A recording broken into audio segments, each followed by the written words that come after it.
Good morning, one and all who are present here, and also those have joined us on YouTube. First, I request everyone to put their mobile phones on silent mode.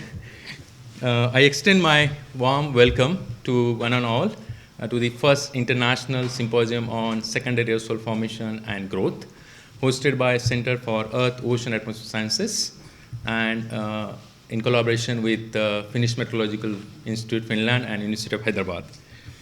I'm privileged to invite dignitaries on the dais with Shri Sanjeev K Varshney, Head Advisor, International Cooperation, Department of Science and Technology, Government of India. I'm honored to invite guest of honor, our Honorable Vice Chancellor, Professor B.J. Rao. I'm also privileged to invite our esteemed guest, Dr. Mikka Tironen. He's a Counselor of Education and Science, Embassy of Finland in New Delhi. I also invite Professor K.C. James Raju, Dean School of Physics, to take the dais. I also invite Professor K. Krishna, Head of the Center for Earth, Ocean, and Atmospheric Sciences, to take the dais. And finally, I invite co-convener Dr. Rakesh Huda, who is a Senior Scientist and Coordinator Indo-Finnish Research and Cooperation at Finnish Meteorological Institute.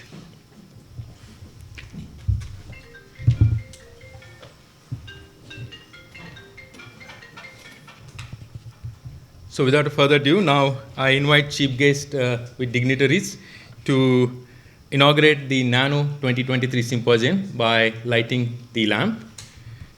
I request Vaishali to facilitate them.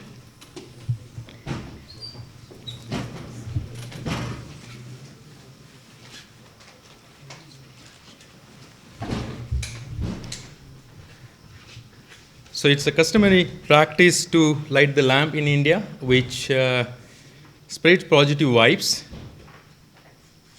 around. As we say, as soon as the light is lit, the darkness flees away. On a lighter note, let's create some nano primary and maybe secondary aerosols and discuss in depth over next 2 days. So we cannot have a better start than this.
Thank you.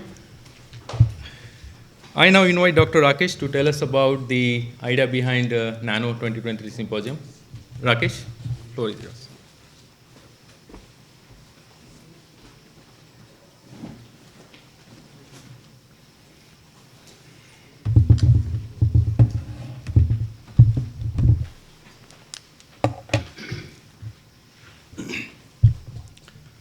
Good morning. And thanks indeed, Vijay. Honorable dignitaries on the dais, dear friends and colleagues, it is a moment of honor to have your real and virtual presence for the days of this symposium.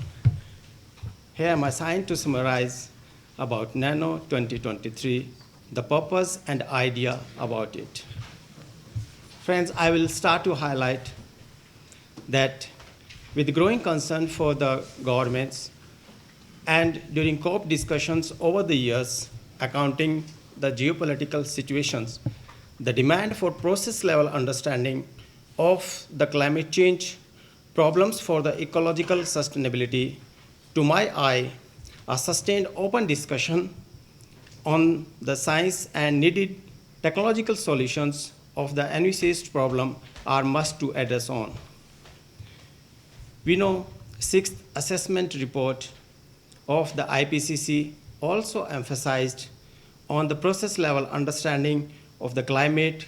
Thus, with a parallel approach, we have had a thought with joint efforts of University of Hyderabad and Finnish Meteorological Institute to come up and initiate such a platform in making a series of exemplary open discussions and brainstorming in India with all yours cooperation.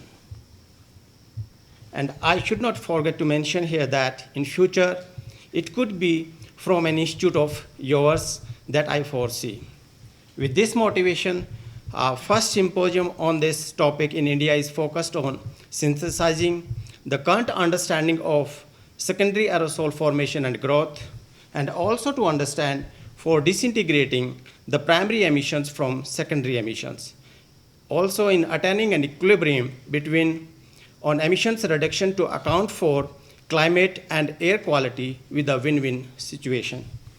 Furthermore, recent advances in experimental techniques, modeling for nanoparticles, and theoretical aerosol dynamics, and I believe and admit here our privilege that the speakers and the presenter over these 2 days across the stipulated session of NANO 2023 with their expert work sharing in each domain would benefit every one of us and help us to come out with a document of recommendations for the scientific community globally, regulatory agencies, and the policymakers. I wish all success of this symposium and move forward in future with your cooperation. Thank you.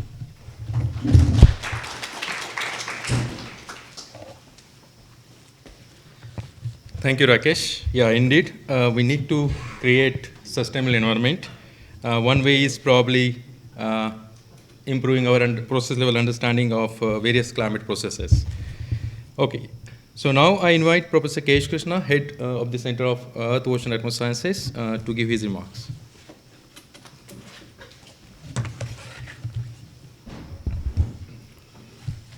So good morning to all.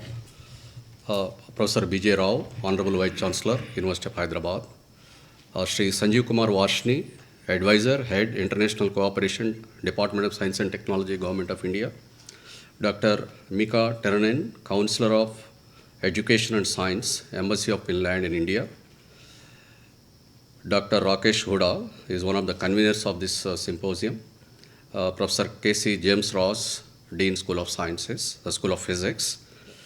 Faculty members, students, and ladies and gentlemen. It is indeed a great pleasure for me to invite the dignitaries and also the researchers working on an important topic. This is secondary aerosol formation and growth, jointly organized by the Center for Earth, Ocean, Atmosphere Sciences, University of Hyderabad, and also Finnish Meteorological Institute, Finland. This is a very, very important topic and first international symposium. I'm sure that the participants are going to deliver the talks on their new findings of this research, on this very important topic, and they will have the fruitful discussions. That's what I wish. And coming to our center, the Center for Earth, Ocean, Atmosphere Science is a very young academic unit in the University of Hyderabad. And also, it's an academic young center in the country dealing the subjects of solid earth, ocean, atmosphere sciences. In our center, we are dedicated to not only to the teaching and also the research on diversified topics. And teaching, we are basically focusing on 3 programs. One is integrated MSc, Applied Geology, 5 years course. And also we are teaching another course, master's course, 2 years MSc, Ocean Atmosphere Sciences. And we are also running the PhD program on Earth and allied subjects. We have a small number of faculty here, about 10 faculty, working on diversified fields, ranging from variety of topics, like working on evolution of the keratonic blocks and the lithospheric dynamics of the Indian Ocean, and modeling of the sources contributing to potential field data, and gas hydrates, and also the atmospheric circulation, and ocean dynamics, and interactions between the components of the ocean and atmospheric science. These are the important topics we are working for the research, and many of our faculties are nationally and internationally well recognized. And our faculties are publishing papers in flagship journals of the disciplines related to the earth science. And also, we have about 30 research students working on various fields of the earth and allied subjects. Our center is well recognized by the Nature Index and also well recognized by the Academy of the Indian Science Academies, and also the very important national level awards. So that's the way our faculty are very knowledgeable people, not only in teaching, even in the research. So with this small introduction of our center, I wish all the participants to have the very fruitful deliberations in this 2 days symposium. Thank you very much. Thank you, sir, for your support and best wishes and highlighting the thrust areas of the center. Now I invite Professor James Raju, Dean School of Physics, to give his remarks on the theme of the symposium and also its relevance to the world of physics. Thank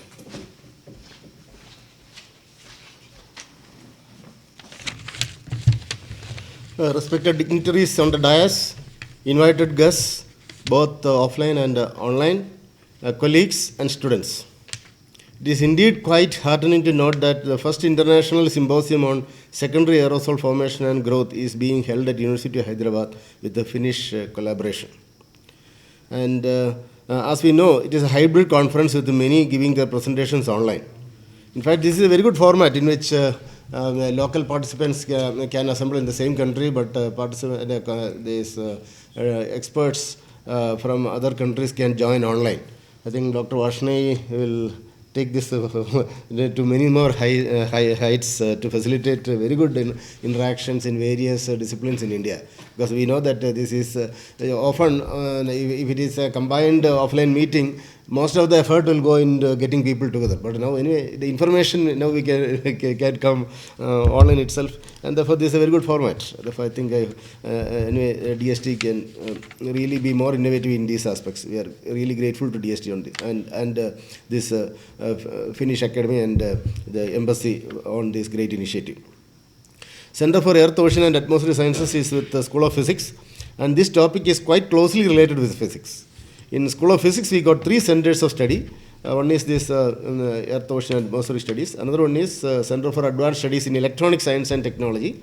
And another one is Advanced Center of Research in High Energy Materials, which is a DRDO-sponsored center to study high energy materials, ultra-fast processes, and to detect explosive materials. The Electronic Center is mostly concentrated into semiconductor and allied technologies, both the design and fabrication. We have a small clean room also within the campus. These centers got focus research themes, and except for Akraham, other centers got teaching programs as well, including earth science, as just now as we heard. Within physics, we got both experimentalists and theoreticians. We are concentrating on high energy physics, condensed matter physics, and optics. And optics, as you know, has got a lot of relation in detecting aerosols and allied activities, and many are active also in that. We are in the process of moving to a new building, which is fortunately adjacent to Center for Earth, Ocean and Atmospheric Sciences. This physical proximity is bound to increase the interaction between these academic units, leading to better joint research efforts. Already there are joint projects involving the Faculty of Physics and Earth, Ocean and Atmospheric Sciences, especially projects involving optical techniques. Theoretical modeling is something that should get a serious consideration. And we hope with the more closer interactions it will happen. Already, in fact, in some teaching programs, we are already started interacting, especially in mathematical methods and things like that. In School of Physics, we got many international collaborations, particularly in organized research collaborations involving CERN and Fermilab. Hope this will only increase. These aerosol effects are quite important in the light of climate change and particularly effects of pollution. In India, it takes special importance in the light of the extreme pollution levels in Delhi and the nearby areas. Now such signs are showing up in Kochi, in Kerala also. Therefore, a survey of this aerosol formation over India and its modeling is quite important for India when it comes to its climate science. The situation in Delhi and in Kochi area highlights the role of aerosols in public health. In India, the sources of aerosol generation is not limited to industrial activity and vehicular traffic, but also to practices related to agriculture like stubble burning and unscientific ways of waste disposal and treatment, especially plastic burning. It is good that the know-how generated on generation and the properties of nanoparticles is now becoming useful in subjects which are closely related with the daily direct human experiences. Aerosol generation, its chemistry, nucleation, dissipation, its interaction with the precipitation process, aerosol property characterization, etc. are quite interesting for a wide spectrum of investigators, including many physicists. I am glad that Center for Earth, Ocean and Atmospheric Sciences is an active center for doing these studies quite vigorously. And this conference is a demonstration of it. I hope this conference and the resulting assembly of the galaxy of experts here, as well as online, will result in a more coherent approach to this aerosol problem, especially over India. We do hope that such focused deliberations will lead to creative action plans which will eventually identify solutions for humanity's pressing problems related to public health and climate change. I thank the organizers for this initiative and wish them all success in this endeavor. I thank the Government of Finland and Department of Science and Technology for identifying the importance of this area and extending general support and bringing this conference here. Thank you and best wishes for a successful outcome for this NANO 2023 symposium. I'm sure those who came here from far off places to attend this symposium will carry with them good memories of their interactions here. Thank you.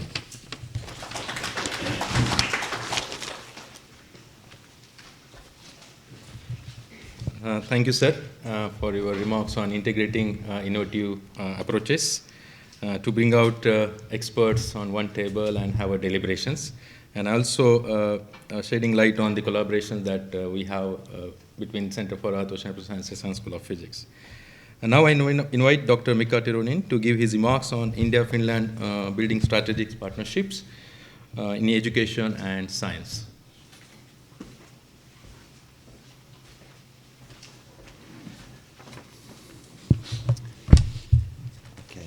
Dear Vice Chancellor Rao, dear Director Varshney, dear colleagues, friends on site and online, it's my great pleasure to bring greetings from the Embassy of Finland here to Hyderabad. This is my first time here in this city, so I'm really happy to be here. And the topic is very important. We all understand, and me living in Delhi especially, feel this importance of this area. It's kind of my fate. Before coming to Delhi, I was living 6 years in Beijing, which is another challenged city. So maybe my lungs are already very adapted to this. This topic is also important at national level when we are building bridges between Finland and India in science. We have a joint Science and Technology Commission, and there climate research, atmospheric research, air quality research is one of the core areas that we want to find ways to support. I'm very happy to see this conference to take place. 2021 March, our prime ministers met in the middle of COVID pandemic. That was a virtual meeting finally, and they agreed on two partnerships between our countries. One is digitalization and one is on sustainability. And I think that actually the topic that you are dealing with is related to both of these. Of course, very naturally, it falls into sustainability domain where we initially outlined energy and climate as the main domains of collaboration.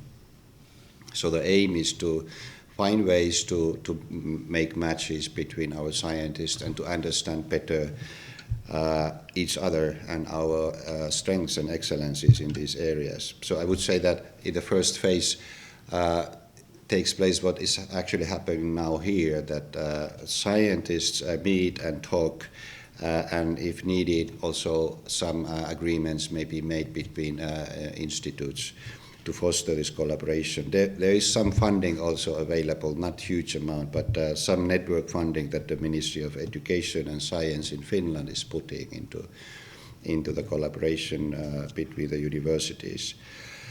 Then the next phase would be naturally to add on resourcing to this collaboration and find more structured bodies between the countries, kind of joint entities finally.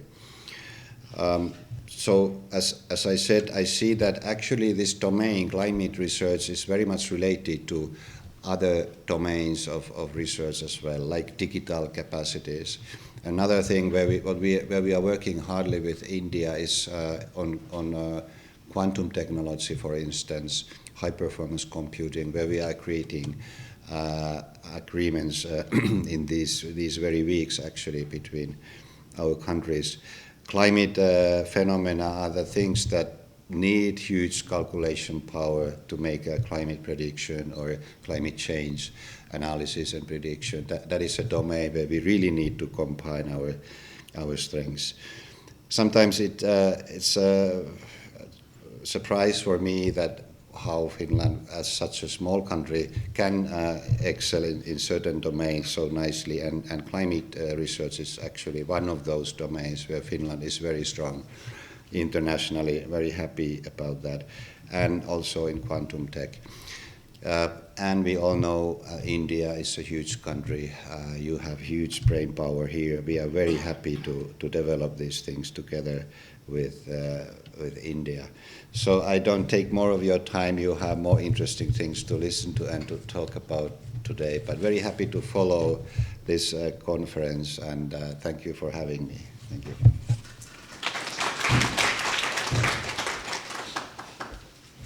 Thank you, Dr. Mikka, for your remarks on building a strategic partnership between India and Finland in various areas like climate and energy, and also on funding opportunities in science and education. Thank you, sir. Now I invite Professor Bijay Rao, Vice Chancellor, University of Hyderabad, to address the gathering.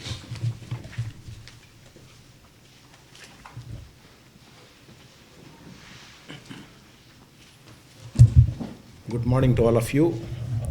I'm very, very pleased to be part of this proceedings. Firstly, I want to welcome my special invitees from outside.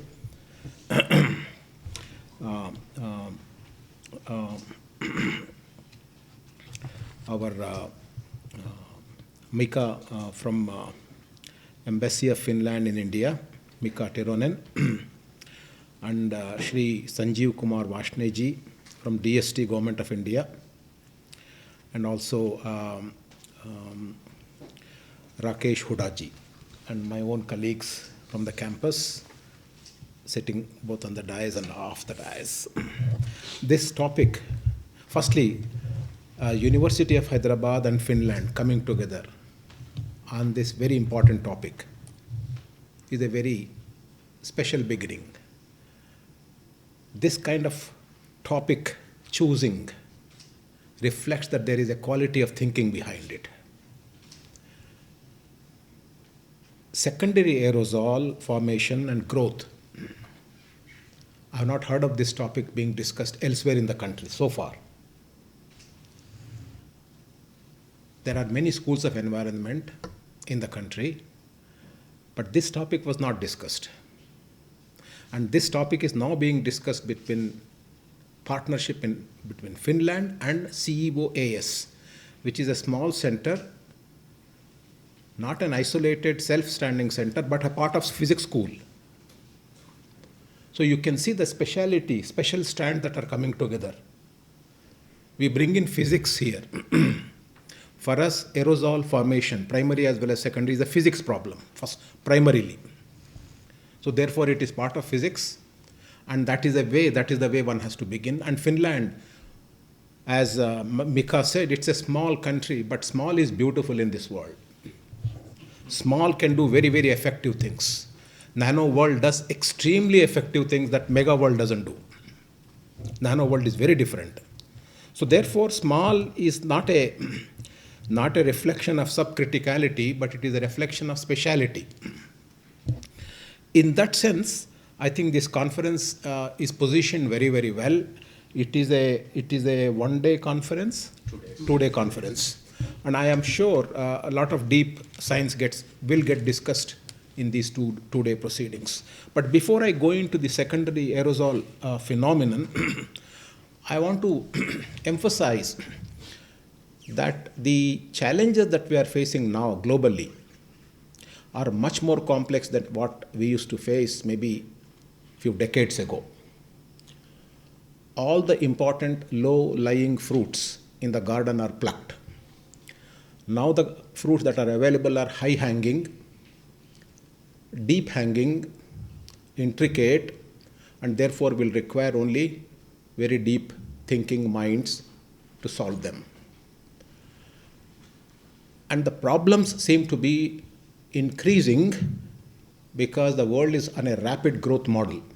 Everybody wants high GDP. And every high GDP model has built-in damaging effects.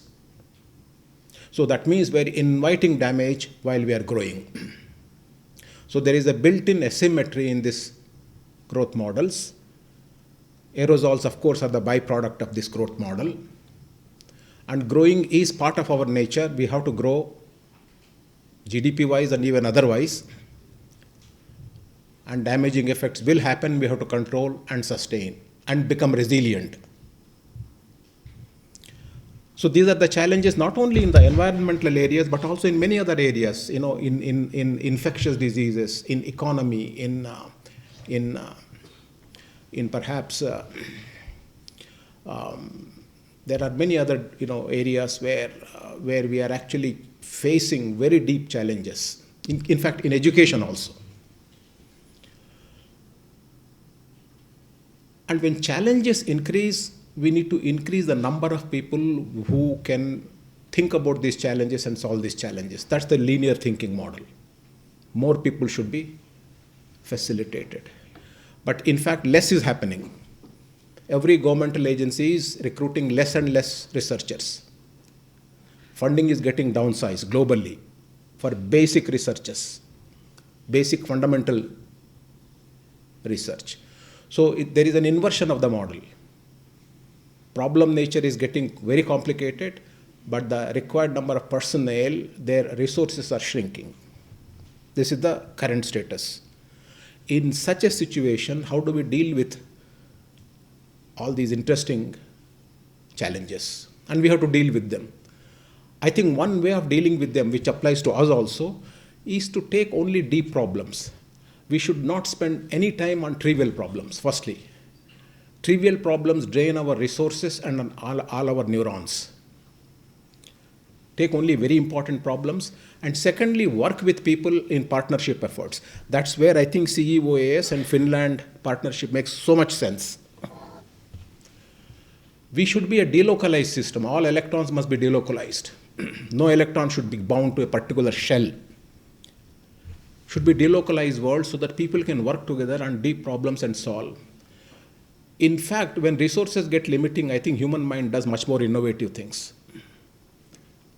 When resources become surplus, mind splurges things. That also we know in India. So we are in a very, very interesting situation where we have to do, not doing is not an option. We have to do things with limited resources, limited manpower, but do interesting things only, capital ONLY. In this challenge, I think Nano 2023 is a good beginning. This is how I'm looking at it. Because this is a very upcoming area, it's a futuristic area, others have not gotten into it as much as they have to, and we have certain niche here. So it is very important that CEOAS in the School of Physics partners with their counterparts in Finland and even other counterparts elsewhere and come up with interesting theoretical models to begin with, testable models, and do interesting observables, look at the dynamics in its context, and see how it intersects with other variables in the environment. There are so many interesting problems that are staring at us in this niche area. So I would hope sincerely that this meeting, today meeting, would nucleate enough efforts between overlapping minds towards addressing some deeper problems. So that at the end of the day, they do two things. They do publish deep, impactful publications using combined authorships. Secondly, from those publications, knowledge resources would emerge that will become applicable. So I would not look at small as a limitation anymore, because I have seen many places which are small but have done such impactful things. I have also seen large units doing almost nothing. So we have to pick and choose where we want to stand. So let us make our choices. And I'm so excited that this kind of partnership is emerging.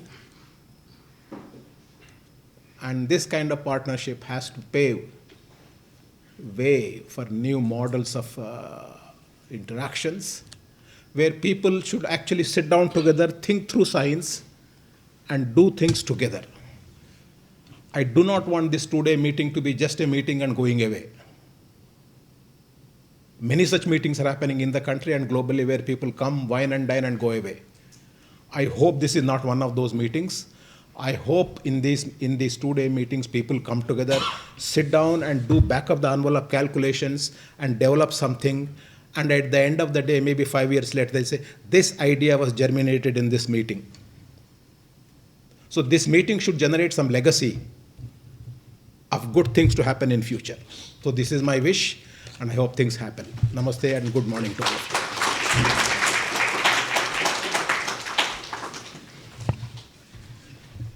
you. Thank you very much, sir, for gracing the occasion and acknowledging the theme of the symposium and its importance.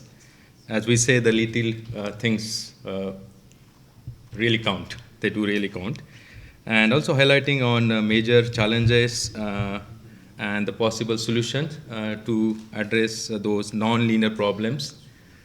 You are, as rightly pointed out, we need to work together in a synergy to create a sustainable environment. Looking at the AR Assessment Report 6 IPCC, where we need to develop our process level understanding. You used some of the keywords, sir, in your remarks. Nucleate, which is very close to my heart. Aerosol nucleation is one of the topics that I really, close to my heart. With that, sir, thank you so much for your remarks. Now, I invite Shri Sanjeev K Varshney to address the gathering on international ties in science and technology and India's key role on development in direction of NANO 2023 Symposium. Thank you, sir. Thank you. Namaskar to everyone. Good morning. Vice Chancellor Dr. Rao, my good friend Dr. Krishna, Dr. James Raju, Mika, and Dr. Rakesh, and all the participants. We have learned from ages that we need to pass Earth in a better condition to next generation than what we got from our previous generation.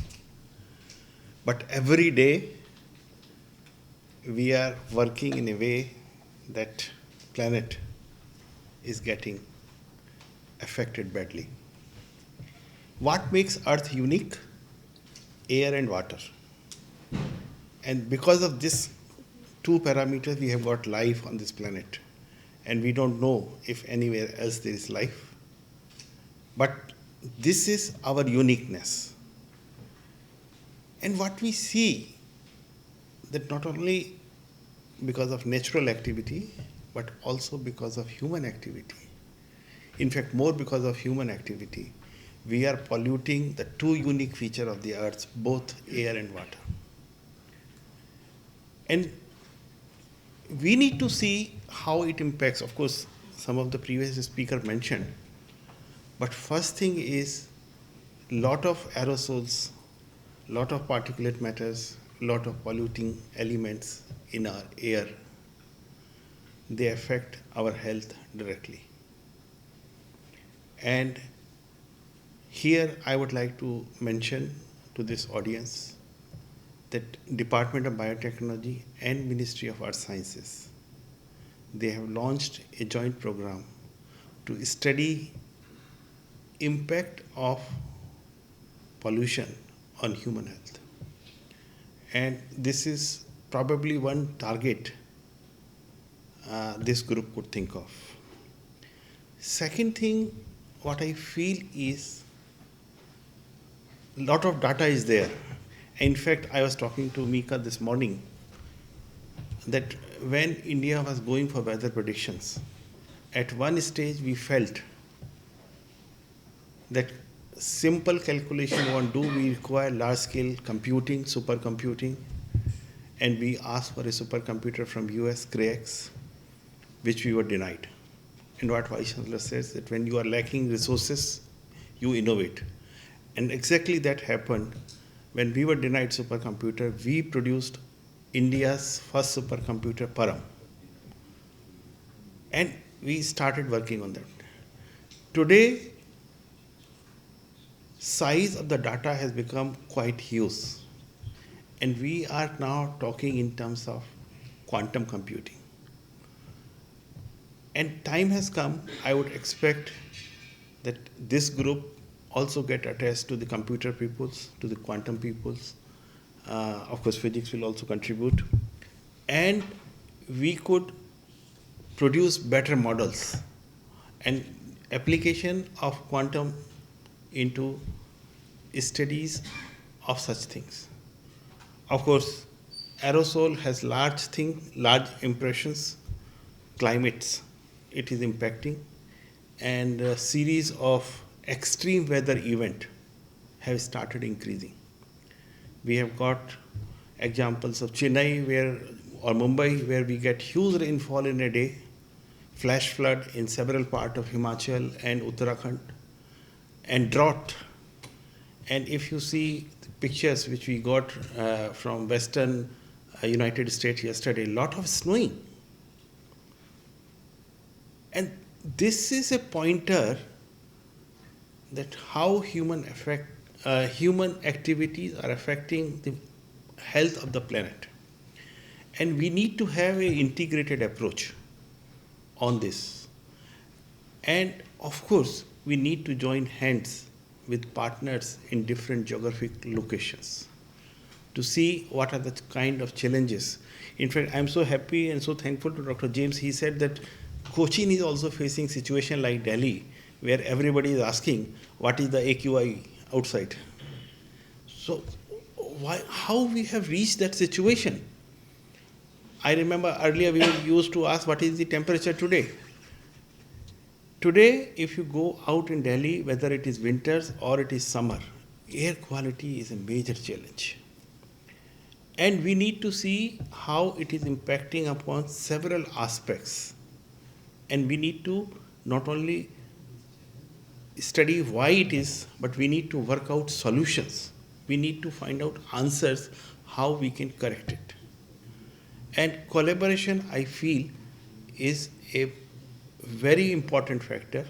Collaboration not only between countries, but even between various departments. And we need to have an integrated approach to address it. And I am very confident that in time to come, we could be making this planet much more healthier than it is today. Of course, we must not forget, we, the human being, forms a very tiny part of the Earth's history. And we take so many credits of polluting the Earth, and nature knows how to correct. And we saw it in the COVID times. When human activities were put on a halt, environment, the nature came to its best. We got very good parameters, And this is just a mirror what we are doing to this earth and how we could correct it. I would invite all of you to join hands with various faculties in India and outside, and we have collaboration program with number of countries, including Finland, where we are talking about sustainability, we are talking about 5G technologies, we are talking about quantum technologies. And idea is how we could make science more relevant to the society, how we could provide technology solutions to make our living better. And I'm confident that group of these scientists here and also those who are attending online would get together, put their hands together, put their minds together, and come out with better approaches. And I invite you all to keep exploring the department, and we provide opportunity for collaborations with various countries under our bilateral program, multilateral program. And in fact, we have also started thematic programs. And here I would like to put something where two FMI and University of Hyderabad could think bigger. Like we have started International Solar Alliance, focusing on solar energy. We have started Mission Innovation, which focuses on clean energy, tuberculosis initiatives, AIDS initiative. So why not we start a campaign, a global campaign, where we can put in players from different parts of the world who work for healthy planet. Thank you.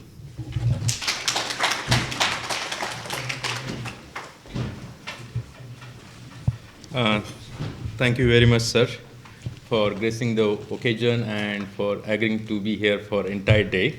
Really appreciate. And your enlightening address.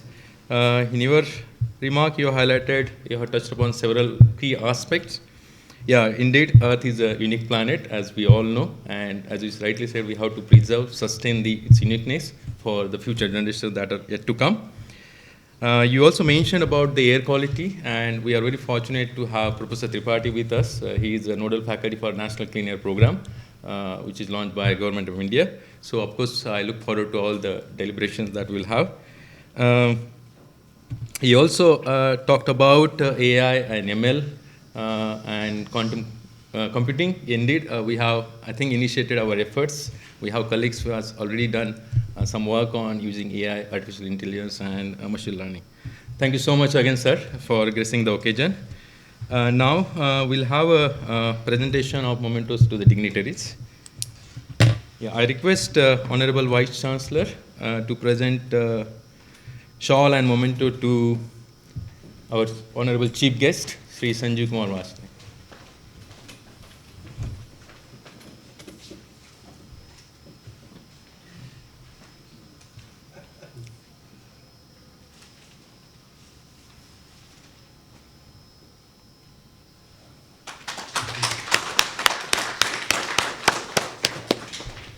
If anyone is curious what is inside, you can see on the slide.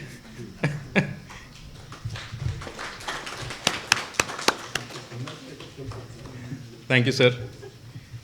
I now request Professor James Raju, Dean School of Physics, to present shawl and memento to Dr. Mika.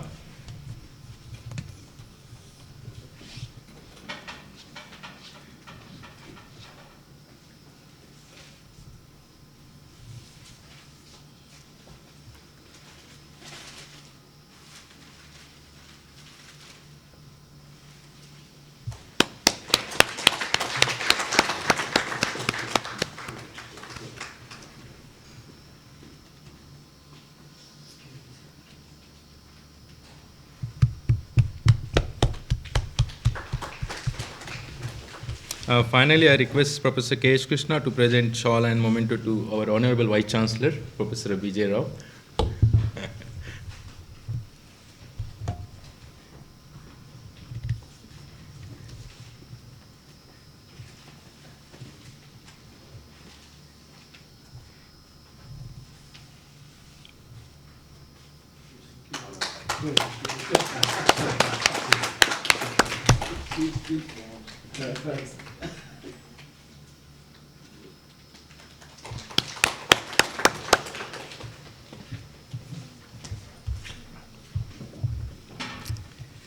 Thank you, everyone.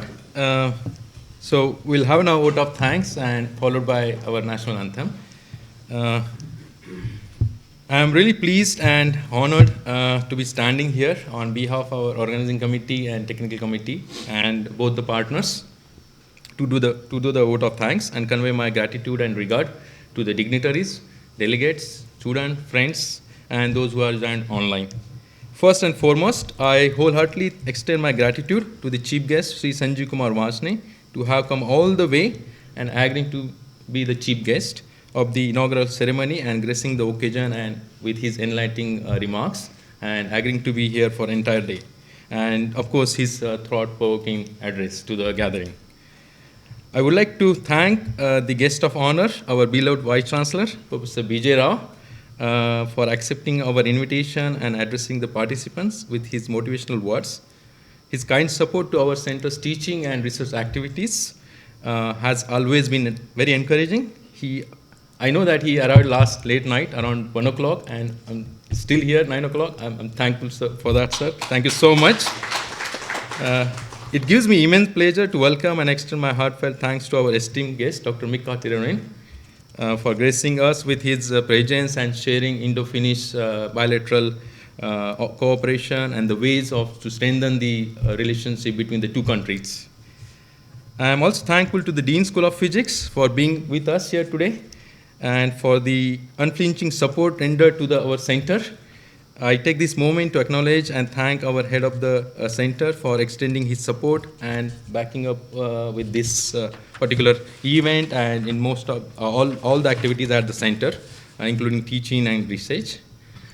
Of course, I thank all the delegates who are present here in person and also online for giving your time and agreeing to give a talk. We curiously look forward to all presentations and deliberations to come up with a roadmap for future studies on secondary resource formation and growth. I also thank student and early career research participants for coming all the way to attend the symposium and present your poster. I wish you all the best for poster competition, and we have some exciting prizes, so yeah, do present well.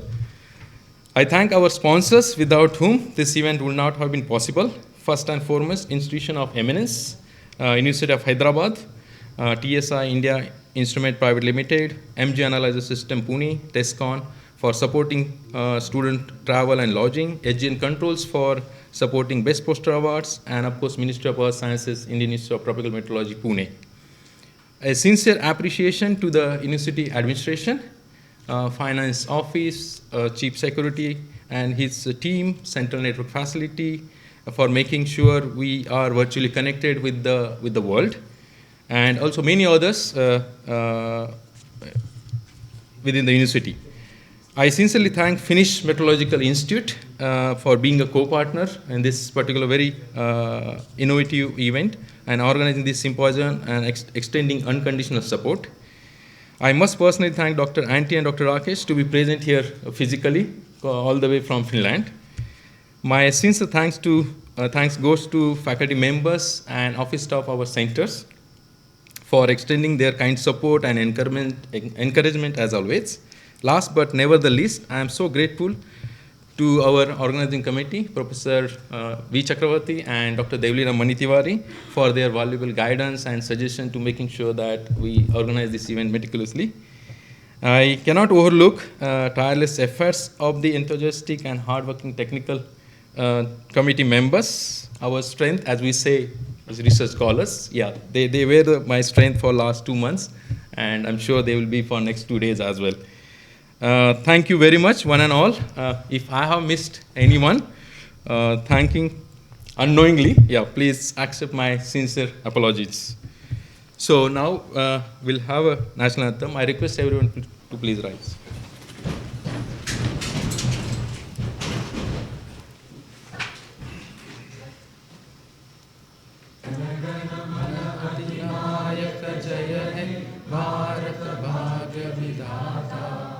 Punjab Sindh Gujarat Maratha Dravida Utkal बंगा विंध्य हिमाचल यमुना गंगा उच्चल जलधि तरंगा शुभ नामे जागे, तव शुभ आशीष मांगे, गाहे तव जय गाथा। जन गण मंगलदायक जय हे भारत भाग्य विधाता।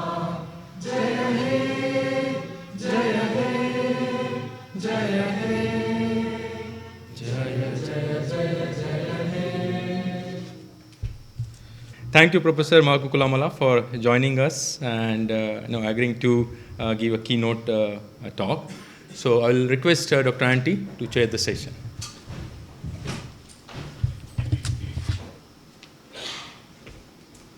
Okay, thank you, Vijay. Good morning, everyone. So now we are heading towards our first technical session, which is on gaseous molecules to nanoparticles. And first announcement of a small change in the plan.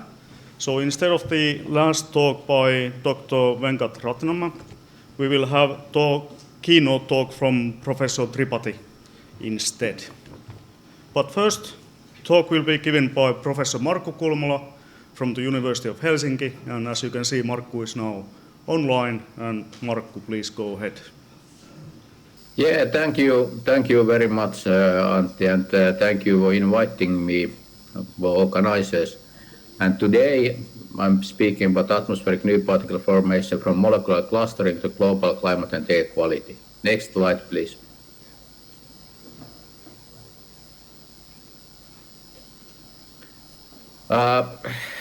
Here is a plot for haze formation. X-axis we see the time, actually 2 days, measured in Beijing, in the pretty city central observation site.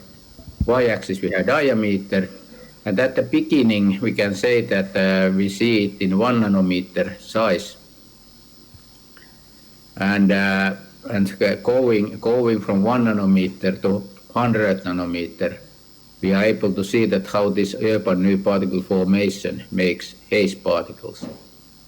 And at the beginning we have sulfuric acid, dimethylamine and ammonia, and then we start to have anthropogenic low volatile organic compounds plus nitrates for the growth, and at the end we know that haze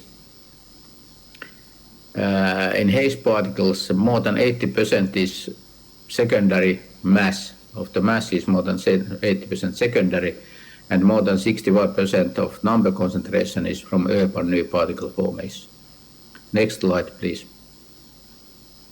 And in Institute of Atmospheric and Earth System Research, which I'm leading, INAR, actually our main slogan is that we are working for the only planet we have. The next slide, please. And if we think about contribution to solving grand challenges, we know very simple that we have natural greenhouse effect, and without it the mean surface temperature would be minus 18 centigrades globally, and now it's about plus 14, and climate is certainly changing.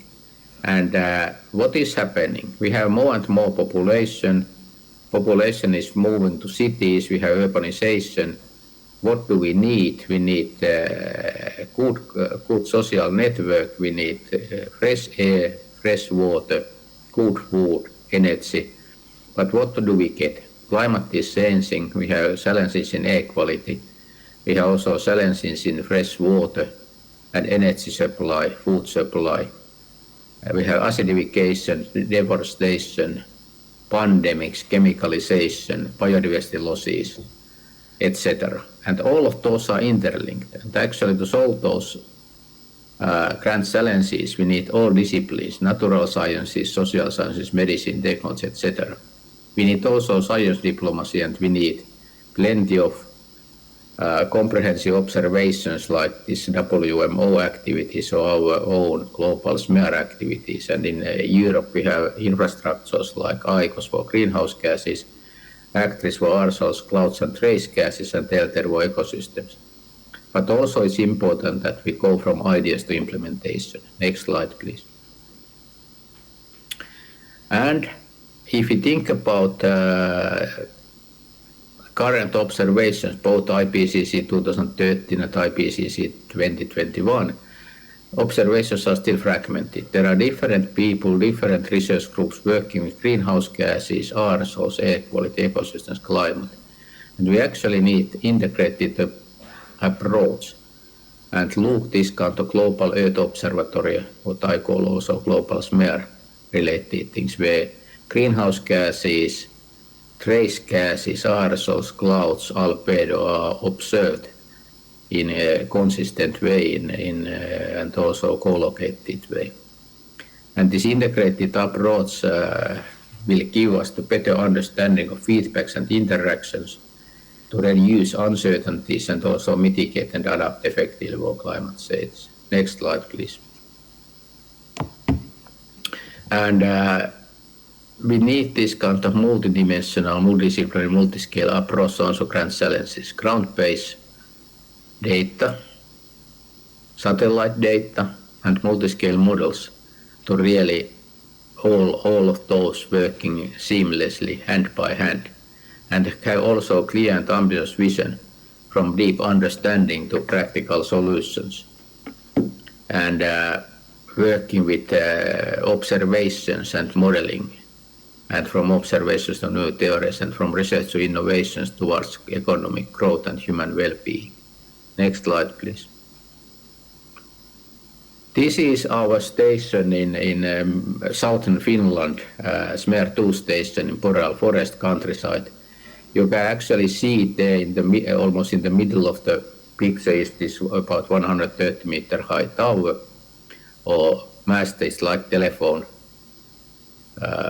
tower. Then there is a smaller towers, cottages around full of instruments. And when we are in Finland, we have also a couple of saunas and places for accommodation and lecture halls. Next slide, please. And the idea with that is that we are observing atmosphere, ecosystem, trees, soil. In that place it's boreal forest, but the surface can be urban area, big city, it can be peatland, it could be cryosphere, it could be lake. And what we are doing, we are observing more than 1,200 different variables to really get the idea what is going on. And why we are measuring so many different things is that we are then in future able to answer those questions which do not exist today. They could be research questions, they could be economic questions, they could be societal questions. And we are also contributing to different research infrastructures. Next slide, please. This is one of the basic things that we are. My work has been during the last 35 years is discovering the world below 3 nanometer, which means that from molecular clusters to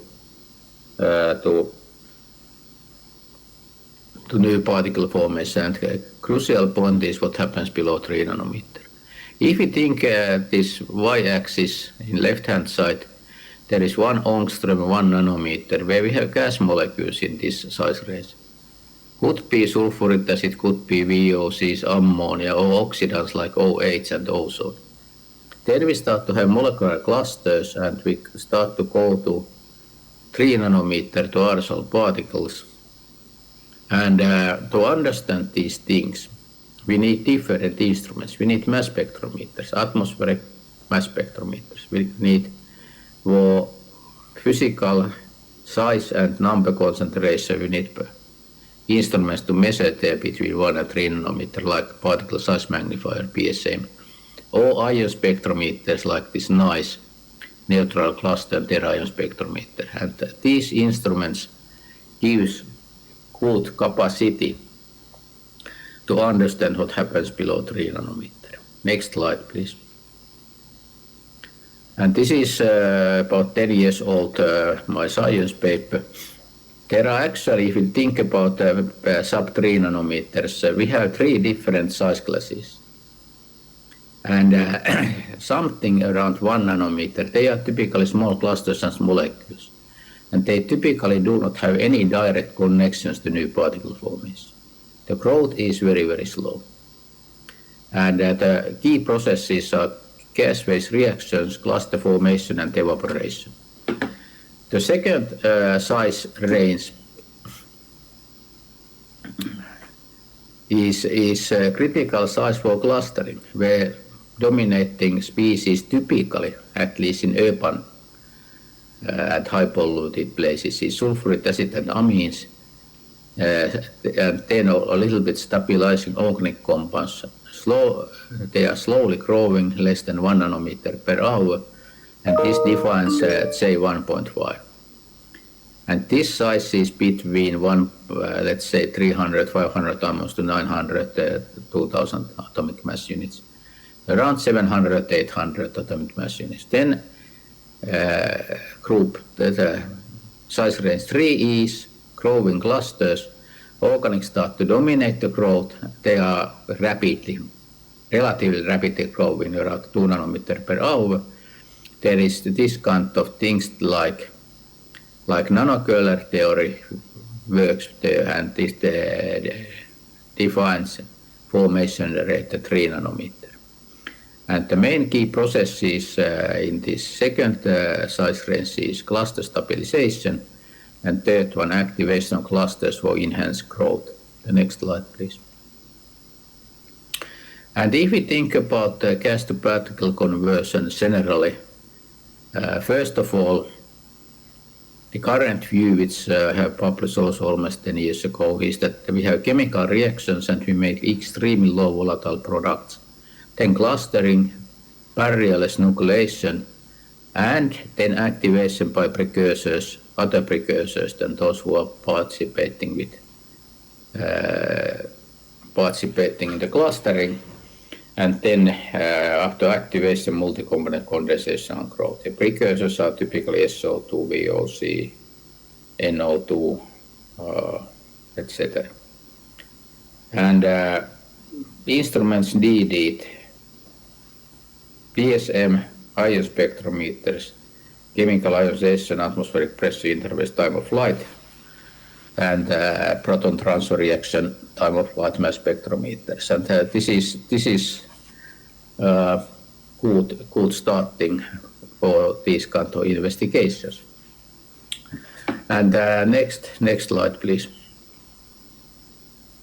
This is now explains this nano-curler. This is a little bit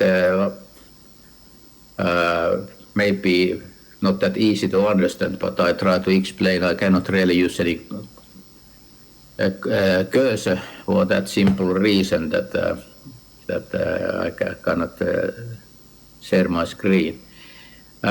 X-axis is diameter in nanometers, 1, 2, 3, 4, 5, 6.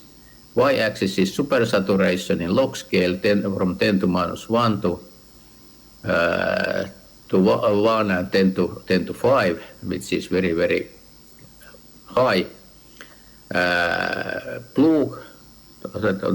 Black curve is Kelvin equilibrium curve, and then we have red, blue, and other black, if I see it correctly.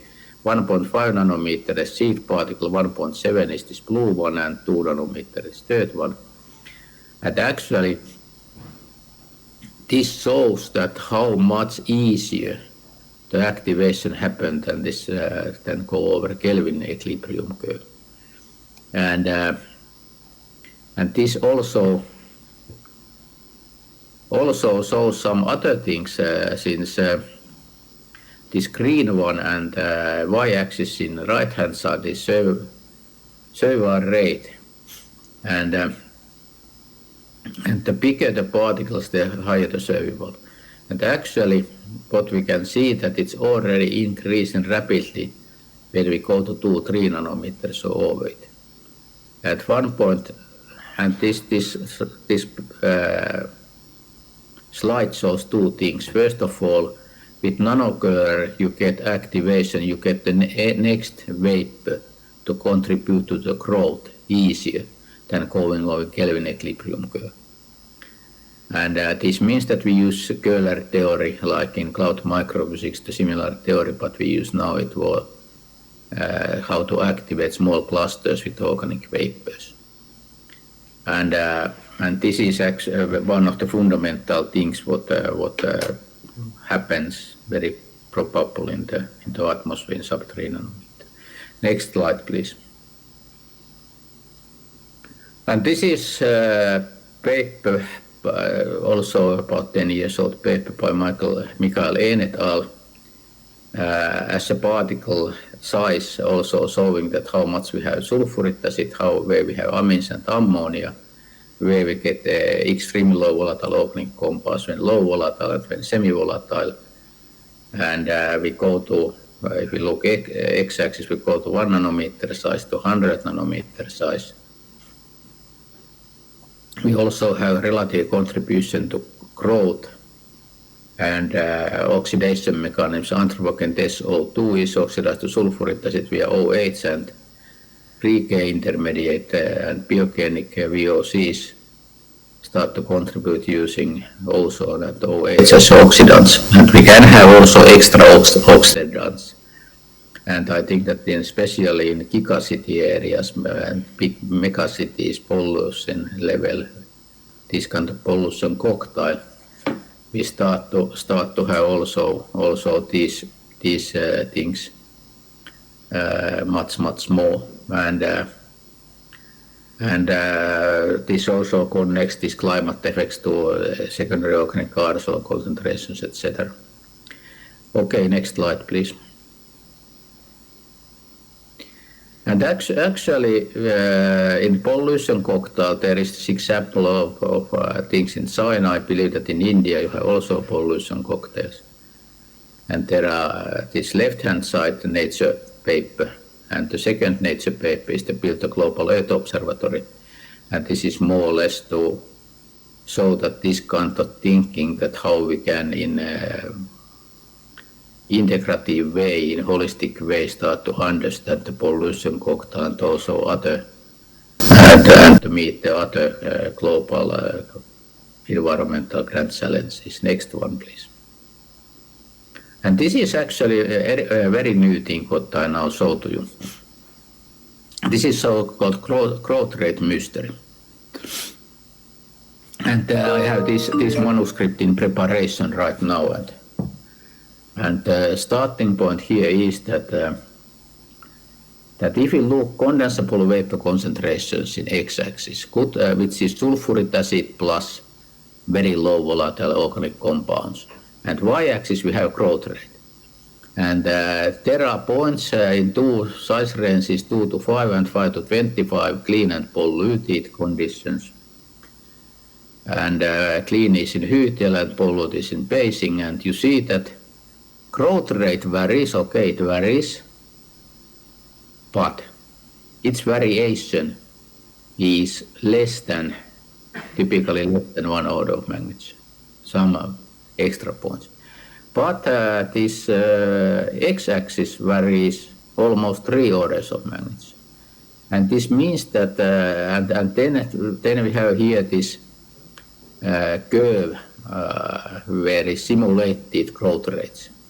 And actually, when condensable vapor concentrations are small, the simulated values underestimate the growth rate. But if this condensable vapor concentration is 10 to 8 or more, there are plenty of points where it's overestimated. And this is actually the mystery, that why growth rate varies much less than it should theoretically vary. And I think that we are nowadays able to measure most of condensable vapors and their concentrations. Next slide, please. And this shows the place where we have make measurements. There is this is a 3 years old map, which means that we certainly are missing several places. For example, our new collaboration starting in India is not there. This is only in our FMI has, of course, much more places by themselves. Next one, please.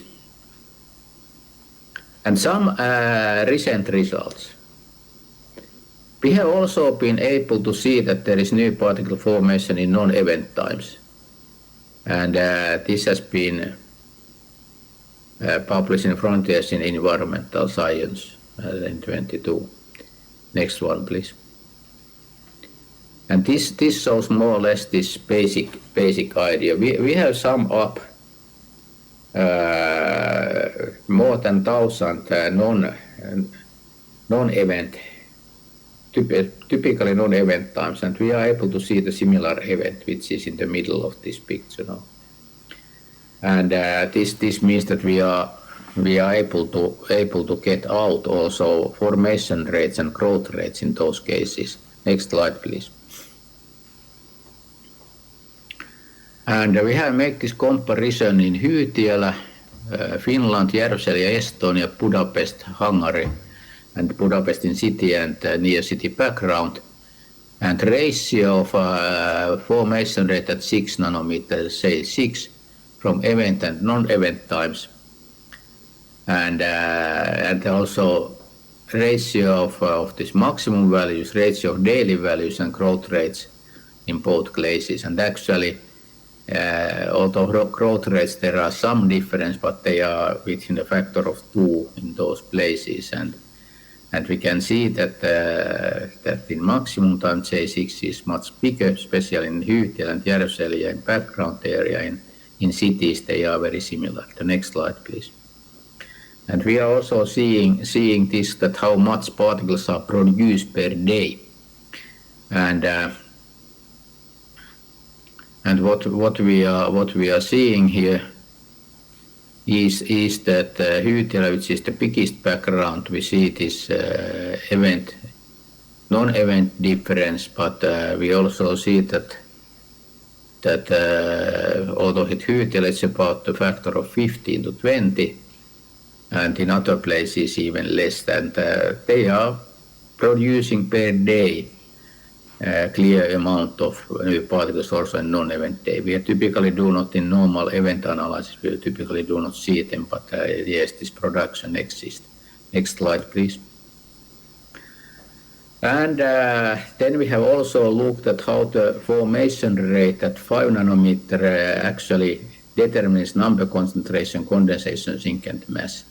And we have looked at both in Beijing and Hyytiälä in 2 separate papers. Next slide, please. And this shows that what is the mass in Beijing after 48 hours with different growth rates. And we can actually see that in certain formation rate and only varying growth rate, we are actually having in x-axis J5, and in y-axis we have condensation sink, and actually the background of condensation sink, actually the higher the condensation sink, the less new mass we are producing by the secondary production. And but we have clear things. I think that this 4 to 8 nanometer per hour, the realistic growth rate in nucleation mode and Aitken mode. And we are able to see that we are really producing plenty of mass. If the J5 is more than 1 per second per cubic centimeter. And only to show that it's really the key, what is the J5 to producing this secondary aerosols. Next slide, please. And then in Hyytiälä we have the similar results, but of course we are now thinking in Hyytiälä much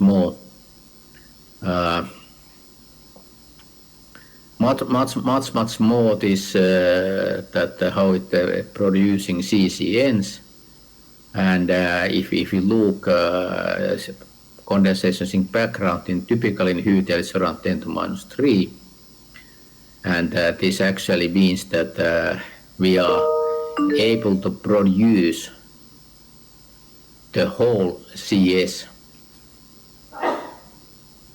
Whole CS, whole condensation sink via this new particle formation and sustain it. This might be now a little bit hard, but you can find if you are interested in all these results from this very new papers. They are openly available. Okay, next one, please. And then also this N as a function of condensation sink background, or original initial condensation sink and formation rate. And we are once again able to see that new particle formation, these typical numbers are around 10 to minus 1 in Hydela, say 5. And we see that the number concentration, what we are observing, can easily be, and our CCN concentration can easily be obtained only by this new particle formation and secondary production. Next one, please. And also we make a closer study on sub 6 nanometer aerosol particle and sub 3 nanometer atmospheric clusters to really find out that how many of those we really have. Next one, please. And if we look this condensation sink divided by growth rate in x-axis and y-axis, number concentration divided by formation rate, both in J2 and J3, we are able to see that the higher this condensation sink divided by growth rate is, the bigger N divided by J we get. And actually, when we look, this green one is observations in Hydela and gray one is observations in Beijing. We are really able to see that these numbers, when we are looking, them are consistent, and the concentrations in these size classes around 10,000 to 100,000 in Beijing and 1,000 to 10,000 in Hydela are valid, and we are able to measure those and also make the closer with different instruments, and also counting back from bigger particle sizes. This works pretty nicely. Next slide, please. And this means that when we are speaking about typical aerosol size distribution, we need also to speak about cluster mode, nucleation mode, Aitken mode, accumulation mode, cause mode, but also cluster mode below 3 nanometer, especially around 2 nanometer, which exists all the time in all environments. Next one, please. And why this sub 3 nanometer is crucial? It's mesoscopic physics. 0.5 to 3 nanometer physics and chemistry are heavily interlinked. New particle formation and nanogas to particle conversion are important phenomena. It's important for climate change and air quality, from clusters to CCN and haze particles, and from CCN to cloud droplets to clouds and precipitation. It's really crucial to understand and get this physics and chemistry as right as we can. But it's also important for nanomaterials and pharmacy, which are new applications what we certainly need. Next one, please. Some word about India-Finland collaboration, especially in our point of view, to how to meet this air pollution problem. Next one, please. And there are collaboration where IIT Delhi and INAR, University of Helsinki, we have signed this memorandum of understanding, and in this collaboration we have FMI Antti Hyörinen, who is now there, and from INAR at least myself and Pauli Paasen, but also a couple of others. We have IIT Madras, we have University of Hyderabad, and we have IIT Delhi, and certainly well-known people for you, and I'm very happy with that collaboration. Next slide, please. And this gives some schematic picture what we want to understand in this science point of view objectives with this collaboration. We have also make one proposal together for the Academy of Finland. Next slide, please. And one of the study sites is Sonipat near New Delhi.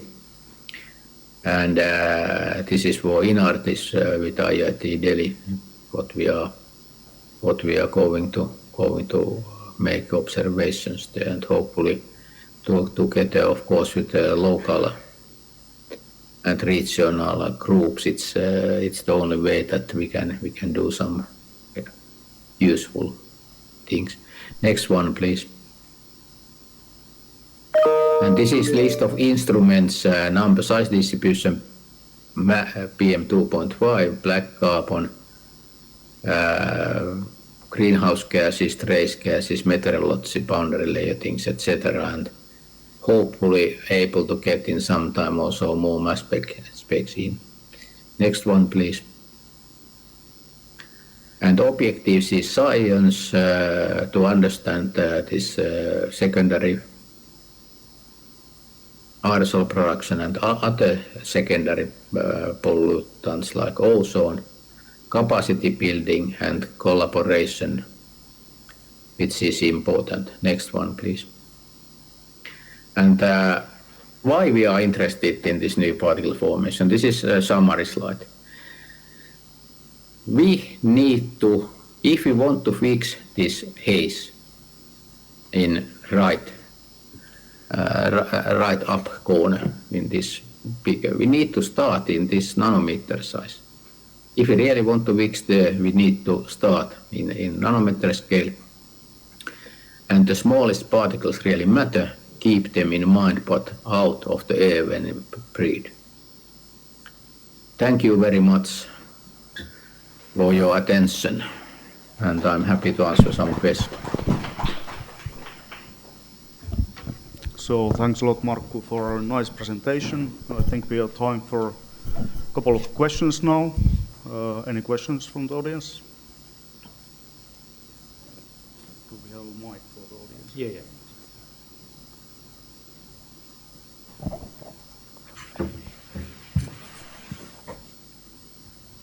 I can maybe ask the first question from Markku. So, what do you think India has to give for this kind of additional understanding of new particle formation, given the specific conditions that this country and region poses? And on the other hand, what do you think that India needs to understand from new particle formation?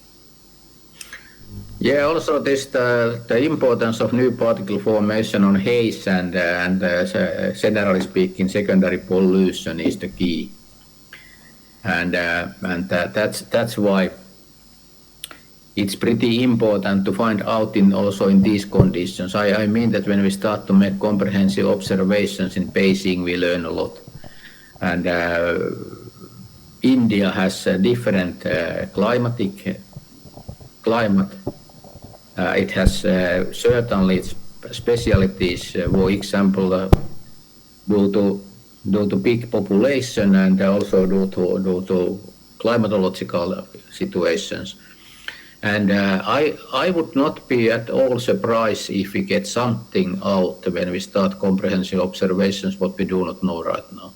Could be new oxidants, could be some chemical mechanisms, could be some reasoning why the growth rate is that relatively constant, etc.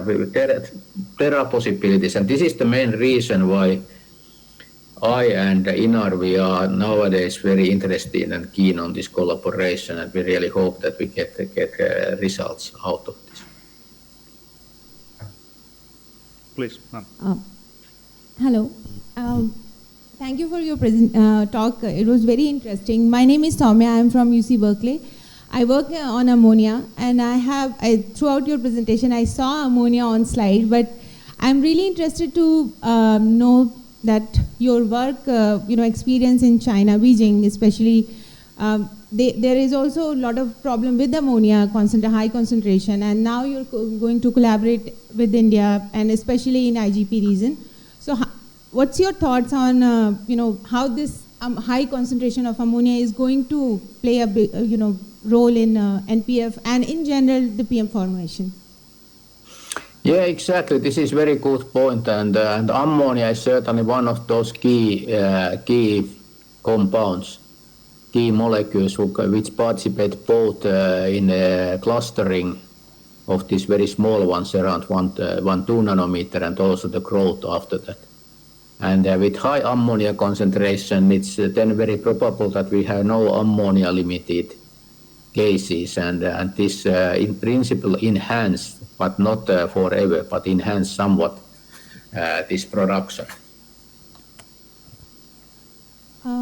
I have also a follow-up question. So I don't remember the slide number, but there was a slide where you talk about the clean environment and polluted environment. So I'm curious, how do you, is there a set of standard you classify as a clean environment or polluted? Or maybe this is a very basic question. This is very good question.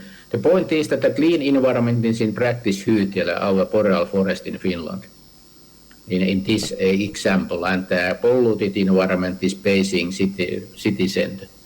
And of course there is more polluted places than Beijing, and there is clean places and more clean places than Hyytiälä. But anyhow, Beijing is in that end and Hyytiälä is in the other end. I do not really classify. It's only 2 places, and since in that slide, this plot, I cannot really give the exact names yet before I am publishing it. That's why I say they are only clean and polluted. Thank you. Okay, thank you very much. I think now we move on to keep on the timetable, and for the following talks.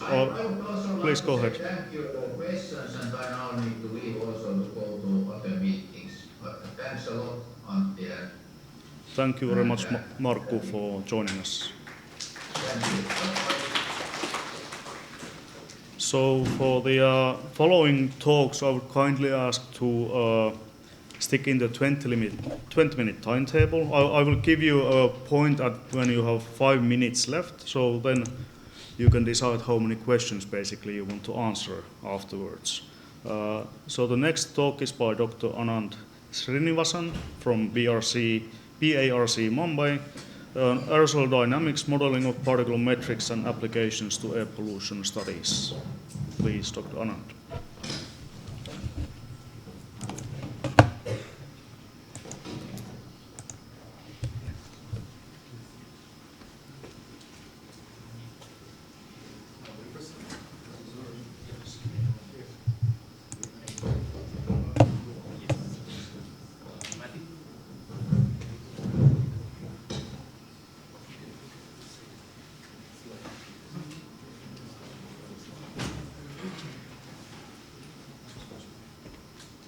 Please.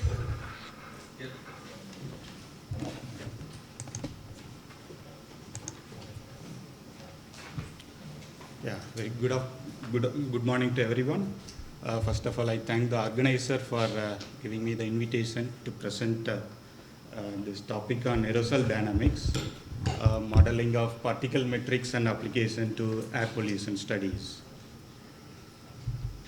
The overview of the presentation is a little bit of a brief introduction, and then we will move to the general dynamic equation and little elaborative on these individual processes which govern this general dynamic equation, and a bit of solution techniques. And I will try to cover at least 2 of the applications. If time permits, the third one I will try to cover. The main objective of this modeling using the aerosol dynamic is to study the evolution of the particle metrics in the indoor or the outdoor environment. It has 2 parts. We can problem formulation is the main area, which depends on the application where we are planning to model. For example, indoor, it could be indoor air pollution study, or the aerosol production like CSTR, continuous stirred tank aerosol reactors, or bioaerosol, that recent pandemic shown how the study of bioaerosol in the indoor environment is very important. And also in nuclear and radioactive aerosols in the nuclear industry, that study also very important, and as well as in the outdoor environments. Of course, this problem formulation is very important because we need to have the understanding of the basic fundamental physical processes which we need to formulate at the beginning. Otherwise, we will be ending up with iterative mode after solution. If the solution is not matching to the measurement or observation, then we have to look upon the probable other physical processes to include, and it's an iterative process. And having the solution techniques fall into two categories, analytical and numerical. However, these analytical solutions are available for very special cases or simple conditions. Otherwise, we have to go for that numerical techniques, which is mainly based on finite difference or sectional model actually. Talking about this particle metrics, most of us, main interest is on the mass concentration, which is a prevalent exposure index for health effects and air pollution. However, for many other studies, for example, these ultrafine particles, this mass concentration doesn't suffice actually. The information about the number concentration also very much required. For example, in this total mass of course, suppose same equal amount of mass is considered in the case of ultrafine particle, you can have this surface concentration, surface area is 100 times more than that same total mass which this coarse particle has. However, in the case of toxicological studies, again the surface concentration, surface area concentration is another metric which is very important. Also, we have this derived quantities according to the application area. For example, which we talk about the nuclear industry, where we are interested in the activity concentration rather than mass or number concentration. Also, this bioaerosols, where the viral or pathogen concentrations are important. And again, these metrics are nothing but the different moments of the particle size distribution. So once we solve for the size distribution function, one can derive other metric. And this is the aerosol general dynamic equation which governs or describes the behavior of evolution of particles in the control volume.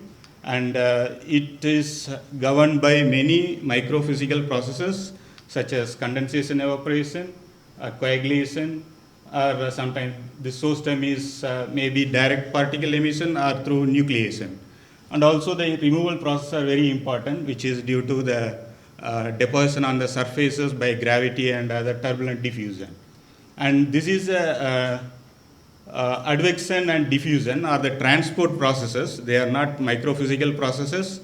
And this governing equation is an integral differential equation due to this integral part of this coagulation term, and it's a nonlinear. So analytical solutions are not very easily obtainable for complete dynamic equation.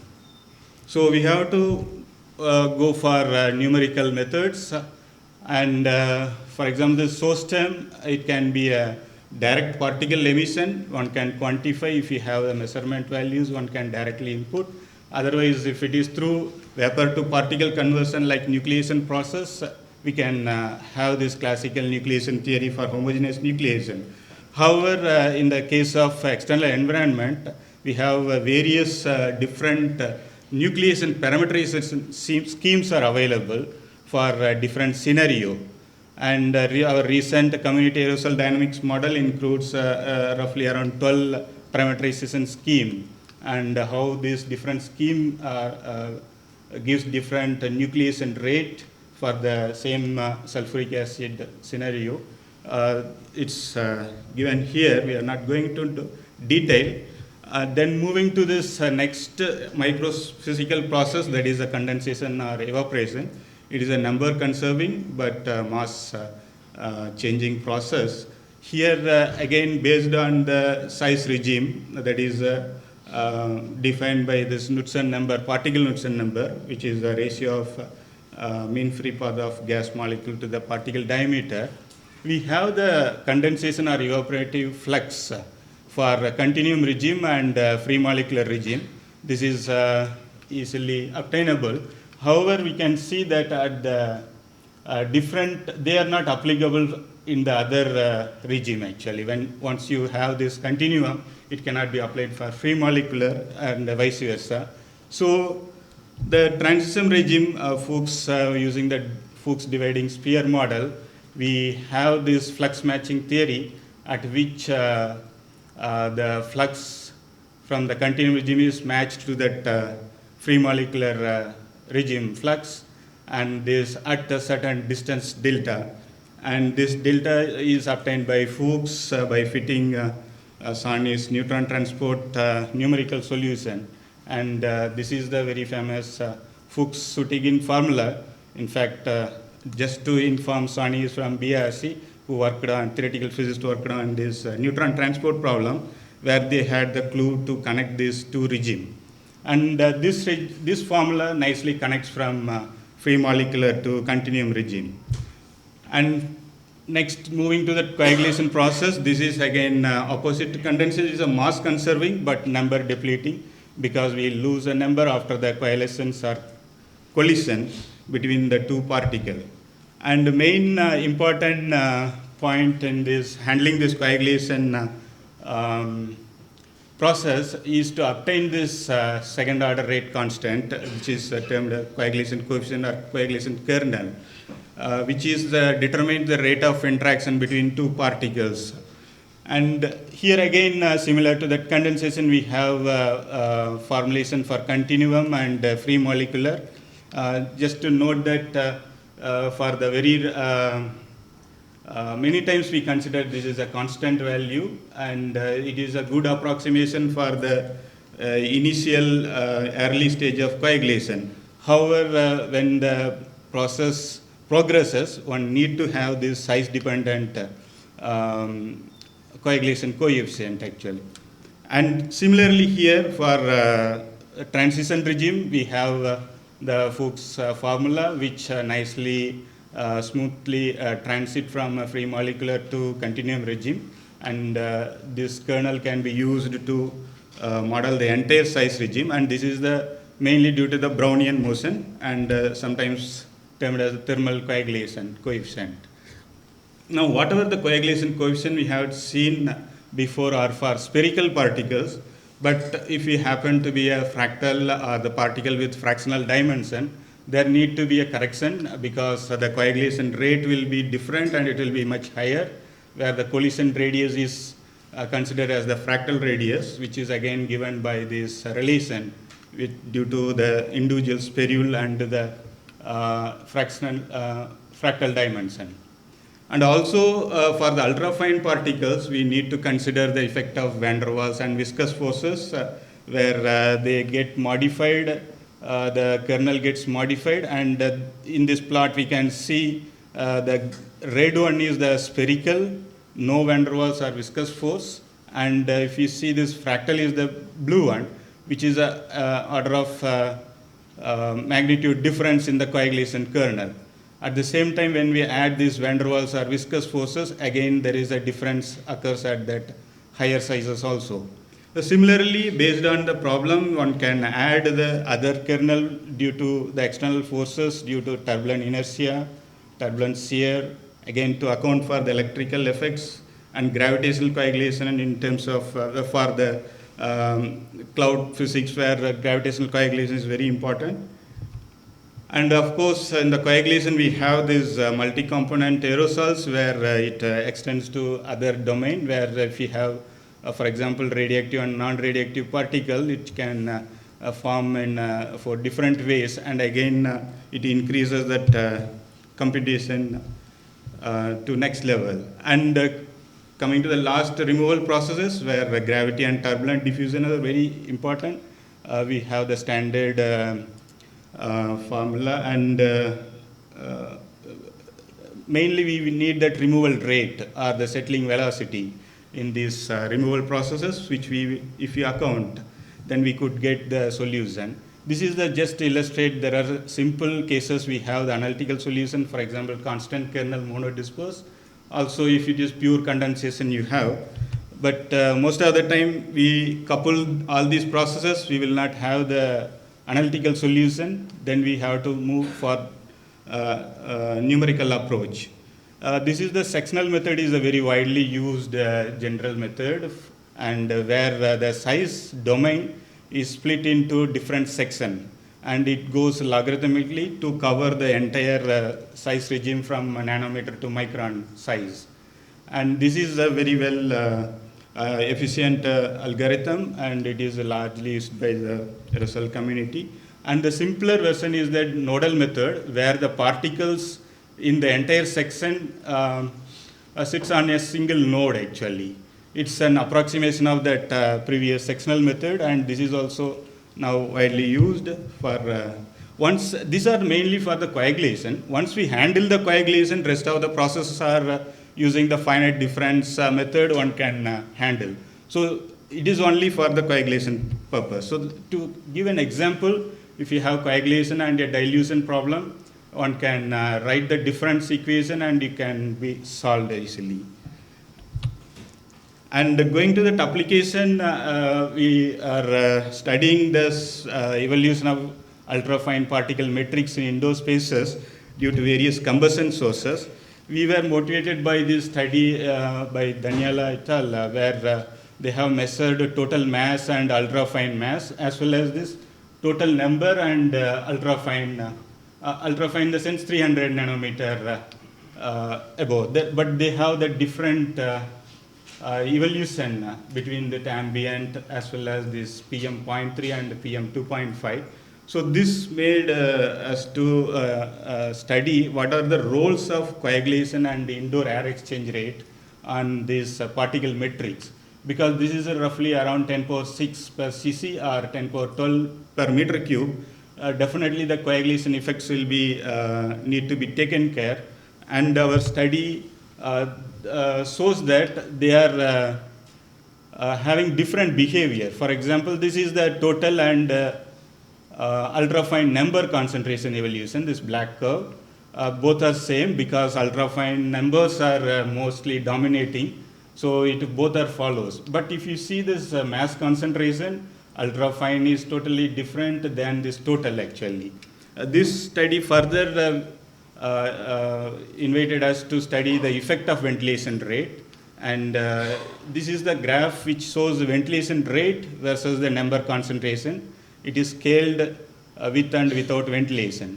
The important part here is to see this ultrafine number concentration in fact increases in the indoor environment despite the ventilation rate is increasing. So this is the one key point of this study, and it is much higher in the case of particle having some fractality.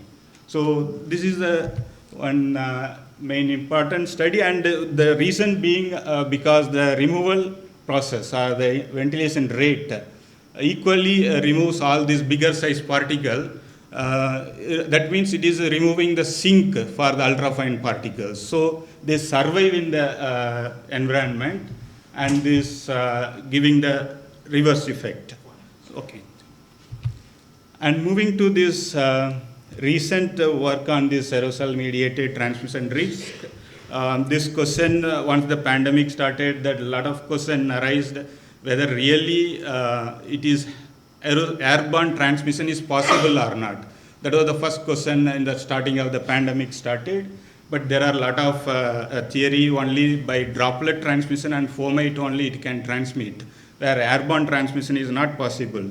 But a lot of work and aerosol scientists put together, then finally it is proven that it is through aerosol transmission. This is there is no doubt it can be it can spread actually. So our main interest is to find out this virusolized emission mode, and then probability of deposition, and what is the residence time of this virus-laden droplet, and then what is the inhalation risk due to this. So major physical process considered here evaporation, sedimentation, and turbulent diffusion along with that ventilation. So anyway, it contains the problem formulation with different boundary and initial condition. Of course, we can get this analytical solution, but we cannot again solve it. Again, numerical method is used. Here we consider all this shrinkage, cooling, and finally the risk is estimated using that Wiley risk model. And the main point here is to show that not all the original droplets contain the virus. That is mainly due to the Poisson distribution during the atomization process of speech or coughing or sneezing. So definitely only a large size will have the will have the virions, not the lower one, and that also we have shown. And then we estimated this virusal residence time, which is varying with that viral load. That's why when that Omicron type high variant, which can have large number of virions, they can spread faster than the other variant actually. Also the study shows the infection risk, how one can estimate that infection risk and reproduction number from that. So finally, to conclude, we were trying near source aerosol dynamics, parameterization for near source aerosol dynamics, which replaces the complete coagulation physics in the general circulation model. Because of the general circulation model, we have a large number of processes handled, and it takes huge, computational cost is very high if you introduce that pure coagulation handling numerical model in that code. So alternatively, one can use a parameterization, and how much the size changes from the emission source point. If we can give the parameterization, then it will be much computational cost will be lesser, and also we can account for the change in the size distribution. For example, if a steady state plume, I have the emission rate, I can estimate that what is the final size thrown into that background without running the full coagulation model. So this study is ongoing, and we need to incorporate in the GCM, and we will have the result how it affects or improves the prediction of many derived properties like optical properties in the environment.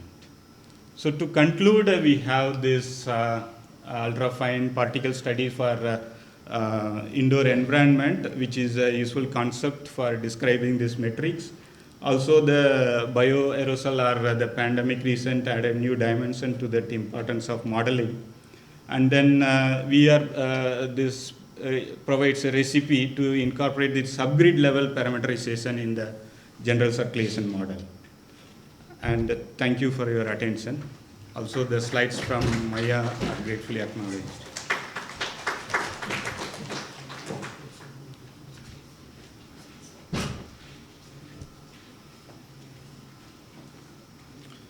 Okay, so thanks a lot, Dr. Anand. We are actually now used to time, so please, on the break, you can ask the questions. And next presenter, we have Professor Tasim Tayuddin from IIT Goa with the talk Fractal Aggregates Formation to Characterization. Please, Professor Tasim.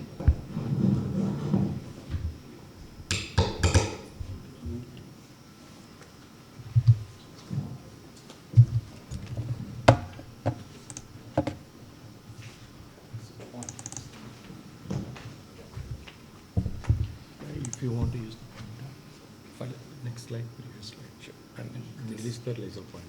All right. Thanks. Okay, so still, good morning. So, good morning, guys. So, my name is Tasim, and I work in IIT Goa, and I'm here to talk, just give an overview of our work on the fractal aggregates, where we, from the formation until the characterization part. I'll be talking mostly about the characterization and less on the formation here. So before I begin, let me thank Dr. Vijay and the organizers for this opportunity and bringing us together in this symposium. So I'll be mostly talking about fractal aggregates or quasi-fractal aggregates, the characterization of what we call as the aggregated nanoparticles, our ongoing work on retrieving the three-dimensional structure from these two-dimensional microscopic images. And our recent attempt at using like an hybrid optimization and tuning algorithm for the same. So I don't need to harp more on this, like it was very well elucidated by Dr. Anand in the talk before. So over the last 3 years, if anything that has been good happening, it's basically the whole world acknowledging the importance of aerosols from a health perspective as well as from the climate perspective. Right? That's essentially why we are here too. And we also had a talk on like why these ultrafine particles are important. Like we still talk about these mass-based measurements, mass-based concentrations, it's time that we go into the number-based concentration. So we have talks tomorrow like talking about the health aspects of ultrafine particles, and then the need to go beyond a mass-based measurement. That's one of the talks in the afternoon session. All right. So especially from the combustion emissions, like from IC engines or like what we talk about in general. So we don't see this, if we try to image it, we don't see them as like individual spherical particles.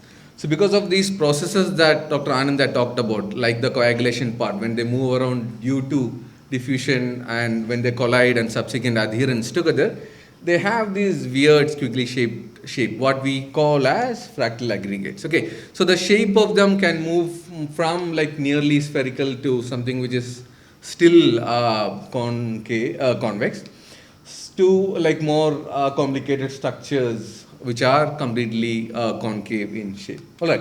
So these are microscopic TM images from alumina particles, but this is not in aerosols, like these are in colloidal system alumina particles. And you have like a pretty old image of like the soot emissions from internal combustion engine. Okay, so though quite complex, they look like complicated. So they are usually represented by a fairly simple equation. This is called as a fractal scaling law. I'll spend a few seconds in here. So you have, let's say, you have like 8 of these particles which are in together forming a single aggregated structure in here. Okay, so N stands for your individual spherical particles. And in this, all of them are assumed to have the same diameter or the radius. Okay, so they are related by 2 morphological features: the Kf, which is called as the pre-exponential factor, and then the more important, the Hausdorff fractal dimension or the mass fractal dimension, which varies from a range of 1 to 3. This is what is usually used to represent the shape. So, that's what is more commonly used because that's easier to represent. All right.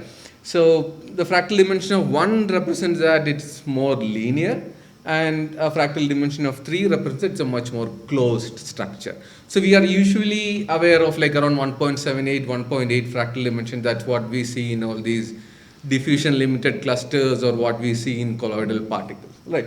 This started with seminal work by Miyakin. I think it was in 1987. But this was gold nanoparticles which were dispersed in liquids. All right. And this is the image of a titanium particle which we had a simple synthesis in the lab. And the shape has huge effects, like in terms of not just the deposition aspects, but even in the colloidal part. If I talk about the colloidal part, let's say the simple thing of the conductivity, right? The shape and even the overlap between the particles are touted to be one of the reasons of like the, it's still ongoing thing about the increase of thermal conductivity of the nanofluids that we talk about. Okay, so the particulate matter or the ultrafine particulate matter or the aggregated particulate matter forms the center stage of what we do.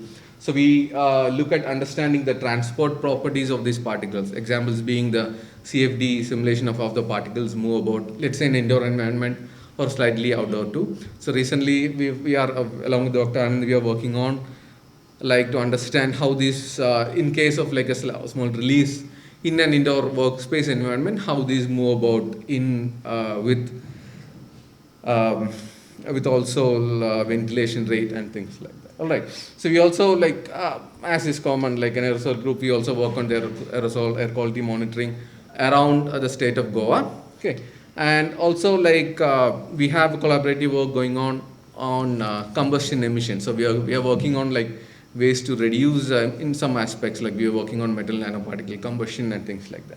But what I'm going to talk about today is basically on understanding the morphological properties of these fractal aggregates, specifically the fractal dimension or the 3-dimensional properties. So the objective is that you have, this is like how you would have, like, is a fairly good image, like of what you would get in a transformation electron microscope. From this, the fundamental aim in then is to recreate the three-dimensional structure. Okay, so using like images or like computational two-dimensional structures from this and try to recreate the three-dimensional structure from this. Okay, the importance is that once you have the three-dimensional structure, you can have like use it with different forward models to calculate different transport properties or different properties, whatever you want to plug it in your model. You talked about the coagulation rate in the last talk. So from this, you can also like have models to get at the coagulation rates, just to give a simple example in here. Okay, so in order to have this, you need to also have computational models based on different properties. It can give you these structures. All right. So the two common ways are, one is a sequential algorithm, wherein you add computationally one particle at a time, not using any physics in here. So you just, at each point, you make sure that the scaling law is valid. Simple. All right. So this is different from the diffusion limited cluster aggregation or cluster aggregation, where you actually track the movement of the particles and bring them in together. There were some issues with this, although this is like computationally quite simple. So there has been an improved on, which is called a cluster algorithm, wherein you make small clusters based on the sequential algorithm. You bring them in together like as clusters. That's why it's called a cluster algorithm. But at each point, you make sure that this equation is valid. So your input to the code is basically you give kf, df, and n, and also the primary particle size, which is a. You get three-dimensional structure, which has a RG according to the equation in there. All right. So, the theory or like our claim is that you have this structure, you have this two-dimensional image, and then from here you calculate or you measure some of relevant two-dimensional features. Like you can have the perimeter from here, you can have the area from here, something like a two-dimensional radius of gyration. There are more features in here, but when we started, we used like basically 4 of these. Simultaneously, using these cluster algorithm, what we created was a database. So in this database spanned like a large numbers of the df, kf, n. So starting from, let's say, the 10 particles to thousands of particles, or different values of kf, df, and n. And we populated this database, and for each of these aggregate in the database, you made computational two-dimensional structure. All right. And then once you have the comparison, you get the best fit out of it, and you have a three-dimensional structure in here. Of course, that's just a claim. How do we validate it? All right. That's where we start. So going further into what Dr. Anand had talked before, so what are the computational or the characterization complexities? The continuum approach is no longer valid. So we are talking about fine and ultrafine particles less than 1 micrometer. So these are based on the size, the continuum approach is no longer valid. So the shape is of course not spherical. Things are fine if it is spherical. There's no single size to describe the geometrical parameters. Okay, so and the measurement can be, it's usually in terms of some equivalent diameters. We are familiar with the mobility diameter, which is an equivalent diameter, aerodynamic diameter, another equivalent diameter. But how do we relate these geometrical parameters to these equivalent diameters? All right, so that forms the crux of what we do. So the question is like, how do you define a size? You have different sizes. So most of what we talk about is about the diameter of the sphere experiencing the same drag. All right, so this goes beyond aerosol science. So these are some of the most accurate instruments for size characterization or like property characterization. You have analytical ultracentrifugation, the gold standard now when it comes to colloidal characterization goes up to like 1 nanometer, right? All right. So you calculate you have measures to calculate the sedimentation coefficient. Scanning mobility particle size are one of the most important equipment that we use, right? Here the mobility is related to the friction factor. Nanoparticle tracking again for colloidal system, the dynamic light scattering. Everywhere you see this friction factor. It's also called as a scalar friction factor. It relates to the drag acting onto these particles. So how do we define that? So everything is fine for like spherical particles. We have a lot of work done on that. So in the continuum you have the Stokes law, where the friction factor relates to the radius of the particle. Free molecular, what you see is like direct impingement of the molecules onto the particle. So you need some kind of an area. So you have the pi a square coming into the picture. Okay. Transition, like Fix had already worked on that, and you have a correction factor known as the Cunningham correction factor, which relates to the well-known Knudsen number. So Knudsen number is fairly well defined, lambda by a, the mean free path to the radius. All right. So now what happens if it's non-spherical? So what is the length scale that we talk about? All right. That's where we started. So in the continuum, you have a modified form of Stokes law. You have the hydrodynamic radius. So there it's well established theory to how to calculate the hydrodynamic radius in there, but mostly it's time consuming. So what we used was, you solve the same kind of equation, hydrodynamics, reaction kinetics, electrostatics. So we borrowed a theory from biophysics, wherein we calculated like what we call as the Smallowski radius, how the particles like in the continuum range, how they come and collide with the molecules come and collide with the particles. All right. So if you have the Smallowski radius or the hydrodynamic radius, you can calculate the friction factor in the continuum regime. So we use a Brownian dynamics code for that. I'm not going into the details. Free molecular regime, again, direct impingement of the molecules to the particles. So you need the incoming momentum, outgoing momentum, related to what we call as a collision cross section. Heavily used when you have the ion mobility mass spectrometry. This collision cross section comes into picture, and it's related to what we call what is a orientationally average projected area. For a sphere, it's pi a square, and for if you have like a convex shaped object, it is given by 1/4 of the total surface area. Now you need Monte Carlo methods to go for these different shaped particles. So we have now PA, which is the projected area. You have the hydrodynamic radius. Now what happens in the transition regime, right? So we use the theory that the slip correction factor still holds good, and the Knudsen number basically is defined as a function of both PA and Rx. So now we have the theory to get the friction factor. You have a mechanism to get from the images to the 3D structure. How do you experimentally validate that? That's where again the SMPS comes into picture. So most of you will be well aware of like how it works with. So let me just give a very brief overview in here. All right. So you have the sheath flow, which is it's a very simplified model where you have a parallel plate, and the top one is negatively charged. You have the ground at the bottom. Sheath flow comes from the left to the right in along the x-axis. You have polydispersed aerosol flow, which is coming from the bottom. So the particles which are charged comes after the neutralizer. So things which are positively charged would essentially have like two different forces, like one which goes along with the flow from left to right, and then which has in the y direction as well, there is a force acting onto it. All right, so the particles which are quite mobile in the y direction hit for a particular voltage, it hits the plate before the slit. Some which are like slow, it hits the plate after the slit. For an applied voltage between these two plates, okay, you have particles of certain mobility coming out. We don't say monodisperse. I'm using the word monomobile because it need not be monodisperse for a single size, because it could have multiple charges. Once you have it, you calculate the mobility by the number of charges divided by F. So with F, you can also calculate what the mobility is. So what we did was like these also have like a different property for these SMPS. You fix the voltage. So from the outlet, you get particles of only one mobility coming out. All right. So we fixed the voltages and collected particles on TEM grids, something like this for different mobilities. So now we have, from our theory, we calculate the three-dimensional structure. So now we know the mobility of these, all of these particles. So from our from our prediction, we also calculated what the mobility was. And then, so we got for like, there are around 75 images. And then we also compared between the mobilities, what is the predicted value and what was from the experiments. Okay. Okay, you got a reasonable agreement in here. Of course, there is the complexity due to the diffusion correction.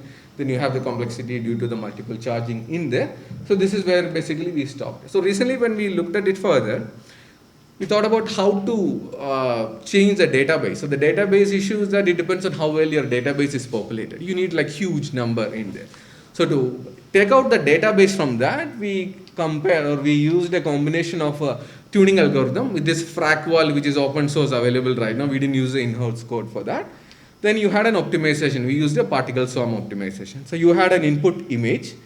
Then these particle swarm had different morphological properties. So for each of these aggregate generated, we had like two-dimensional structures, and this optimization algorithm essentially used to guide us towards the best fit in here. Okay. So in addition to the 4 parameters that I talked about, the two-dimensional parameters, we also had an important one, the two-dimensional fractal dimension. The importance is that it kind of helps you to further go to a good search space. It like directs towards a small range in the search space for the fractal dimension. And so these are for the actual two-dimensional properties and the predicted two-dimensional properties reasonable in here. So because it is completely numerical, we could also compare with like the three-dimensional properties of the input image as well as what we derived from there. Okay, so all is not good. Still, there are some three-dimensional properties. There are variation like the anisotropy factor. So the question is still going on, like how we can improve that further. So this kind of summarizes in there. The importance of this is that in the continuum regime, if you are able to measure, you get to something like the hydrodynamic radius or the Smolowski radius, free molecular range projected area. In between, you have a mix of, you have the information of the projected area and the hydrodynamic radius.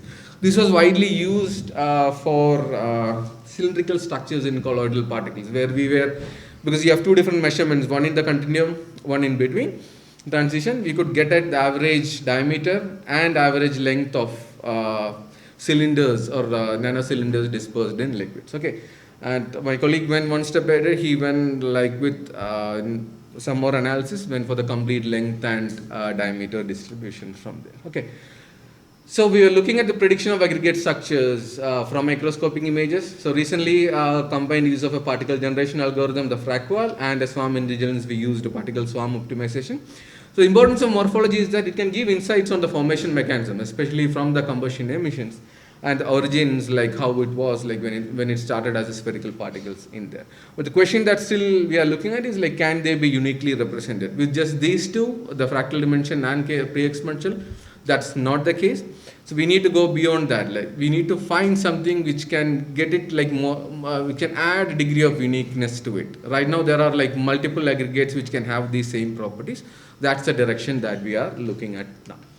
So the research group in IIT Goa, and like we have experimental collaboration going on in there, and like I said, recently we started with BRC also looking at the evolution of particles in an indoor environment. I think that's it from my side, and thank you again to the organizers.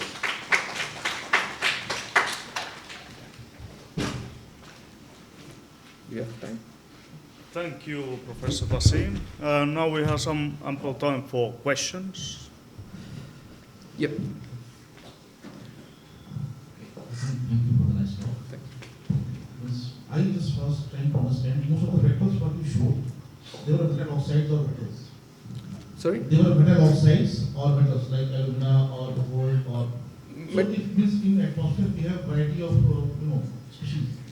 Say vectors like sulfate aerosol can have that nanoparticle, or what will decide that whether it will remain like a long chain vector or it will ultimately come towards spherical shape. So what decides that?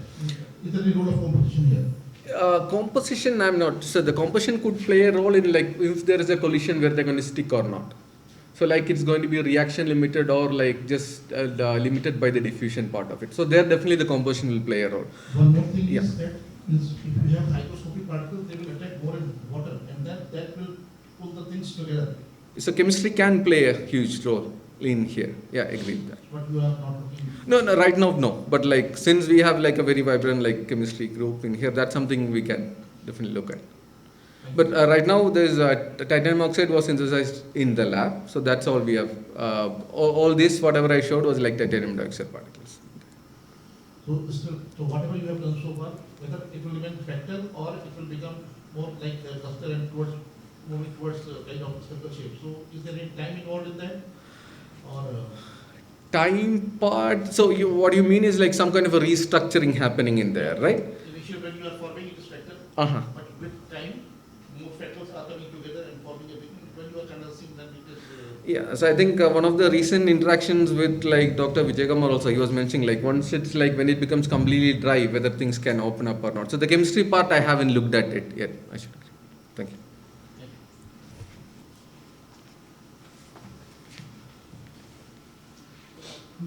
Good afternoon, sir. Sir, my doubt is that most of the 10 slides you showed were more of a spherical body. Have you ever encountered with more concave aggregated particles? No, see, although it's quite common to say that from a particular origin the fractal dimension remains the same, there's always a variation. So you could vary from like 1.5 to 2.4, 2.5 is like fairly common in there. So you find the entire spectrum, but like beyond that, usually you don't see a lot about 2.7. That's what I would say.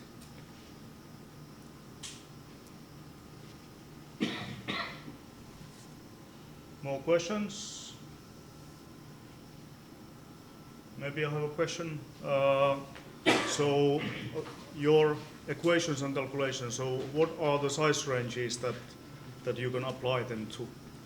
Okay, so I mostly worked in the transition regime. So where the Knudsen number is like Knudsen number greater than 7 is like roughly in the free molecular, and anything less than 0.1, like the error with the continuum calculation is less than 5% in there. So mostly corresponding to the Knudsen number between 0.1 and 7. So few hundreds of nanometers from starting from like 10 nanometers in there. Okay.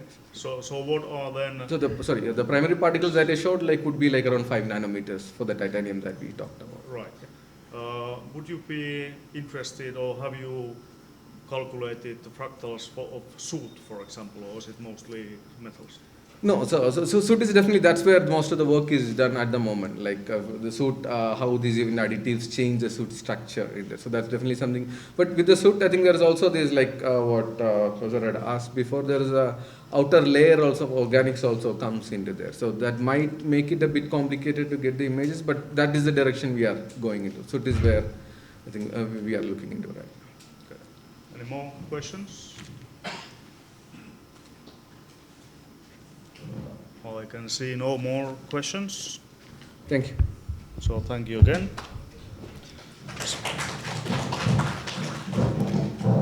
So now, as we discussed, we have a change in the program, and we will have a keynote speech from Professor Tripathi from IIT Kanpur.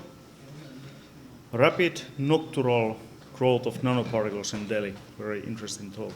Please, Doctor. Thank you. So you follow me? Yeah.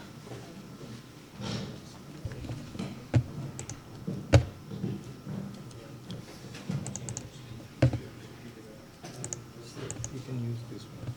So next slide, the previous slide, and the middle one is the point. Actually, just okay. So good afternoon, everyone. This is a very new result, which some of that has, been collaborative, of course, in nature. I am going to present, and something is still is continuing, and it's related to, of course, climate through CCN formation. So I will be basically showing, you can say, 3 results here. One is already published, and 2 are ongoing.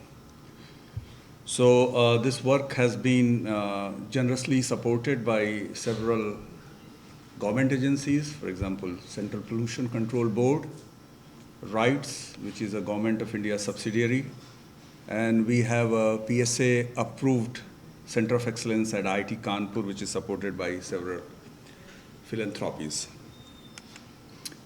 So the first part of this work, which is, as the title was suggesting, and I have made it a little more general here, is related to the particle growth in the night time in Delhi. And that is basically the first author is my PhD student, and several collaborators are sitting here, including, of course, University of Hyderabad. So what you see here, this measurement was conducted in 2019 from January to February in Delhi at IIT Delhi. And this part of the work mainly used 3 data set. One from scanning mobility particle sizer, second from mass spectrometer, aerosol mass spectrometer, and third from SIMS, besides having some other supporting information. And what you see that what Professor Kulamalla, of course, showed in great detail in the very first keynote in the morning, that you see these particle bursts events starting from 6th of January and going all the way up to 10th of February.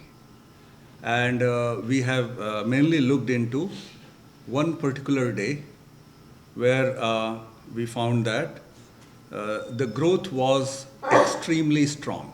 And this is that day, which is, I believe, 16th of January. And what you see, these signs, plus signs, they show the particle mode diameter of the distribution. So you have time here, you have a diameter, and the color code shows the particle number distribution.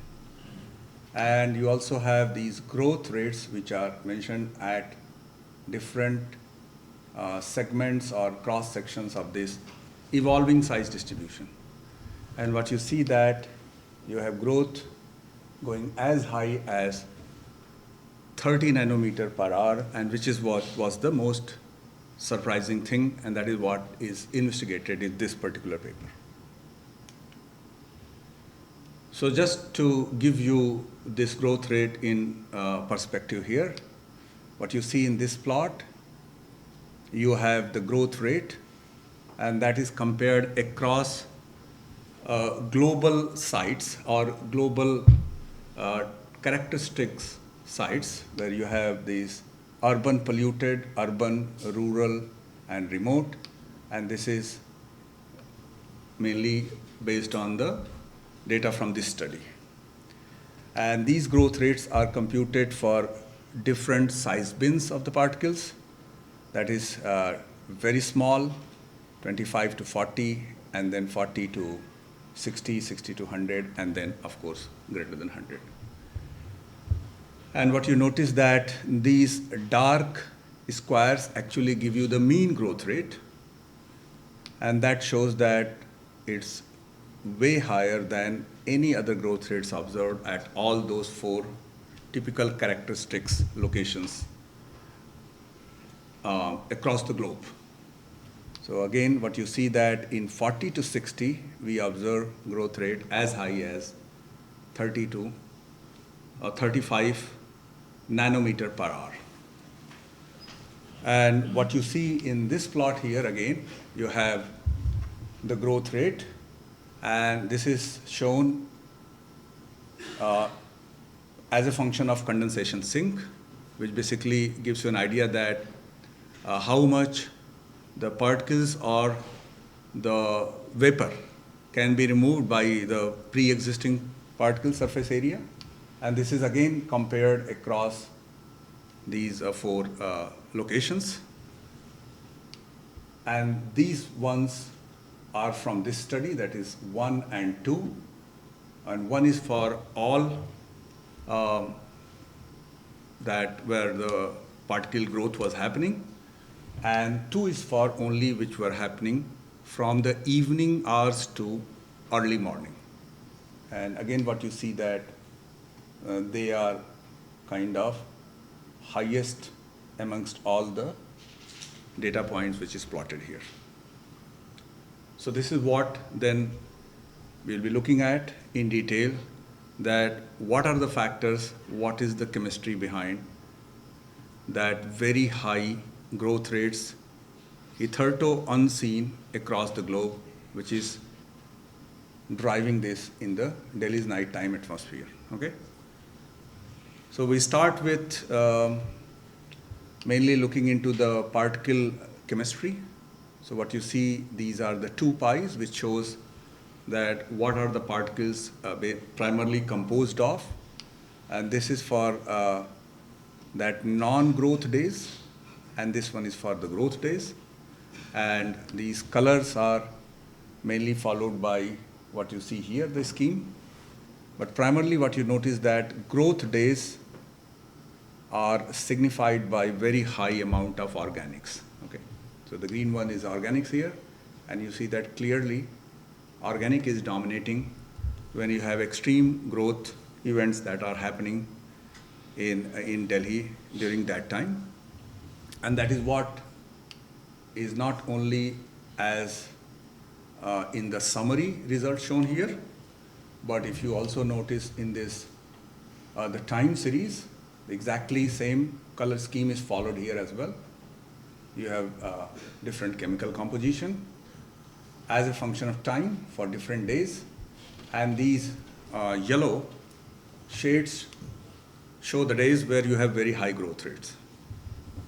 And what we again see that whenever you have high growth rates, they are coinciding with very high amount of organics, which are all shown here, organics, chloride, sulfate, etc., etc.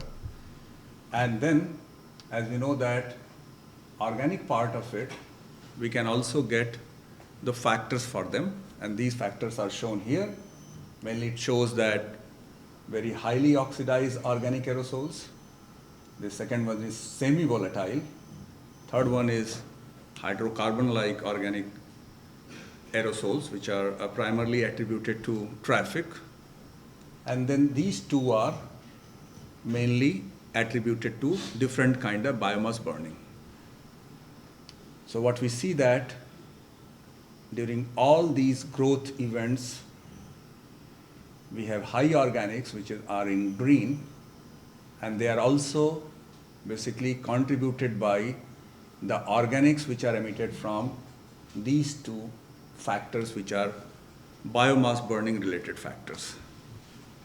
So what we see that these small particles, or let's say the particles, nanoparticles, are dominated by organics, and mainly that organics is coming from biomass combustion. And when we try to again look into that little more closely in this association here, so basically you have growth rates, which we showed earlier as a function of size bins, is computed based on the mobility data, mobility particle sizer data. That is the one growth rate here. And these are the growth rates which are computed based on the size resolved chemical composition obtained from mass spectrometer. And what you again notice is this is done for 3 different kind of species, which are organics, chloride, and ammonium. And it clearly shows that highest association is between the organic growth rate and the overall growth rate, indicating that most of the growth rate can be explained by the growth of organic part of aerosols. Okay. And this is again what you see here is that if you look into size resolved chemical composition of particles, what we see that smallest particles are totally comprised of organics only.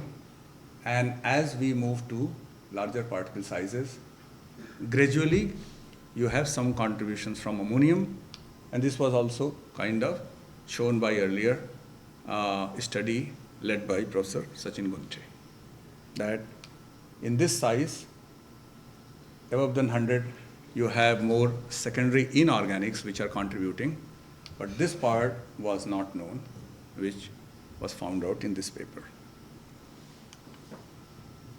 So now, here we are again trying to look even more closely that what are the factors which are contributing to this particles, more specifically, and that is what is shown here in a very similar way, that this is for non-particle growth days, and then this one is for particle growth rates, and you have 3 factors only shown for simplicity.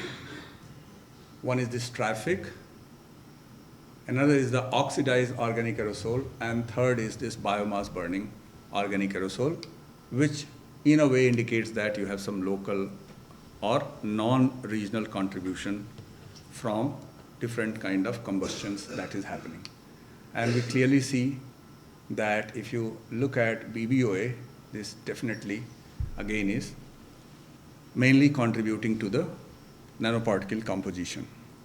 And this is just to show that how did we look into the spectra. So if you are interested, you could probably look into more closely into this biomass burning 1 and 2, which is one of them is little oxidized, and another is more primary in nature by looking at different fragments in this spectra.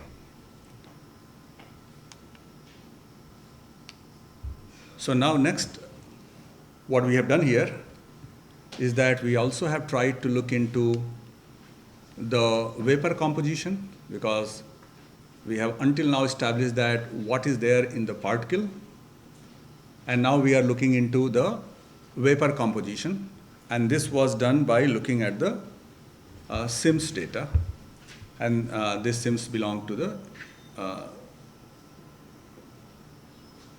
Swedish group. And what you notice here is that there are this level glucosan, which can be measured in gas and particle phase both. And this is for this very peculiar episodes of 16th January.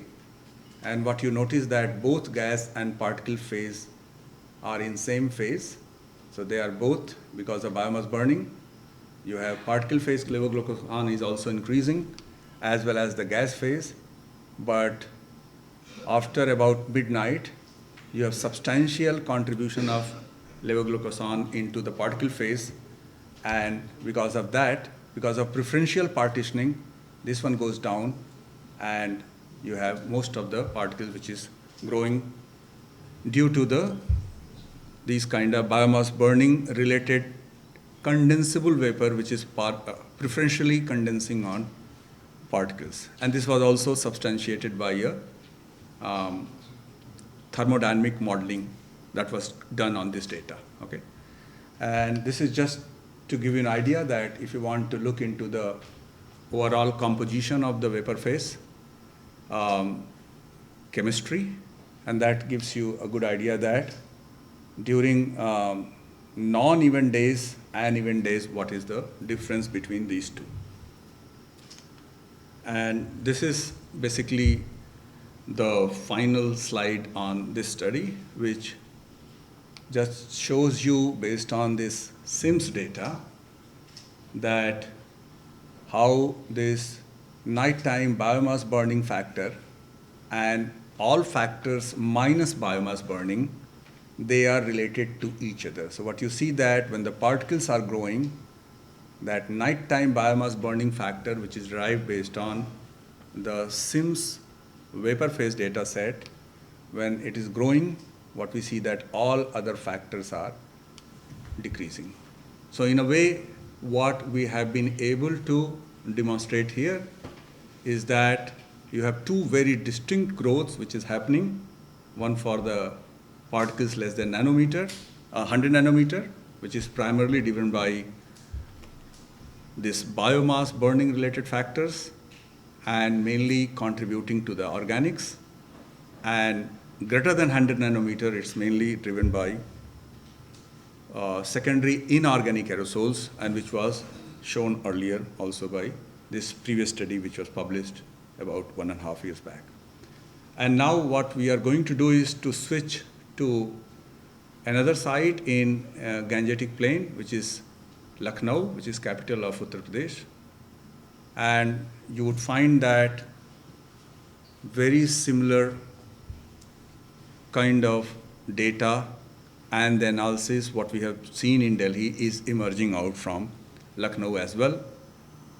We have used similar set of instruments there as well, that is scanning mobility particle sizer, mass spectrometer, but instead of SIMS, we are going to show you some data from PTR, but nonetheless, it's also point out to very similar kind of phenomena that is happening in Lucknow as well. So this is what is the measurement site over Lucknow. This work is still progressing. And the measurements were conducted right from December 2020 to May 2021. And what you see that just like we saw in Delhi, there are multiple these growth events where very strong growth has been seen in Lucknow. And this is one such event what we have tried to look into a little detail. And this is little crowded here, but I could tell you that that format is very similar what we have shown in earlier slides, that again we are showing that the composition of particles, okay, which are, if you look at the organics, that is dominating here. Next are the factors here, factors which are contributing to the particle composition. That is again dominated by this solid fuel combustion, so slightly different from Delhi. In Delhi, we were more, or we could attribute to biomass combustion, but in Lucknow, it is more related to solid fuel combustion. And then the third panel is the factors which are obtained based on the PTR data, which is not from SIMS, and that also have detected two important solid fuel combustion related factors, and that is what is happening for the day which we have tried to look into more detail here. Okay. And these are again mainly the time series here, and what you notice very clearly here that if you look that how organics are simply dominating the particle composition across all the days what we studied here. If you look into the MS factors, again, SFCs are dominating. And if you look into PTR, solid fuel combustion is still again dominating here. So we also looked into the growth rates here, and these are not yet compared because that was already done in the previous part of this what I showed. But what you notice that growth rates are again quite high, maybe not as high as Delhi. What we have seen there is sometime exceeding 30 nanometer per hour, but here it's somewhere from 50 to 20 nanometer per hour. And this is what is the summary information of the particle chemical composition. This is the factor summary of the particle phase chemistry, and this is the vapor phase, which has been obtained using the PTR data. So this is still kind of continuing, but is clearly indicating that the factors which have been or have contributed to the growth of nanoparticles over Delhi, very similar factors are contributing to the growth over Lucknow as well. So in a way that it's not very typical of Delhi's atmosphere, it's rather characteristics of most of the part of Gangetic Plain, and hopefully we'll be able to conclude this work very soon. Now finally, what I'm going to show here is that how these nanoparticles are contributing to the cloud condensation nuclei formation, and by looking at the hygroscopicity, which is a very important parameter, gives you a good idea about the ability of particles to act as cloud condensation nuclei. And as you know that cloud condensation nuclei determines the particles which can act as cloud droplets. So in a way, it brings very important relationship between the pollution and the climate through cloud formation. Or by modulating cloud, they can also, of course, have modulating effects on climate. So we have looked into mass spectrometer data, of course, the way we have looked at in that data for Lucknow and Delhi before. We have also looked here at the PTR data. So this work is also from Delhi, but from a different site, little downwind of Delhi, Central Delhi in Manorachna International University. So we have looked into the mass spectrometer for particle composition. We have also looked into the PTR for gas phase composition and the sources of those gases, and we have also looked into that cesium. And cesium we have calculated or estimated by operating a cesium counter. Okay. And then if you have cesium counter and scanning mobility particle sizer, which of course was there, you can also estimate what is called this kappa, which is a single parameter and can give you very interesting information about cesium property of particles. So higher is the kappa, just to give an idea, more hygroscopic the particles are. Okay. So what you notice here is that on this axis we have given values for kappa. This is the mobility diameter of particles, and this is mass fraction obtained from mass spectrometer. So one thing what you see that across Delhi, of course, that organics are simply dominating, and certainly below 100 nanometer, be it IT Delhi site or Mano Rachna site, that organics, simply are masking other species in fine particles distribution. And this is what you have, these values are basically kappa, which are calculated for 5 different supersaturations. So because cesium counter can compute or give you cesium concentration at different supersaturations, so instrument was set up at 5 different saturation ratios, and what you see that across 5 you have very similar values of kappa, okay, and which are very high than any other locations across whatever has been reported globally. So it's as high as about factor of 2 from other values reported across the globe. And this is what now we have tried to look into the relationship between this hygroscopicity factor kappa, which is shown by this violet curve. The black line is cesium concentration, okay, and this one is PM1. And what we are seeing that there is a very strong association amongst these 3, okay. And here what is shown is basically a relationship between kappa, which is on this axis here, and PM1, and of course also cesium, and we again find that kappa is very strongly correlated with both PM1 as well as cesium.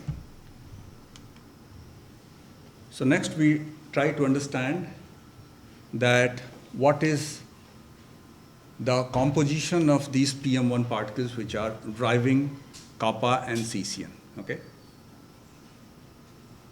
So what is shown here is this kappa, which is, you can certainly apportion kappa into different species. You can apportion this in organics, and you can also apportion between different other inorganic species, and that is what is done here.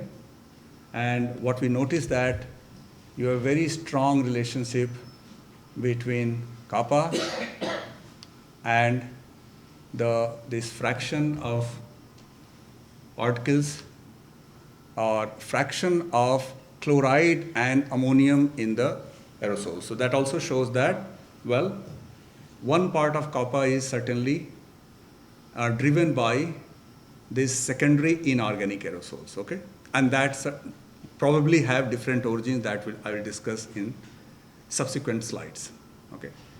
But what is very interesting here is that we have found a unique and surprising relationship between this organic part of kappa with secondary volatile oxygenated organic aerosol. What you see that we are finding as high as 0.6 correlation coefficient between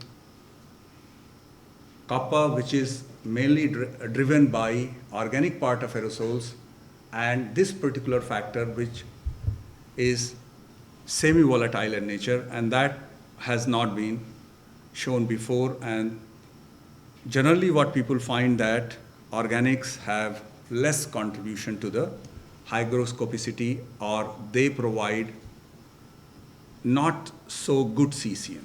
And here what we are seeing that, well, organics and even semi-oxidized part of organic is also contributing in a major way to the kappa and thereby to the CCM formation. So this, of course, just to give you that how we use the combined spectra, that is the UMR and HR, to discern different kind of fragments or those peculiar molecules which are probably contributing to these factors, okay?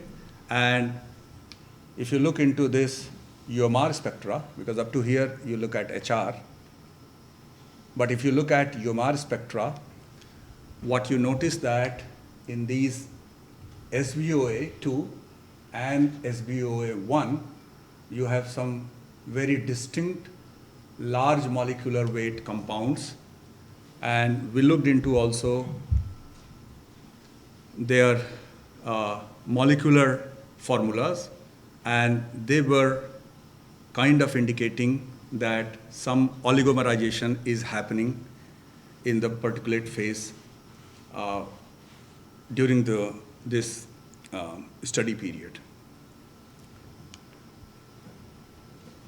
So finally, we try to understand what is actually causing this oligomerization, why these large molecular weight compounds are forming. And we could, in a way, suggest the following chain of reactions, that there are some of these vapor phase, very low molecular weight compounds, which are after photochemical oxidations are giving larger molecular weight aromatic compounds. And then simultaneously we also have gas 2 aqueous partitioning is happening, which is mainly partitioning these secondary inorganic species into particulate phase. And once we have these two conditions are present, then you have these large molecular weight organics which contain some nitrogen and sulfur are mainly getting formed in these wet and acidic aerosols. So this is what is, if you look what are the steps involved here, that mainly we have these reactive organic species and aromatics which are basically emitted in the vapor form in the atmosphere. Then through photochemistry they form secondary volatile organic compounds, and then they partition to give rise to these secondary oxygenated organic aerosols, and part of that also is secondary inorganic aerosols. And then at the same time, some of these vapor get dissolved into these wet particles, and there, depending on whether we have one of these conditions, you have large molecular weights, nitrogen and sulfur containing compounds form.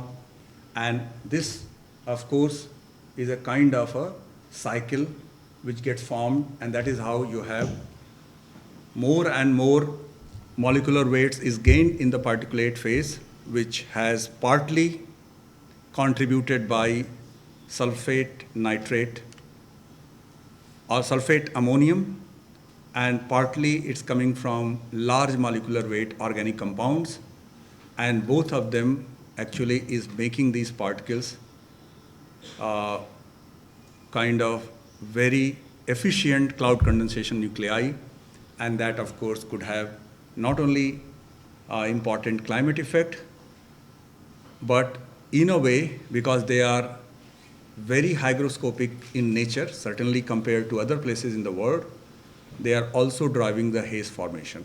So one mechanism what I showed in the first part, where haze is forming because of these primary gaseous emissions which are driving at least the nanoparticle growth and which is contributing to haze formation.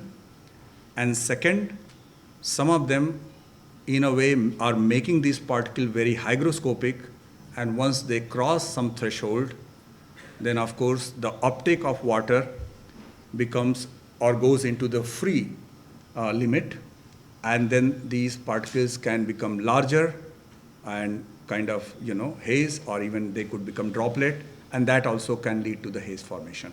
Okay, so I will just stop it here, and we'll be happy to take some questions. Thank you.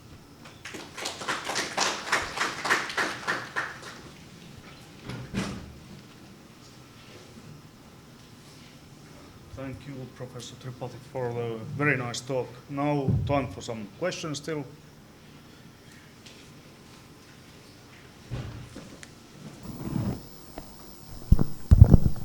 Thanks, Professor Tripathi, for the talk.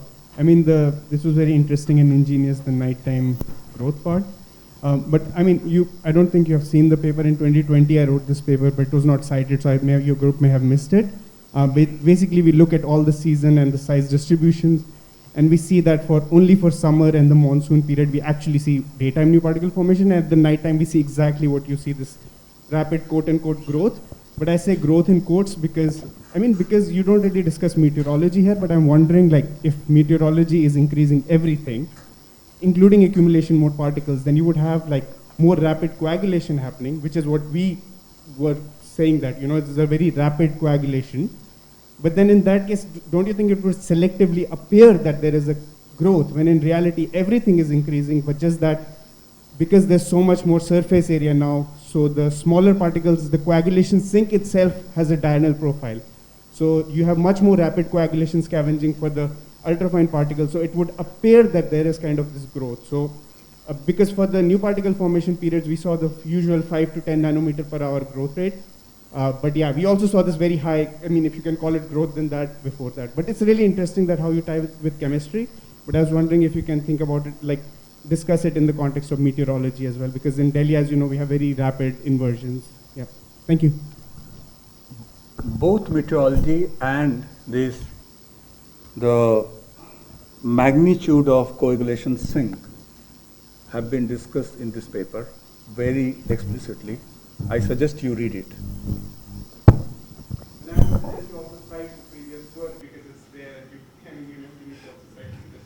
I think you cannot force anybody to cite a paper, right? No one forces anyone to cite a paper. As far as the Delhi is concerned, there are very distinctions between the role of meteorology is concerned.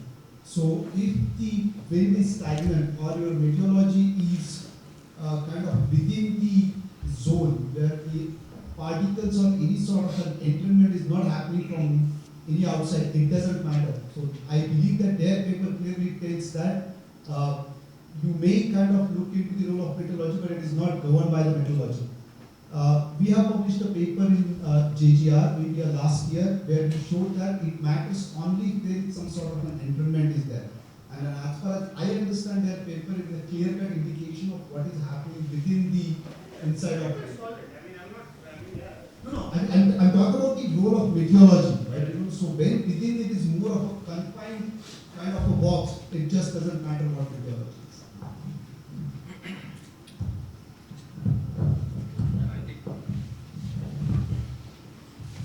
Hello, sir. I have a very basic question regarding, as you have said that during new particle period, the organic aerosol, the high organic aerosol has been seen. Are these organic aerosol locally generated, or are they coming from some transported aerosols? No, organic aerosols can come from any process where you combust hydrocarbon, where, except let's say methane or that kind of stuff. Any other thing when you combust, and if it is an inefficient process, then generally if it's fully efficient process, then you have carbon dioxide, water, and NOx. But it's not often. So in that case, you have some soot, that is one of the products, and then you can have a variety of gases. And then after that, you can have various reactions which could lead to the formation of organic aerosols. Thank you so much. Okay, thank you very much again, and thank all the speakers of this session. Please, sir.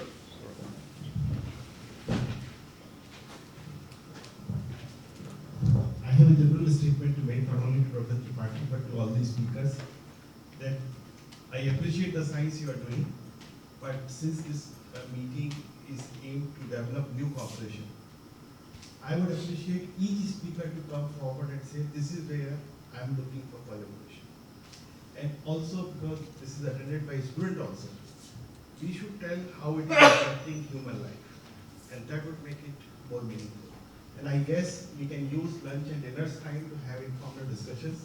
Of course, I'll also request Vijay and Rakesh to plan that before the closing there could be some formal session where we could discuss what are the next step ahead for taking a plan. We keep that. Yes. Thank you.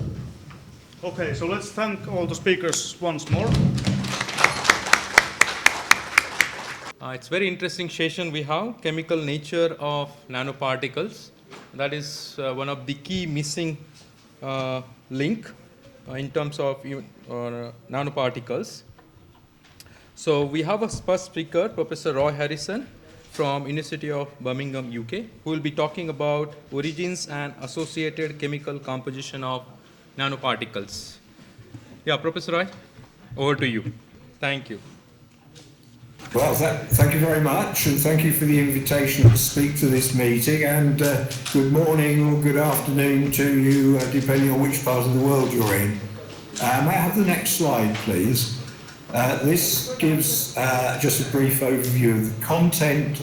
I'm going to talk about the major sources of nanoparticles. I will focus specifically on some work that we've done on diesel exhaust, and then move to new particle formation and bring this together with some atmospheric measurement data. Next slide, please. So the major sources of nanoparticles are primary emissions and road traffic, other combustion sources and other high temperature sources are all important. And then we have secondary formation, which is generally through atmospheric oxidation processes forming low volatility species, sulfates, oxidized organic compounds, and other condensable molecules can contribute. So I will look at these in turn, starting with the primary emissions and some of the work that we've done on diesel exhaust. Next slide, please. This is now a slightly outdated inventory of primary sources of ultrafine particles in Europe produced by TNO. And that shows international shipping as being by far the major source. This is likely to reduce quite substantially because of the required reductions in the sulfur content of marine fuels. The second biggest source there is road transport, primarily diesel engines in Europe. And although we have a vehicle fleet that now is very largely equipped with diesel particle filters, we're finding that the number concentrations from road transport have not fallen nearly as fast as the black carbon. So there's some quite interesting findings there that we're about to publish. New paragraph. New slide, thank you. This slide shows Europe. You can see Scandinavia at the top. You can see the British Isles to the left of the picture. And this shows the spatial distribution of ultrafine particle emissions.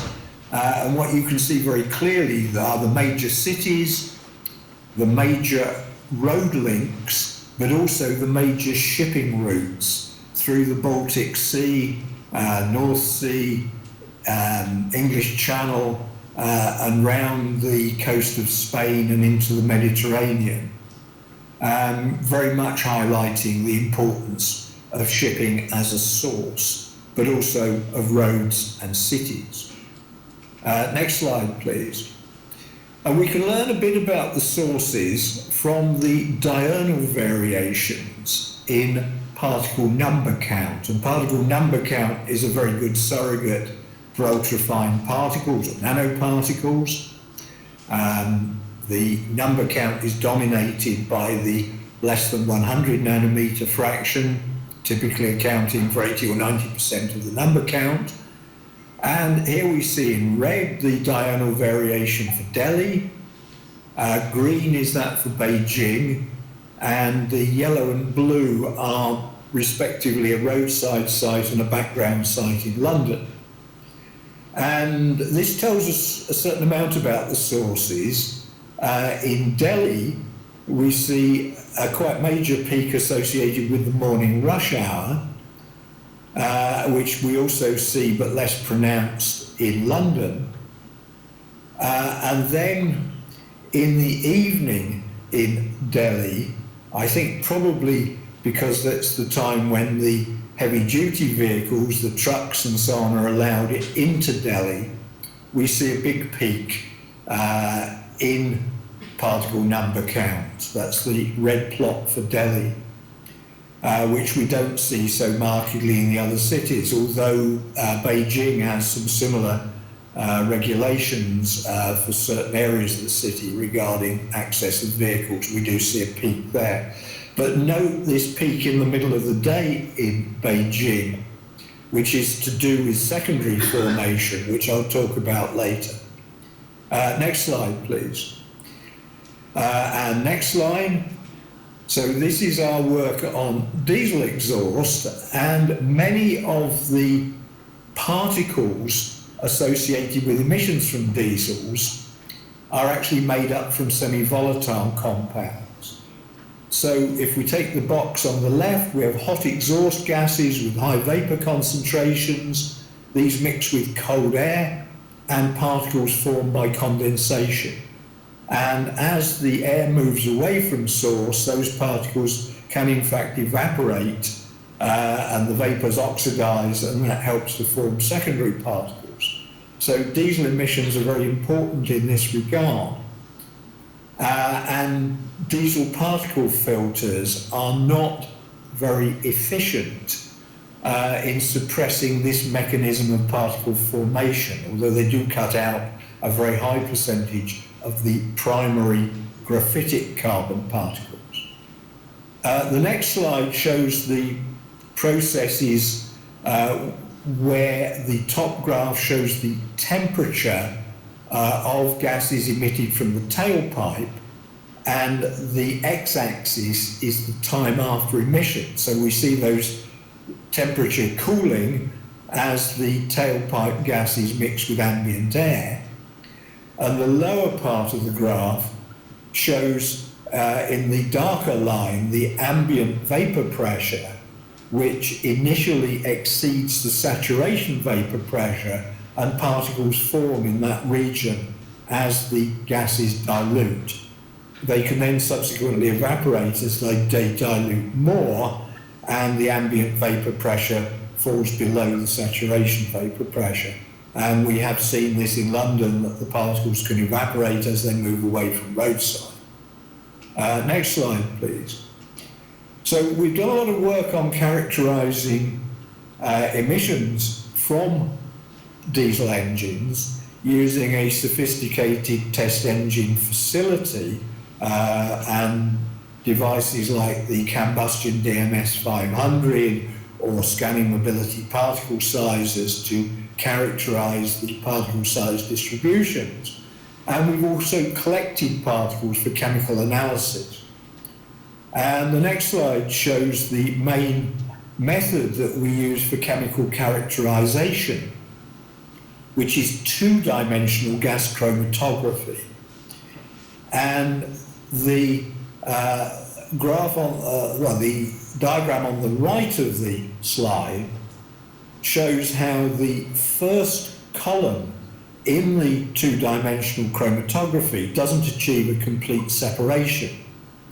But we then have a modulator that takes slices out of that column effluent and puts them through a second column. So the first column separates on the basis of volatility, and the second on the basis of polarity. And we can get a complete separation shown on the next slide. So on the left, we get what you would see from a conventional one-dimensional GC. And if you click again, we'll get some words on the bottom there, on the bottom of that slide. Thank you. So that's a conventional one-dimensional GC, gives this unresolved complex mass. And on the right, the comprehensive two-dimensional instrument essentially adds another dimension to it, and we can separate out the compounds that are within that unresolved complex mixture. The next slide shows a typical chromatogram, and if you click through that, you will see how we can identify different groups of compounds. Keep clicking, alkanes and so on, tricyclics, monocyclic aromatics and so on. There are a few more there. Just keep going, don't worry if you then get on to the next slide. So when we look at diesel emissions, we get the kind of plot that you see on the right-hand side there. And that's made up of two plots, which you'll get by two more clicks. So at the left side, we see the diesel fuel, which is the compounds below C20, and then vaporized engine oil is what we see on the right, which is in the C18 to C30 range predominantly, going slightly beyond C30 in fact. So we've got both the more volatile fraction there, still within the particles, although there will be a bigger percentage probably in the vapor, but also we've got the condensed engine oil, which partitions very much into the particulate phase, and this shows both of the graphs actually are derived from the particle phase. Next slide. So here we see the particle phase emissions composition overall. The y-axis is the percentage mass contribution, and the x-axis shows the carbon number from carbon 11 to carbon 35. So this is purely the particulate fraction. There is actually also a vapor fraction which looks very different because it peaks very much to the left-hand side of the plot. But what we're seeing here is that linear and branched alkanes, which are the grey blue at the bottom, makes up very much the major proportion, probably 50%, with monocyclic alkanes in the red-brown colour above that, and bicyclic alkanes then in the green. So these are components of the diesel fuel and of unburnt fuel and engine oil, which condense into the particulate phase. So that's what makes up a large proportion of the nanoparticles, those ones that condense after emission as the exhaust gases are diluted and cooled. So in urban air, that makes up a large part of the composition of the nanoparticles, but it's not the only component. Next slide, please. Now, this is Heathrow Airport, and where the blue arrows are the two runways, one of which is used both for taking off and landing, one of which is only used for taking off.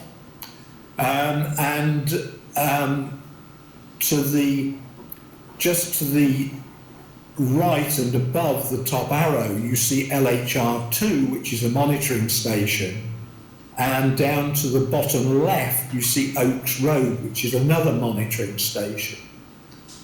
And in the next slide, we see, if you click first, we see the polar plot from LHR2, And this is for 15 nanometer particles.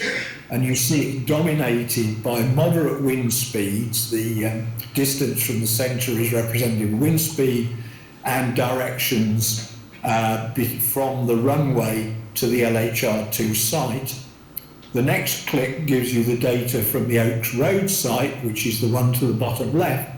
And again, we're seeing a large emission of 15 nanometer particles from the runways. And the next slide shows the size distributions. So the peaks to the left, the blue and the green, are Oaks Road and LHR2 particle size distributions, and the other graphs are Marylebone Road, North Kensington, and a rural site, Chilbolton in southern England, showing a quite different size distribution that's much more associated with diesel traffic. And we see that the aircraft are associated with very much smaller particles than the diesel engines. And this kind of study has been carried out in other cities, and we see on the next slide, we see 4 cities which we studied in collaboration with people from University of Helsinki and from the IS Global Institute in Barcelona.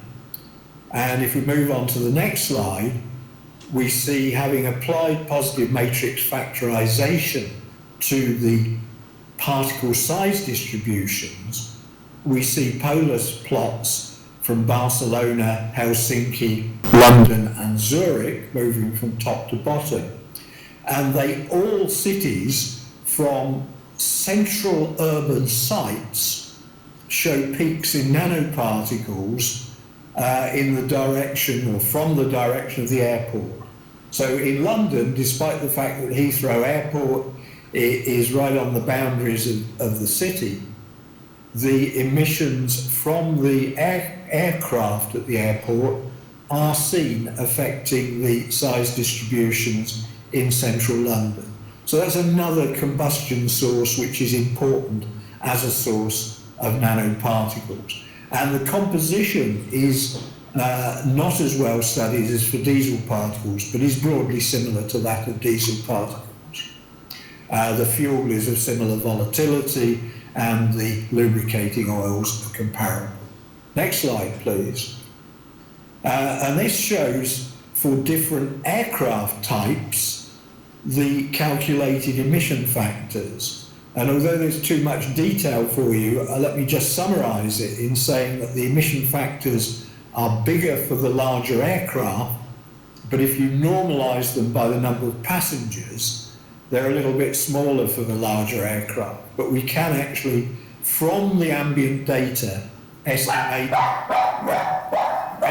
emission factors for the different aircraft types.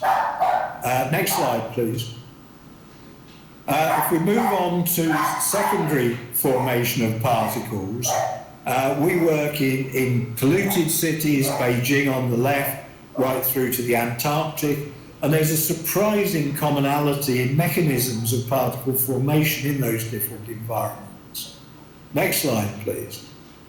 So there we see the move from molecules on the left through to clusters of molecules, and then growth into nanoparticles, which then grow more by condensation and coagulation to make up a significant part of PM2.5 mass ultimately. And the next slide shows the process again, and both in Antarctica and in places like Beijing, the dominant processes are the oxidation of sulfur dioxide to form sulfuric acid, which reacts with amines, possibly with oxidized VOCs. HOMs are highly oxidized molecules, so these are large organic molecules containing a lot of oxygen. Those form clusters, so critical clusters about 1.5 nanometers. That will then grow into new particles. and that can continue to grow mainly by condensation of oxidized molecules to form cloud condensation nuclei. The next slide shows us that these processes are not important in all cities, although they do occur in most cities. But these are cities in Europe showing a diurnal variation in black carbon, representative largely of diesel emissions in those cities, in the black line, and the red line is the particle number count. And in the cities at the top, we're mostly seeing just the effect of traffic. But if we look at the city in the bottom left, the HU, that is Huelva in southern Spain, and we see this massive peak in particle number count in the middle of the day that's not associated with road traffic. And that's new particle formation by those processes we've just seen in the previous slide. So the next slide shows how we use a chemical ionization mass spectrometer to study these processes. And it requires a couple more clicks just to fill in the full detail. So we use nitric acid vapor after the inlet in the ion source to attach to the organic molecules, which then allows us to identify them in the mass spectrometer. And this is a high resolution mass spectrometer, and the next slide shows how the data are presented. So this is a plot on the y-axis of what we call the mass defect, which is the difference between the accurate mass and the integer mass. So for a carbon atom, that would be 0, but for a hydrogen atom, there's a positive mass defect, and we plot that against mass to charge ratio on the on the x-axis. And you can see on the right-hand plot the growth of amine sulfate complexes, which are getting bigger and bigger in terms of mass to charge ratio in the green there. And the big blob to the bottom left is actually sulfate, which is important in terms of initial mass, but on its own is not contributing a great deal until it reacts with ammonia to grow into the ammonia and amines to grow into the bigger mass particles, which then form the clusters. Next slide.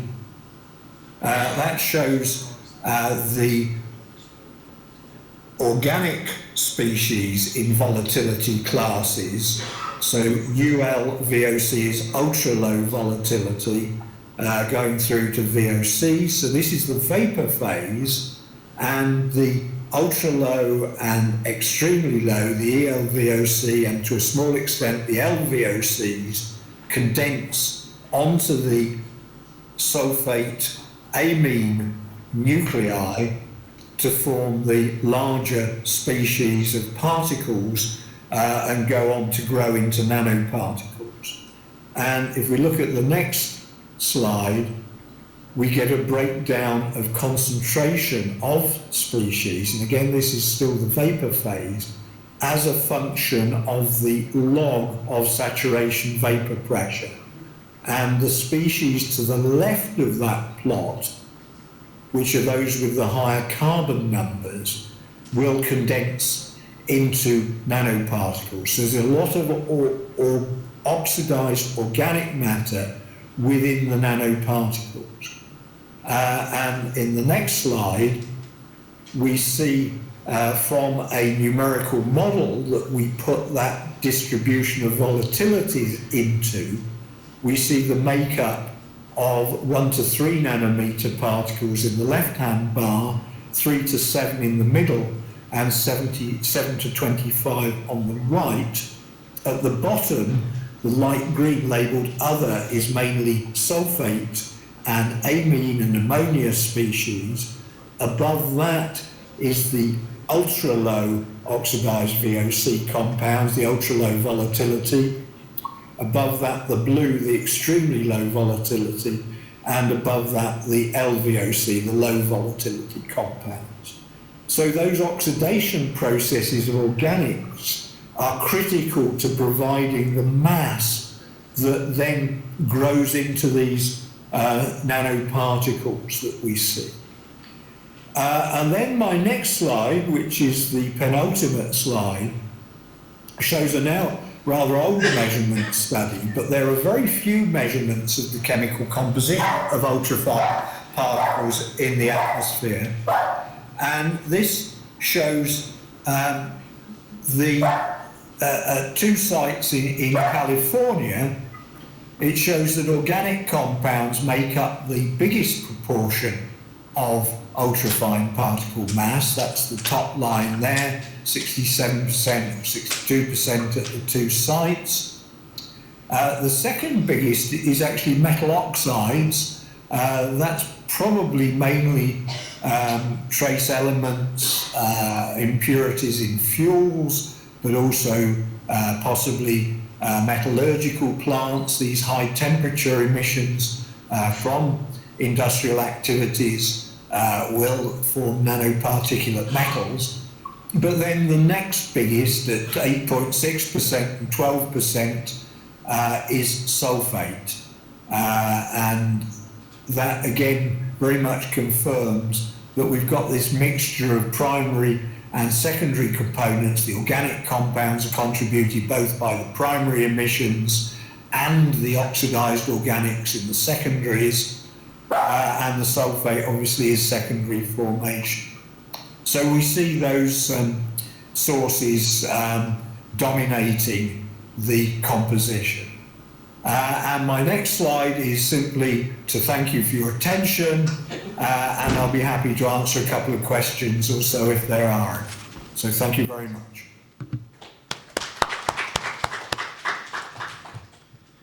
Thank you, Professor Roy. It was an excellent talk. We have a time for a couple of quick questions.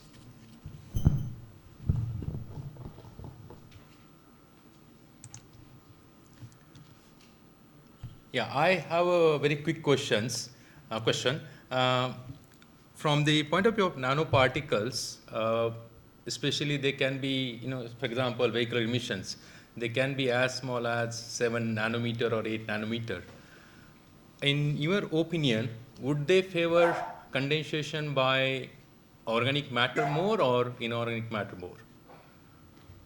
And Sorry, why? I missed the latter part of the question. Could you pose that again, please? These nanoparticles from vehicular exhaust, would they favor condensation by organic matter or inorganic matter? It all depends. It depends on the vapor pressure, excess over saturation, but also from a viewpoint of activity coefficients, they would probably favour the condensation of organic compounds onto organic compounds. It would be more favourable. But if there was a very big excess vapor pressure of inorganics, then they wouldn't be too fussy about where they condensed, and they could also condense on traffic-generated nanoparticles. Okay, thank you. Do we have any more questions? Yeah, there is one. Thank you very much for such a nice talk, Professor Harrison. I am Neeraj Rastori. My question is related to your last slide, last slide, where you were showing the composition of ultrafine particles, and you showed that about 12% and 20% was metal oxide. Yeah, 12 and 20% metal oxides.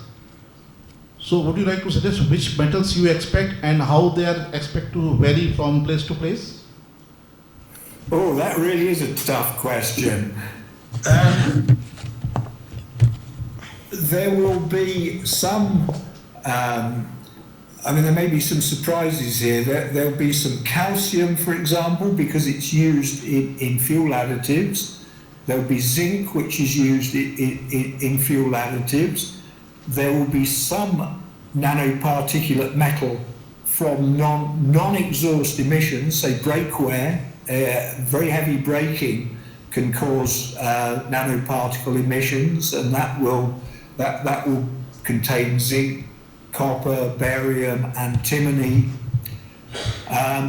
If there are industries such as metal smelting, for example, then those may well dominate, so there'll be huge variations from place to place. Excuse me, but the ones I mentioned earlier are likely to be present in most cities because they come from road traffic. So there will be a very wide range of metals there, predominantly in oxide form if they've come from a high temperature process, which they most probably have. So I hope that sort of gives you at least an idea of where they're coming from, and if you know roughly where they're coming from, you can start to infer the composition. So just in continuation, just a little bit clarification here. So when we say it is traffic related, so it means when we are talking about metals in nano size particles, that means it has to come through very high combustion process. So other than that, this breaking and all, they can cause nanoparticle? It's almost certainly from a high temperature process if they're in that size range. Actually, remembering now, I wrote a review article on this a few years ago, so if you drop me an email, I'll be happy to send you the review. That covers most of the major studies up to the time of the review. Fine, thank you very much. We still have 1 minute for a very quick question. Okay, this is Dr. Ravindra Keval. My query is that you have worked in Europe and very clean side, but you might have also experienced China pollution. So what is your observation for Indian pollution condition, basically the nanoparticle formation and their chemistry, means how it could be different and what could be similar there?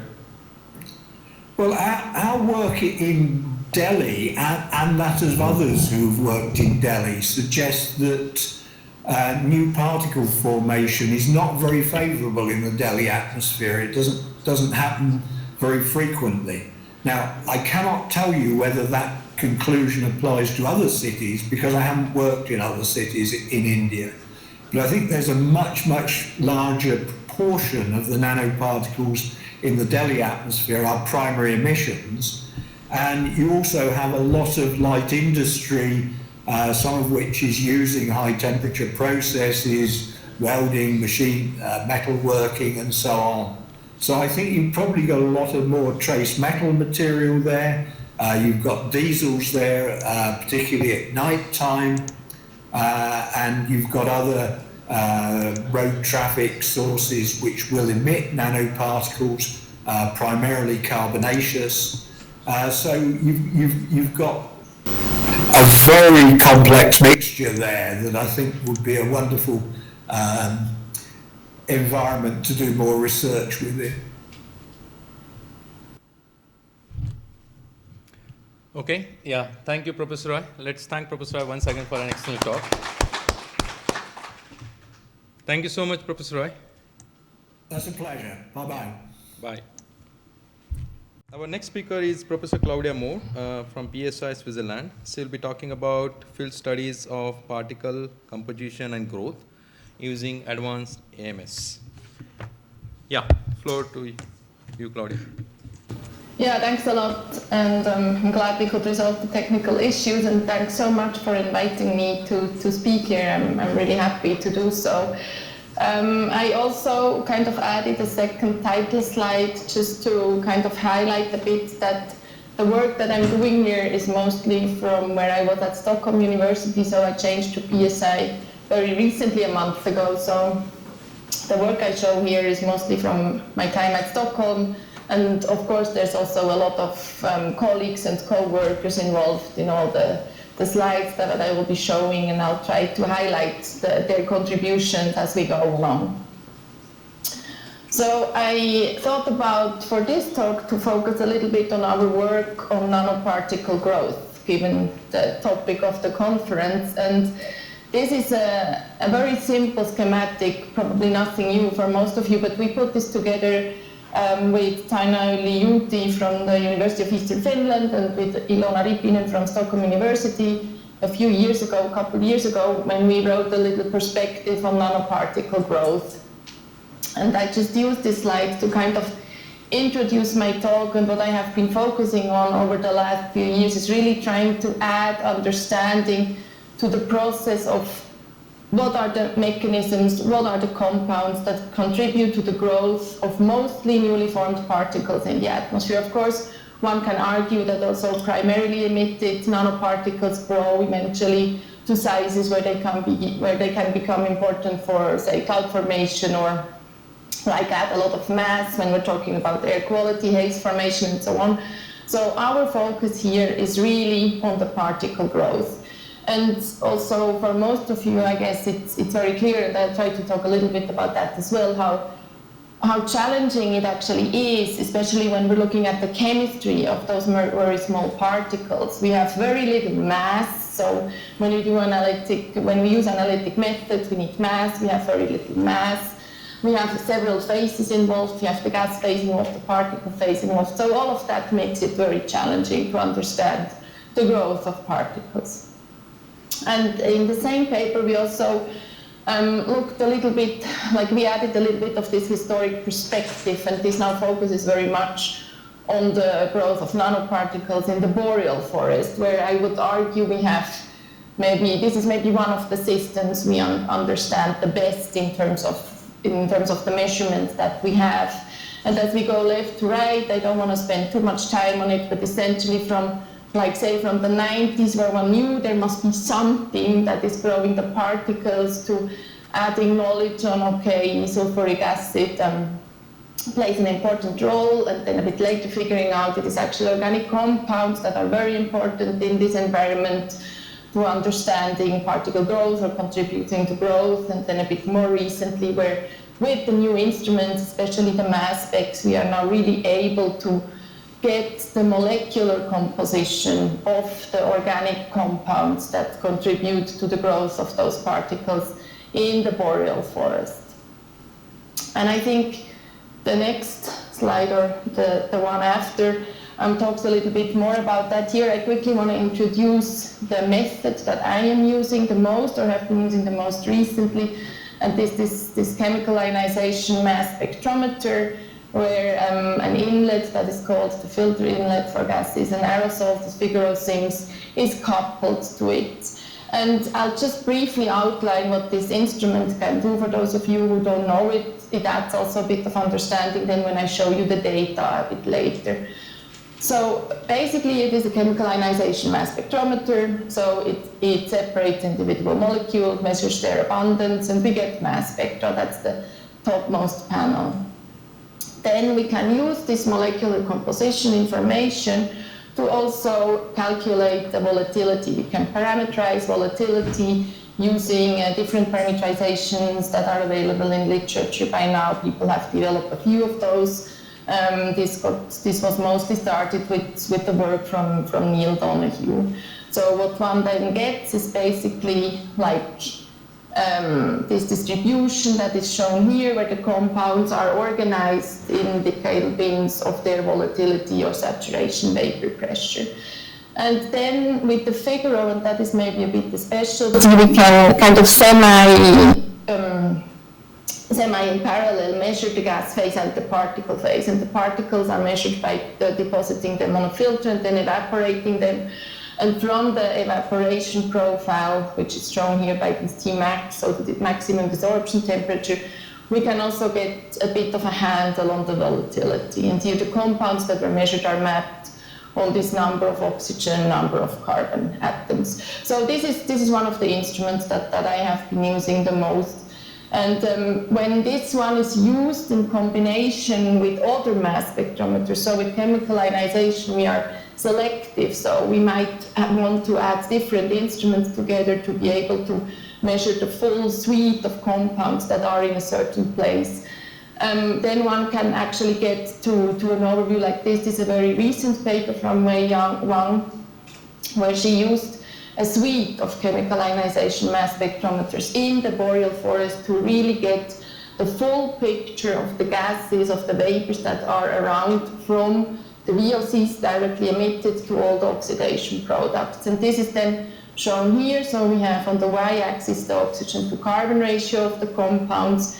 We have on the x-axis again this log of the saturation vapor pressure, and then in the different colors in the background the different categories of volatilities, from the highest volatilities, the volatile organic compounds, all the way to the lowest volatilities, the ultra-low volatile organic compounds. So one can see how we are now able to really map the whole suite of compounds. And of course, if we now go back to the topic of nanoparticle growth or particle growth, it is like the lower in volatility we go, the more likely compounds will condense and contribute to growth. At the same time, those very low volatile compounds are usually also only around in very low concentrations, whereas as we go to the semi-volatile, intermediate volatile organic compounds, is also shown here in the pie chart, their abundance becomes much more, much higher. So then the question is, which are the compounds essentially that then ultimately contribute to the growth? Where are they in the spectrum of volatilities? This is what we want to look at.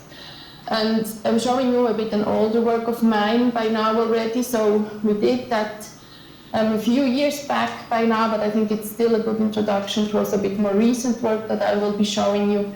So also in the boreal forest, we used the Figaro SIMS to measure the oxidized volatile organic compounds. We identified about 1,000 compounds, mapped then here with according to the number of oxygen atoms, number of carbon atoms. So we see that the bulk of the compounds we measured has between 5 and 10 carbon atoms, 4 to 6 oxygen atoms.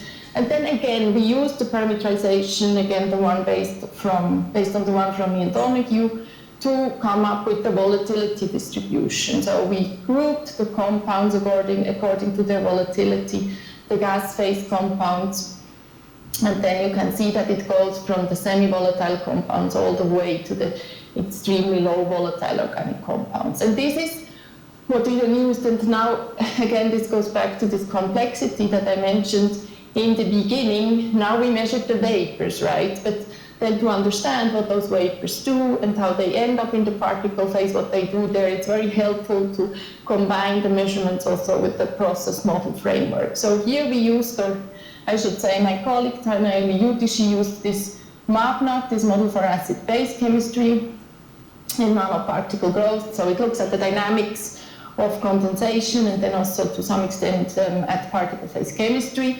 So the size and the size of the particles goes in there, and then also this vapor pressure distribution. And then what the model puts out are particle growth rates as a fraction of dry mass increase for each bin.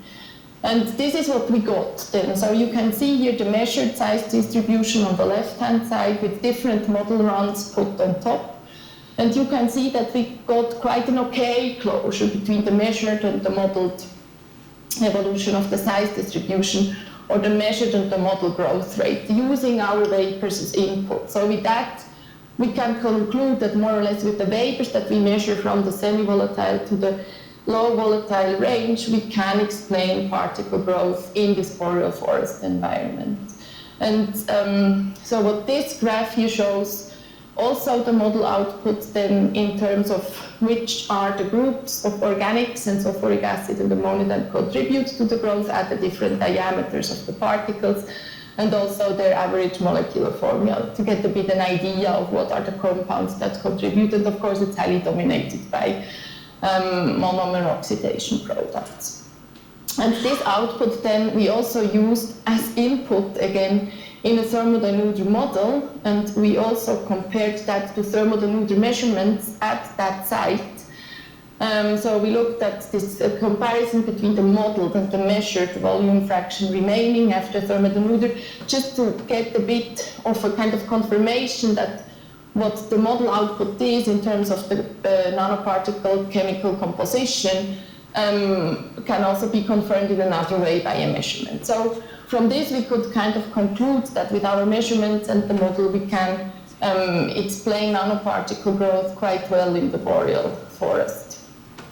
And what we are doing now is to bring the same setup or the same method to a totally different environment, and that's the Jakarta Global Atmosphere Watch Station. It is the world's highest atmospheric composition monitoring station in the Bolivian Andes. It's 5,240 meters above sea level, and also there, like, new particle formation is very regularly observed, especially in the spring months, so in May.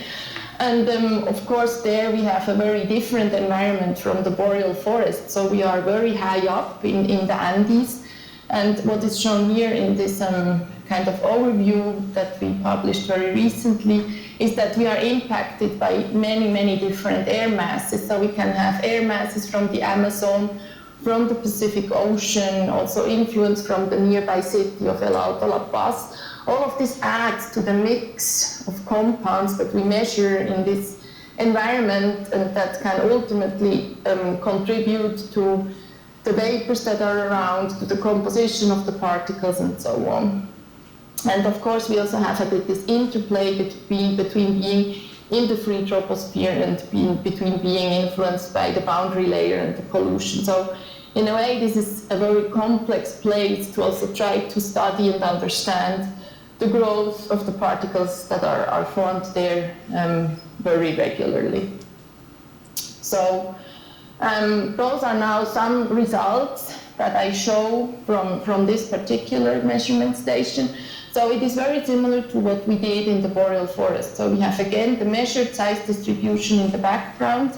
Here we also add the time series of the compounds that we measured, so sulfuric acid, the different organic volatility categories, extremely low volatile organic compounds, low and semi-volatile organic compounds, and then different model runs. I will not go into detail base case, but then we also modify the concentration a bit.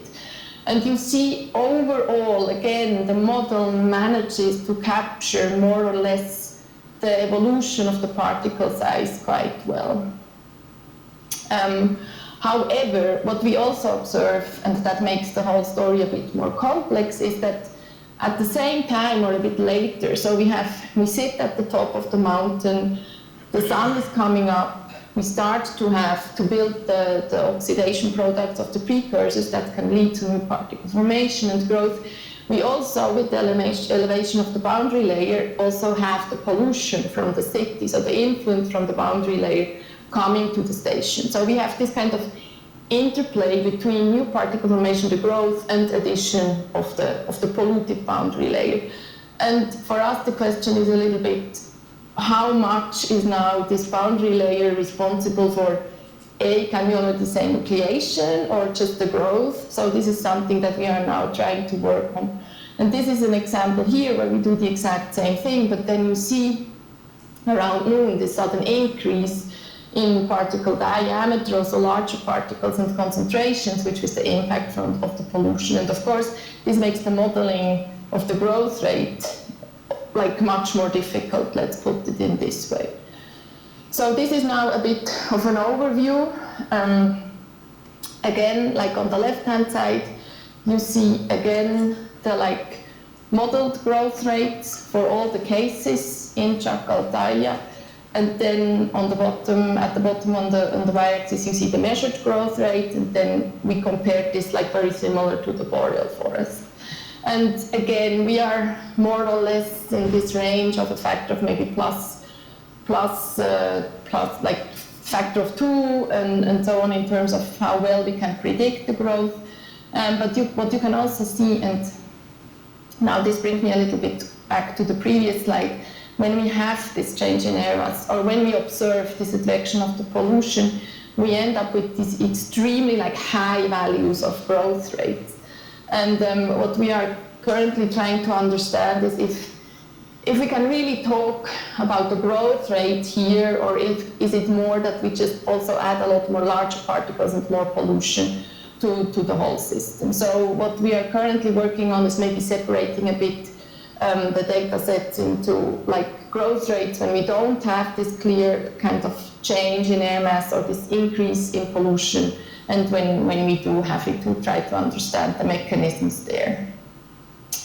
Interesting for us is then that when we look again, so this is, if you think back, this is also what we did for the boreal forest. Like the model basically tells us what are the compounds that contribute to the, like essentially to the size or the mass of the 40 nanometer particle. So here are the mass fractions, and this is now a time axis at the bottom. So you can see the different cases over the period of April-May for Chakaltaya. You can see that we have a lot of organics, like in the boreal forest, but then also these periods where suddenly sulfuric acid becomes very, very important.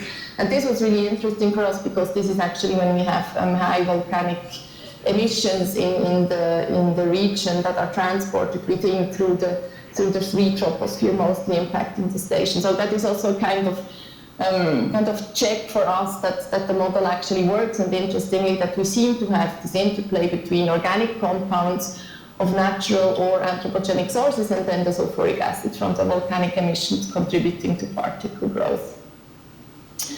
And maybe as a last sentence, I didn't put this in here now, but we have also, like together with Sachin's group, Suniti is the first author, have just published a paper in Nature Geoscience which looks at the particle growth in Delhi at night time. And interestingly there, in comparison to this study, is really that there it's completely different, where we see that the growth of particles is due to biomass burning vapors condensing. So I think we're slowly starting to get a bit of an understanding for different regions, which are the compounds contributing to nanoparticle growth, which make them then ultimately important for climate and air quality effects. So to summarize, basically that's the sentence I just said, that we need to understand the growth of uniform particles to also get a handle on their air quality and climate effects. And what we have been doing now is to combine mass spectrometric measurements in different places of the world, gas phase measurements, derive their volatility, and then combine that with the growth model. And overall, I think in the boreal forest we can simulate the growth rather well. We understand it well due to both the measurement and also a bit more the uniform nature of the region, whereas when we are at high altitudes where we are impacted by various air masses, it is a bit more complex and requires like a lot more understanding also of the dynamics. And there we see that we have organic vapors and sulfuric acid like present to grow the particles. And I think with that I'm at the end. Thanks a lot to all the people who contributed and for inviting me and for listening. Thanks so much. Thank you. Thank you, Claudia. We have time for questions, 4 minutes. Yeah, we can have a couple of them.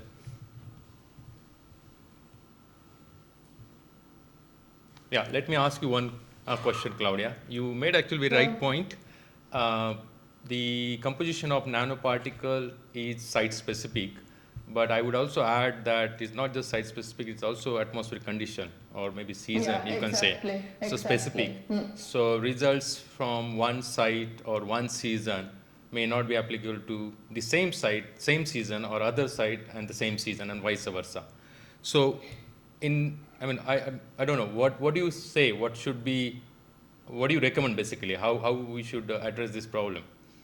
Do we have unlimited resources or not? No, but I think it is emerging that we just need more and more long-term measurements. I think, they need a lot of resources, both in terms of personnel and money, but I think, as you say, for these studies now, because we were interested in nanoparticle growth, we would go during the seasons when you have maybe high intensity of new particle formation, but of course, yeah, that biases your measurements very much, and I think, especially also if we talk maybe about urban new particle formation and growth, I think I think we need long-term measurements. There is no way around it, where you can really get, in important places, say, that are maybe representative of a certain source region or of a certain area, that you get the seasonal cycle. I don't think there's any other way. Yeah, let's say, of course we have very limited resources. Is there a way that we can integrate this information and come up with maybe some kind of a theoretical model, or is that could be another option, or the long-term measurements is probably the only option with this kind of high-end state-of-art instrumentation?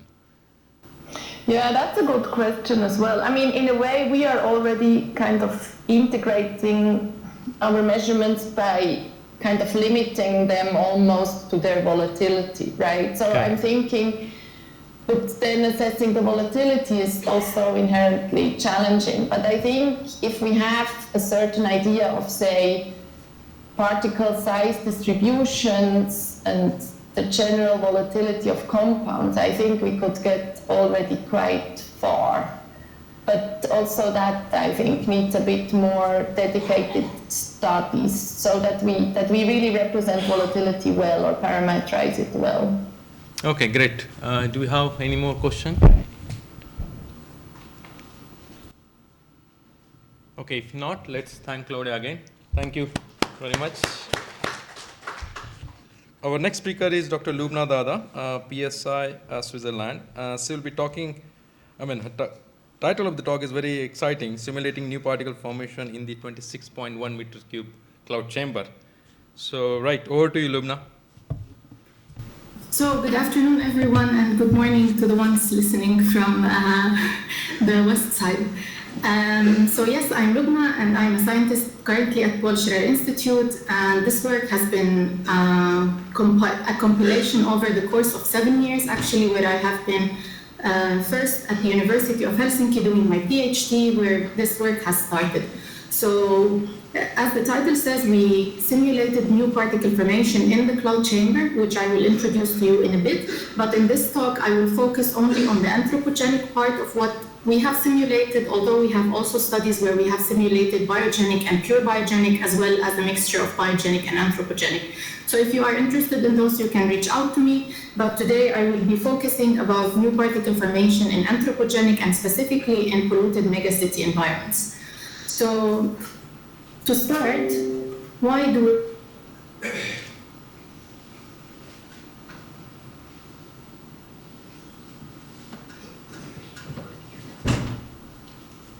particles abruptly in the atmosphere, whether from anthropogenic or biogenic vapors, as you can see in the center of the screen. Okay, nice, you can see my cursor.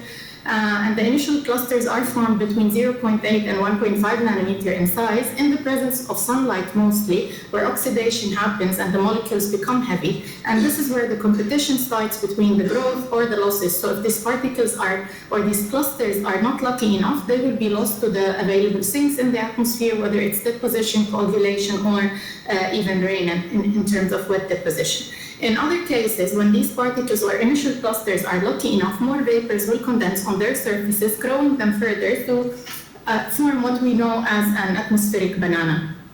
So, why do we study this phenomenon? We have found that in urban environments, such a phenomenon contributes to a large particle number, whether in the cluster mode, which is the sub 3 nanometer, or in the nucleation mode, which is between 3 and 25 nanometer, the Aitken mode, and the accumulation mode do not contribute, and they are the ones that mostly form the condensation sink, which eats up the particles present in the atmosphere.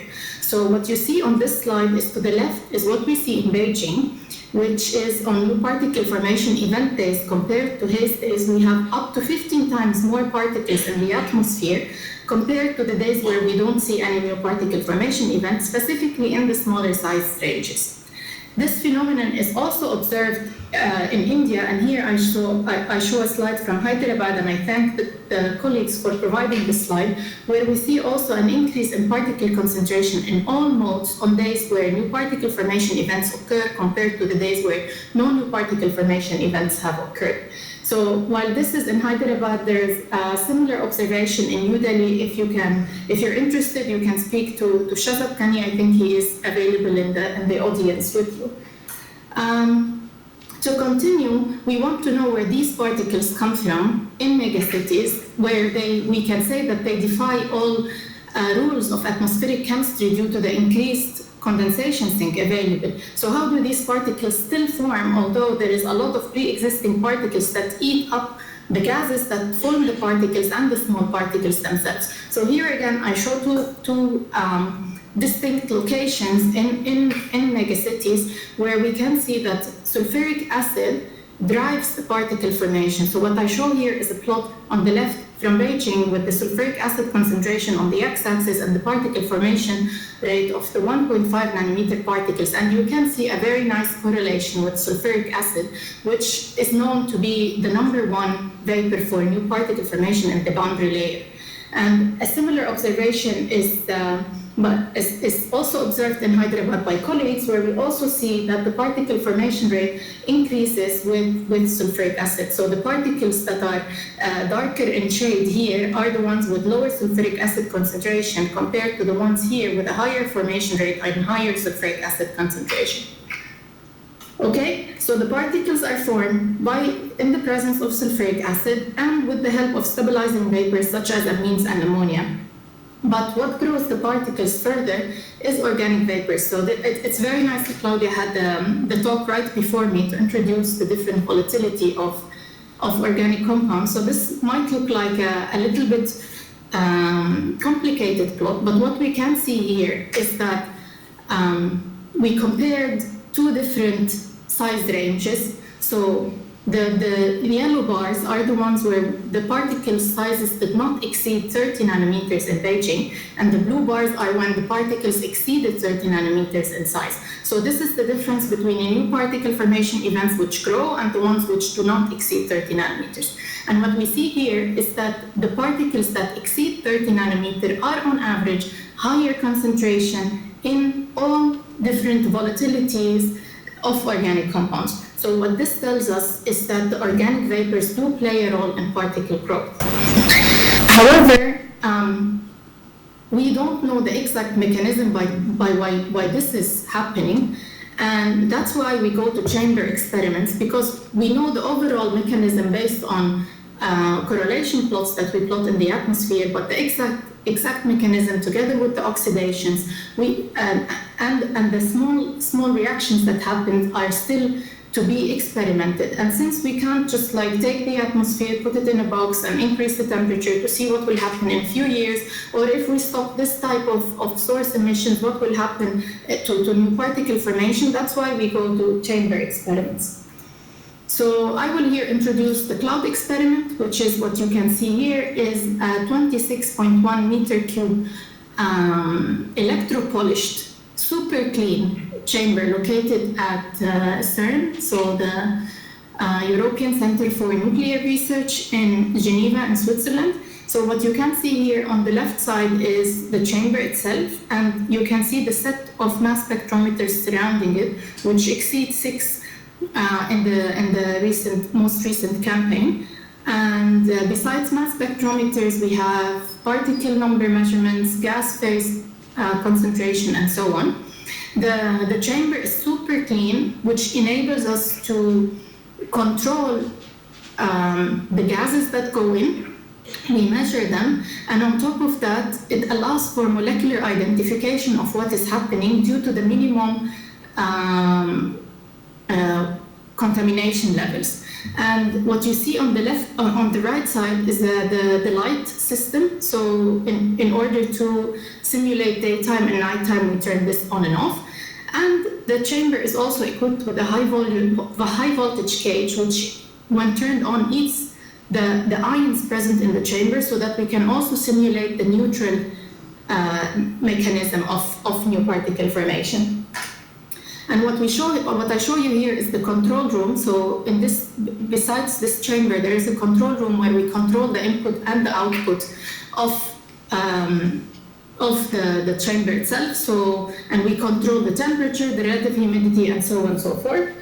And here I show you the location of the chamber, which is between the Swiss and the French side, where the chamber is also located on top of the CERN synchrotron, where it provides ionizing particle beams, so we can control the concentration of the charged particles and increase it so that we can also study the higher levels of the troposphere as well. So this is what we see. So this is what we see in the control room. Basically, we monitor bananas, as they say. So we either turn on the lights or turn them off, or turn on the scavenging, so that we can monitor the changes in particle formation rates and growth relative to the input that we put in the chamber. But before we do any of this, we need to make sure that what we measure in the chamber is comparable to what we measure in the atmosphere. And since it's not one-to-one and we don't have the same meteorological conditions, we need to provide a procedure by which the parameters that we derive from the chamber itself can be applied, also compared directly to the atmosphere. And that's why we came up with this standard procedure, which allows for the determination of the parameters such as particle formation and growth from different atmospheric chambers. So this is how we make sure that what we get in the chamber is comparable directly to the atmosphere. So I will start with some of the results we got from cloud. And so here I show you a plot where we looked at the particle formation in urban atmosphere. The x-axis is the concentration of sulfuric acid and the y-axis is the particle formation at 1.7. And the aim of this study was to figure out whether ammonia or amines are more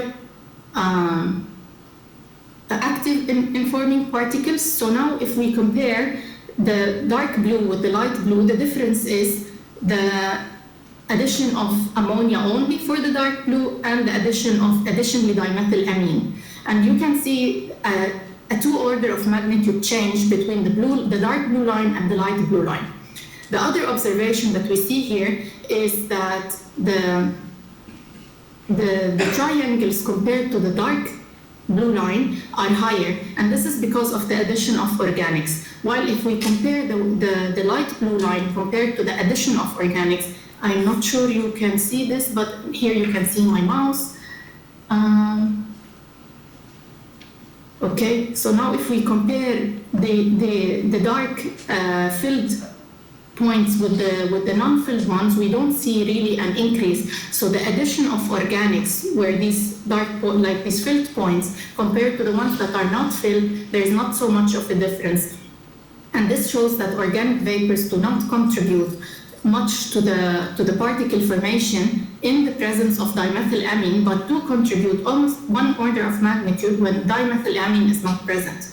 So this experiments were at 278 Kelvin, and now we look at what happens when we change the when we increase the temperature. So what we see is an overall drop in the particle formation rate for the entire system, and you can see that now the points that we have are falling on the same as the atmospheric observations, which are the points in the background.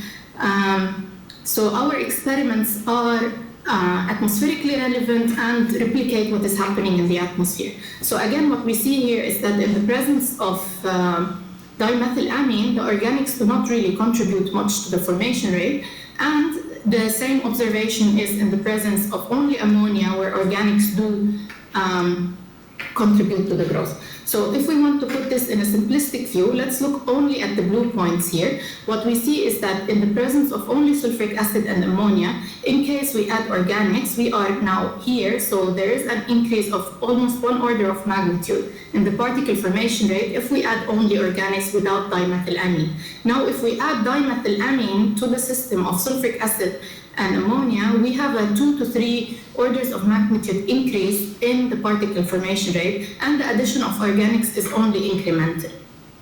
Okay, so organics do play a minimum role in particle formation in the presence of DNA, but we're only speaking about the 1.7 nanometer particles. So what happens later is the following. So this might look like a very complicated plot, but I only want you to take one thing out of it, is the fraction of, or like the organic fraction of the growth. So how much of the growth of the particles, which reached up to 3.2 nanometer in this case, is from organic vapors. And what we see here is that up to 80% of the growth is driven by organic vapors. So it's not sulfuric acid, it's not ammonia. 80% of it is of organic nature. So this is what happens in megacities that particles are formed from sulfuric acid, ammonia plus DMA, and they are grown by organic vapors. But what else grows the particles in urban locations? In a recent study, we found that the addition of nitric acid and ammonia vapors can condense on the aerosol particles and grow them up to 100 times faster than previously seen. So in this recent study where we simulated the atmosphere at 5 degrees and at minus 10 degrees C, with the addition of nitric acid to a sulfuric acid ammonia system, we see an increase of up to 100 times faster growth rate than compared to a system where no nitric acid is observed. And now we go from the boundary layer to the upper troposphere, and we simulate here also a similar system where we have in the x-axis the ammonia concentration instead of sulfuric acid concentration as previously shown, and on the y-axis we show the particle formation rate.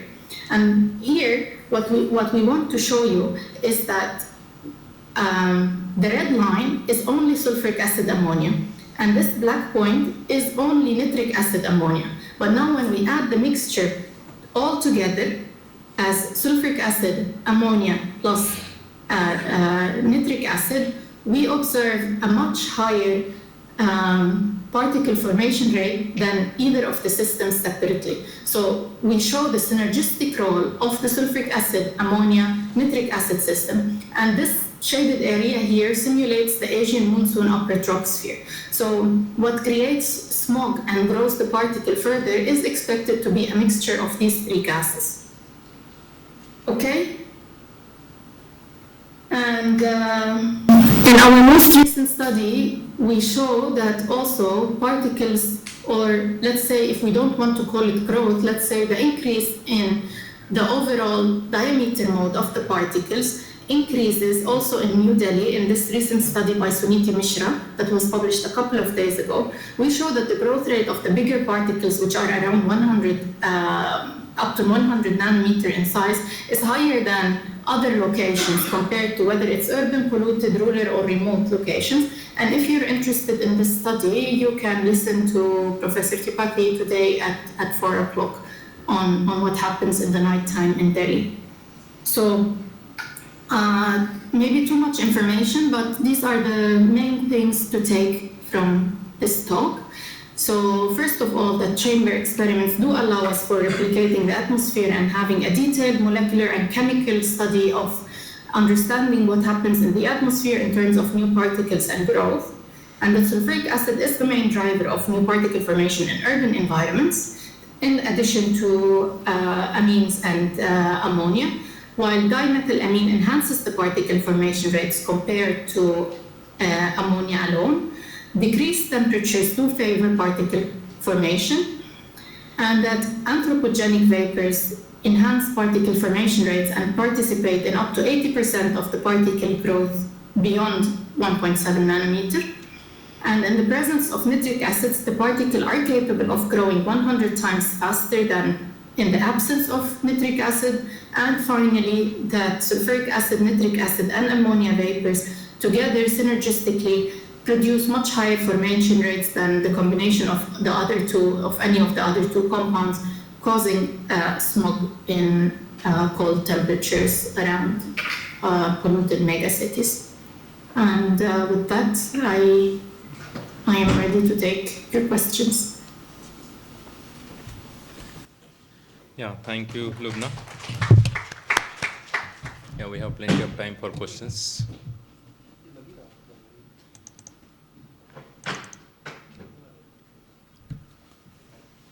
Yeah, workers.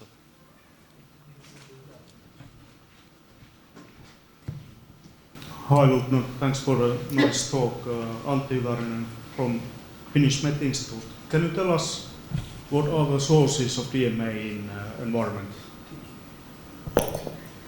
Yes. Okay, so most of the DMA comes from agriculture. So basically, we call it husbandry, which means agriculture, but which involves also animal agriculture. So not only like grass and field agriculture, but also we found that dimethylamine, at least in Beijing, comes also from traffic. So certain engines do produce dimethylamine.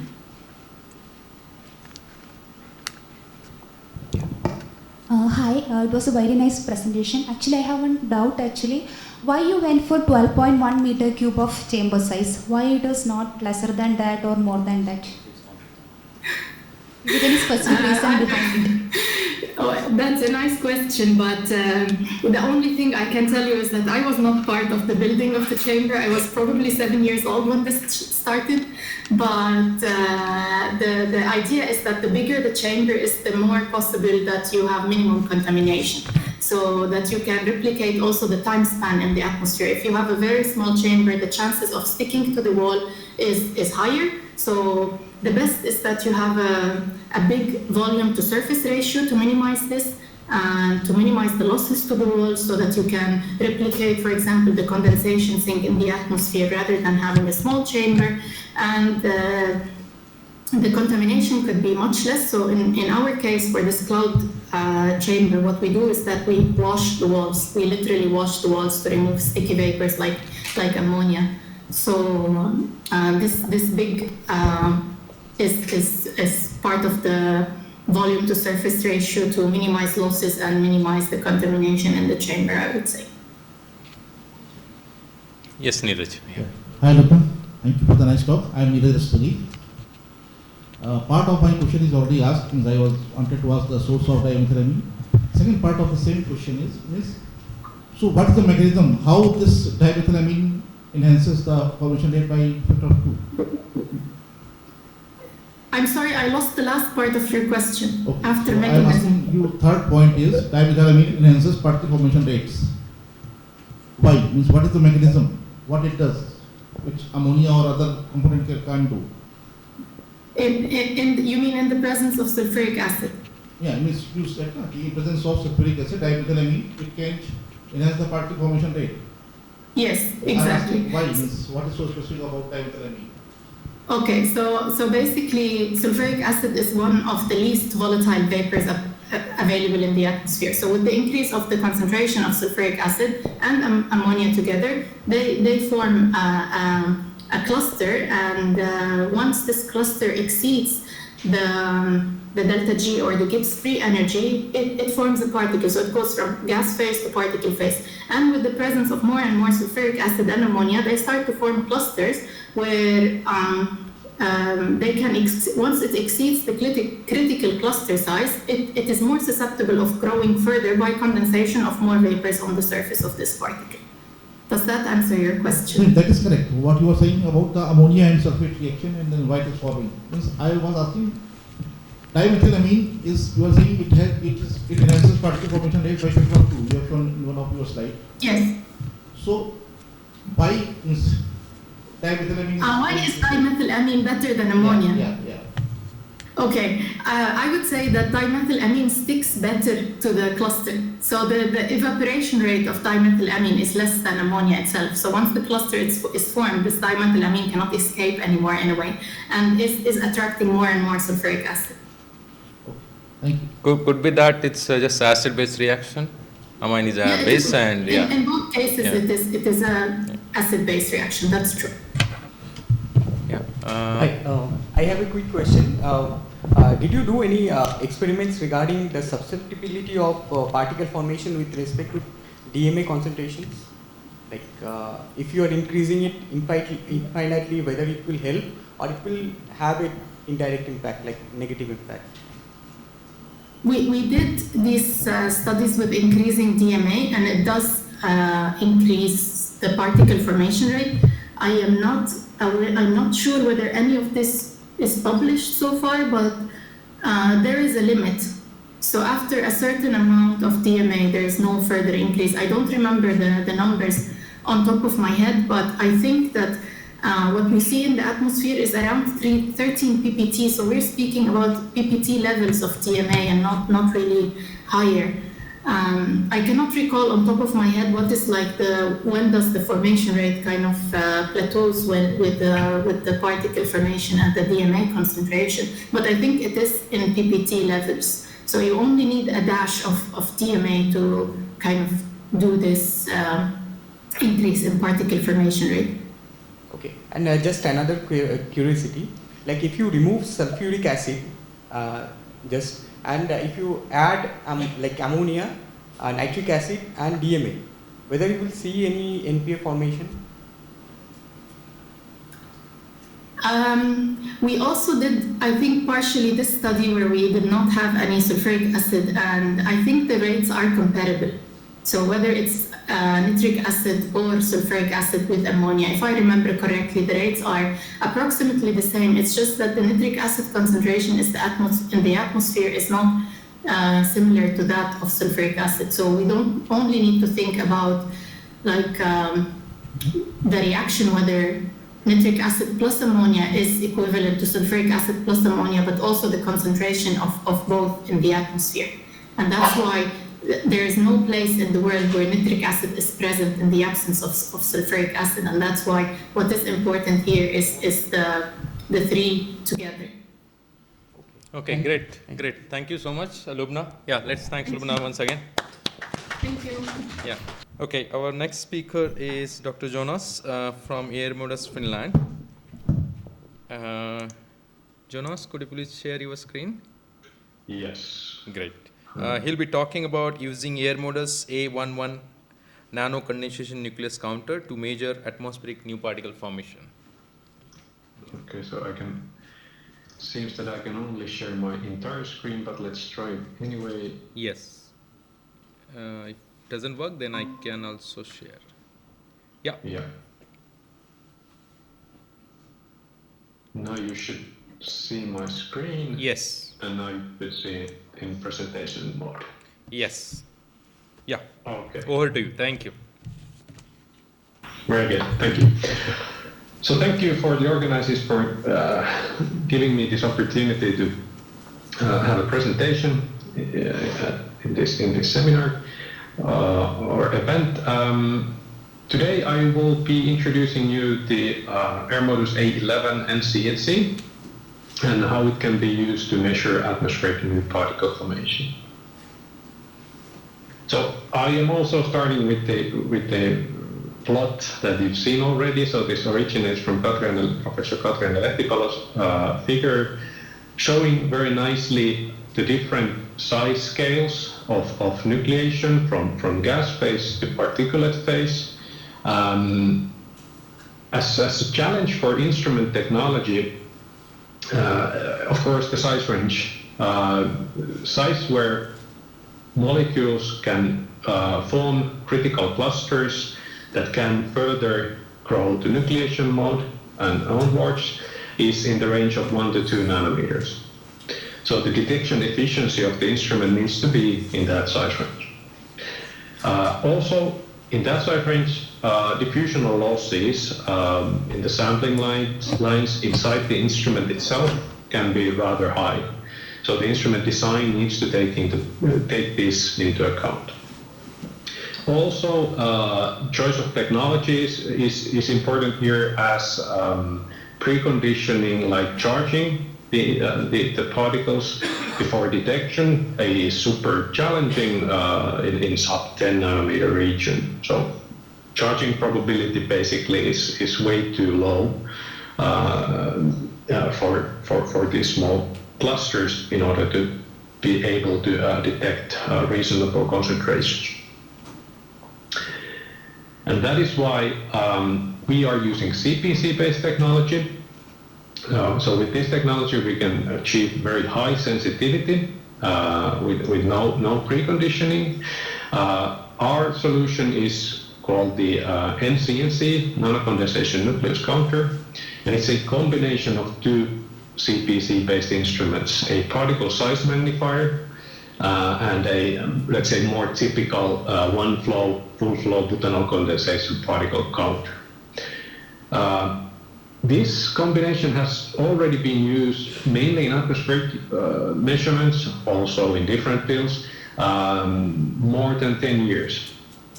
There are several publications out of the data that we've been using the A11 system, and you can actually find all of these from our webpage if you want to look further into these. So more than 100 peer-reviewed publications out. So today I will be mostly concentrating on the particle size magnifier part of this system, as this makes it possible to activate and detect those very smallest clusters and particles. It is a condensation particle counter based instrument using diethylene glycol as a working fluid. Diethylene glycol, because of the fact that it can activate and grow very small particles. Diethylene glycol can achieve super high saturation ratios without homogeneous nucleation. So it can be used to activate also the very smallest ones. The instrument itself can be used in 3 different measurement modes. So you can use it as, let's say, more typical CPC, so fixed lowest cut point, up to the highest cut point, and that cut point in the lower size range can be changed from 1.3 nanometers up to 4 nanometers. You can also scan this size continuously, linearly, between 1.3 and 4 nanometers, as well as you can step different cut points if you have a process where you need to do that. I mentioned already that the diffusional losses for the smallest particles are rather high, and those we have higher inlet flow rate compared to other CPCs, so 2.5 liter per minute, just to reduce those losses. The unfortunate side of using diethylene glycol is that diethylene glycol itself can't grow the particles easily up to optical sizes. It grows them up to, let's say, 50, 90 nanometers in diameter, after which we still need to use a CPC to probe them further and optically count the particles. And for that, we use that glutenol CPC after the PSM. And very important point in using CPC-based technology is that it can grow basically universally all particles. There are chemistry effects, so some particles activate slightly better than others. For example, organics tend not to activate as easily, but the difference is, let's say, in the range of 0.3 nanometers in cut point. So there might be a small change. But also it activates all charged and neutral particles. And here you actually see the real schematic of the PSM inside. So it's a combination of inlet, saturator, growth tube, and outlet. So inlet is just used to increase the temperature slightly, just to stabilize it basically, for the sample flow. Saturator is a place where we make the hot diethylene glycol, DEG, vapor, after which we mix this vapor with the sample flow rate. This mixture goes to a very cool place called growth tube, where the temperature is almost at 0 centigrade, where basically the activation happens and the growth happens. Some of the flow goes to excess, where we collect also the drainage of the instrument, and of course some of them, the most important part, goes to the outlet of the instrument. So if you have particles in the size range of 1 nanometer up to 1 micron going into the inlet of the PSM, your outlet size distribution starts from 90 and goes up to 1 micron. So all of the particles that are below 90 nanometers, in ideal case, activate and grow to sizes almost up to 100 nanometers in diameter. And I mentioned that this instrument can be used in 3 different modes. These modes are modes that change the saturator flow rate in different way. So saturator is the place where we introduce the DEG to the process. So by reducing the flow rate through the saturator, we actually reduce the amount of diethylene glycol that we mix with the sample, and that changes the lowest cut point of the instrument. So with the lowest saturator flow rate, currently 0.05 liter per minute, we activate particles, 50% activation starts roughly at 4 nanometers. And here you can see the plot. And if we increase the saturator flow rate to the maximum value, then we activate already particles starting from 1.3 nanometers. That's the 50% cut point. But you still have sensitivity down to, let's say, 1.1 is the smallest particle that we can reliably calibrate in our lab. So 1.1, we still see roughly 10%. So this combination then is, after the PSM is then counted using the CPC. Of course, all of the instruments that we manufacture need to be calibrated, and we calibrate the instruments by using monodispersed particles. Currently, we use hot wire generator to produce nickel chromium oxide particles that we size classify using a high resolution DMA, half mini. And as a reference, we are kind of bound to use aerosol electrometer because that's the only instrument capable of measuring so small particles.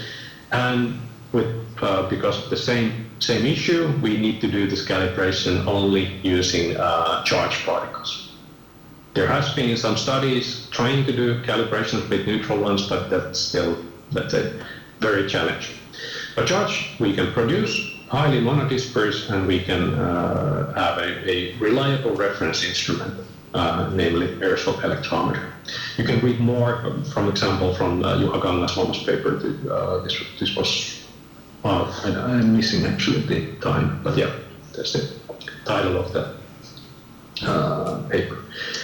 And from the right-hand side figure, you see the result. So y-axis is the PSM efficiency, so basically the activation efficiency inside the PSM for different monodispersed particles.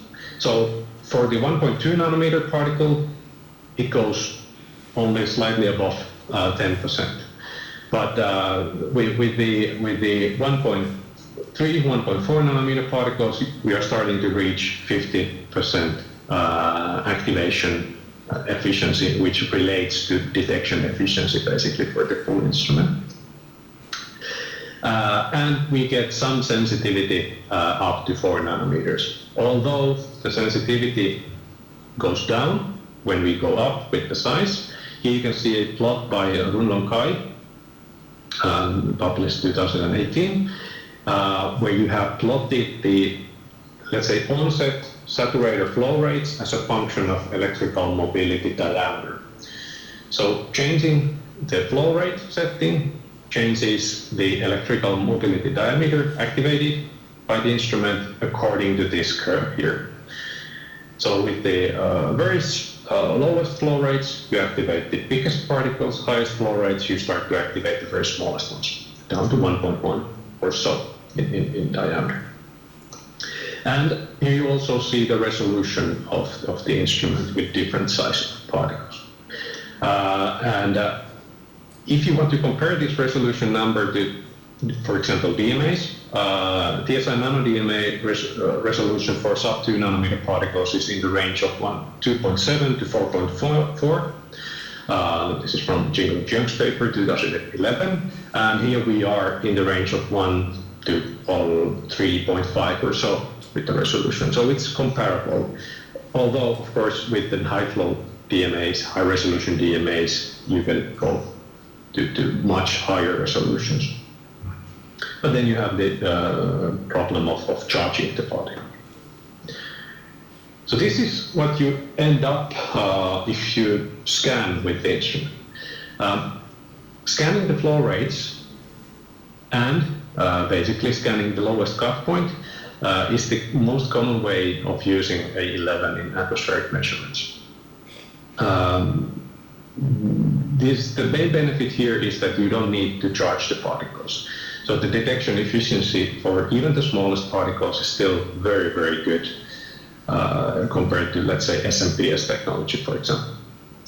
There are a bunch of different papers showing data inversion methods. Of course, we give you the online inverted data when you use the instrument, but many of the PSM users are using post-processing algorithms, and you can find publications from, for example, Lehtipalo et al., Kai et al., and Chan et al., where a couple of different methods to do the inversion for the scanning data is presented. But this figure here is actually just using the, let's say, the most simple one, the step mode. You can find it already in Lehtipalo et al. Paper, stepwise inversion. And still you can see this really nice size spectra.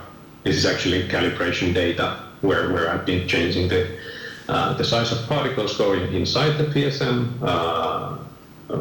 as a function of time. And in the end, I've been actually measuring charger ions only. So these small ions and no big particles at all at noon or so are only charger ions produced by aerosol neutralizer, just as an example. Then, as mentioned, ambient air measurements, in order to do this properly, you need to pay attention in sampling. So cluster-sized particles, the main loss process is diffusion to the walls of your sampling tubing and whatever sampling you have.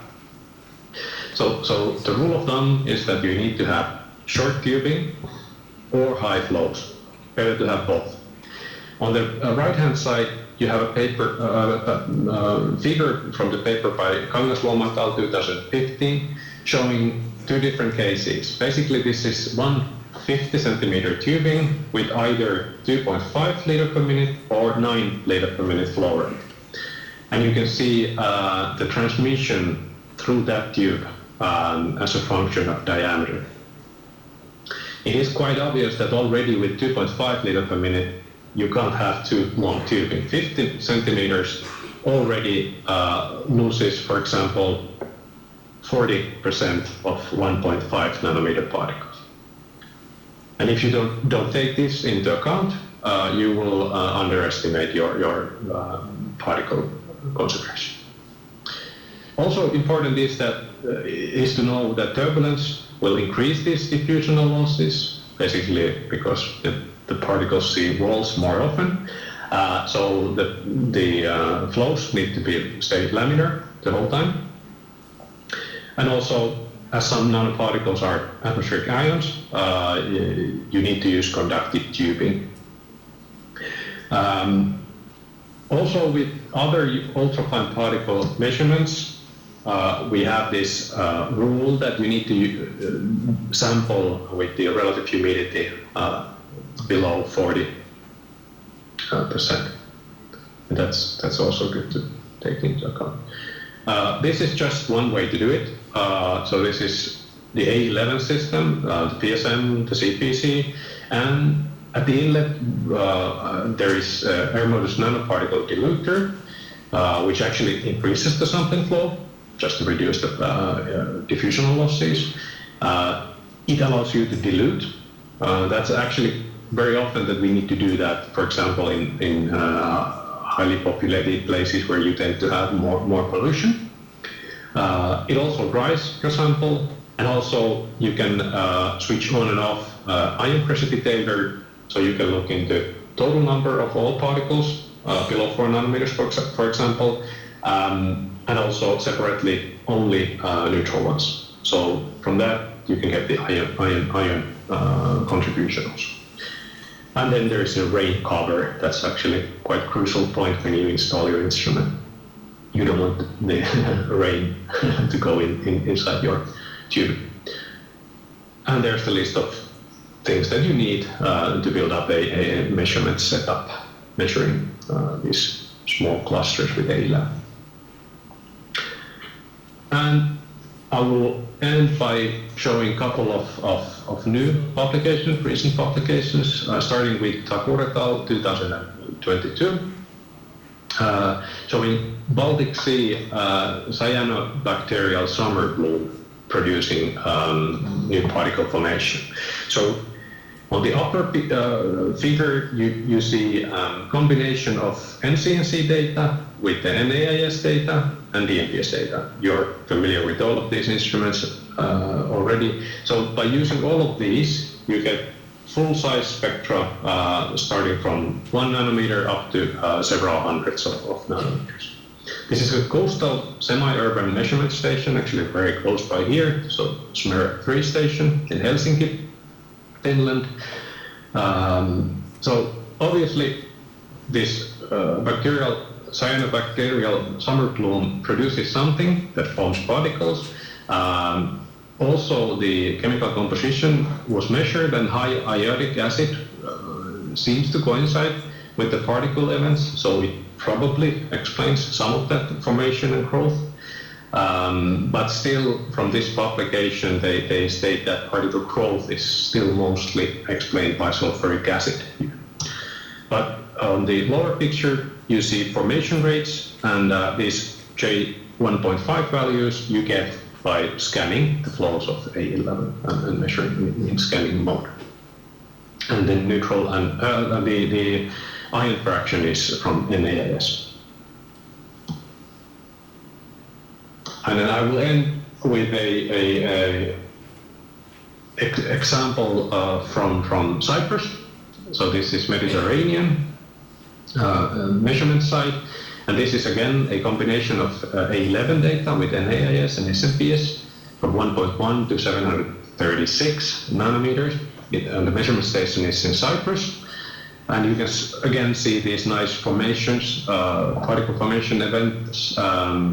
Here, the formation rates are very comparable to urban environments, so very intense events, and as well as they also saw nocturnal particle formation. And this is, as already mentioned today, probably due to highly oxidized molecules of homes. And one thing I want to highlight in this publication, that if you look into the monthly variation of different modes and the total concentration in different modes, you can see that actually the cluster mode, so 1.1 to 3 nanometers, the total concentration, number concentration in that mode is usually higher than in nucleation mode and the other modes, actually. So the number concentration of particles is actually highest in the very smallest cluster mode. And here's my conclusions. So Hermann's A11 has already been widely used to measure 1 to 4 nanometer size distribution, as well as the total number of ultrafine particles.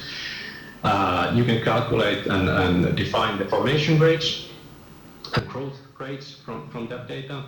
And it looks like that in most of the environments that the instrument has been used, the cluster mode actually is the mode where you have the most of the number concentration. And that's it. Thank you. Yeah, thank you, Jonas. So we can have, since this talk is virtual, we can have one quick question, if any. Okay, if not, let's thank Jonas again and all the speakers of this session. Thank you very much. Right, Jonas, thank you.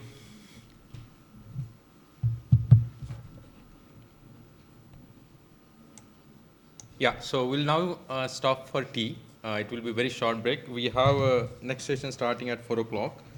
The first talk will be by Dr. M. Venkatratnam, and you don't want to miss that talk because he will be talking about new particle formation in UTLS, upper troposphere, lower stratosphere region. We have second last session, session 3, new particle formation and growth. I request Dr. Anand Sivasan to chair this session. Yeah.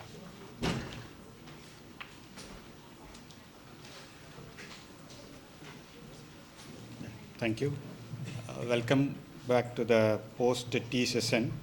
This is session 3 on new particle formation and growth. The first talk will be given by Dr. M. Vengatratnam. Is from National Atmospheric Research Laboratory of Department of Space. He will be talking about evidence of new particle formation in the UTLS region, initial results from BATL campaigns. Dr. Vengatratnam, please. Very good evening. Please note that this my talk was scheduled in the morning session in the invited, but the session 3 party has to go immediately, so it was shuffled. Good thing is that I got 30 minutes instead of 20 minutes because of this shuffling, thanks to Dr. Vijay. But I should thank Dr. Vijay for inviting me this. And so far you might have heard since morning the new particle formation at the surface near to our Earth's environment. But what I am going to present is little differently, and that is UTLS region. In fact, you might have seen many instruments are available, so very sophisticated instruments are available, and some instruments are being developed in recent days, which can work at the surface environment. But you see the challenge, the same instrument, suppose if you want to take to the UTLS region, it has to work with low temperatures at low pressures and see with different phenomena. But thanks to NASA, who came forward to have this kind of campaigns over India, and this I'm going to present some of the salient results only. Since last 5 years, we had intense campaigns over India to address this UTLS aerosol layer. And I may not touch everybody, and in fact I should say thank to several institutes. In fact, we started with NASA and ISRO, but later 11 institutes has joined, and thanks to Tata Institute of Fundamental Research Balloon Facility, who has facilitated this kind of balloons, and also the PRL, where they were involved in the chemical catalysis, and BHU Varanasi, where we have taken one more campaign at that place. Now, quickly, directly going to the topic. Over Indian region in general, and this is the monthly variation of aerosol extinction obtained from the long-term LiDAR observations.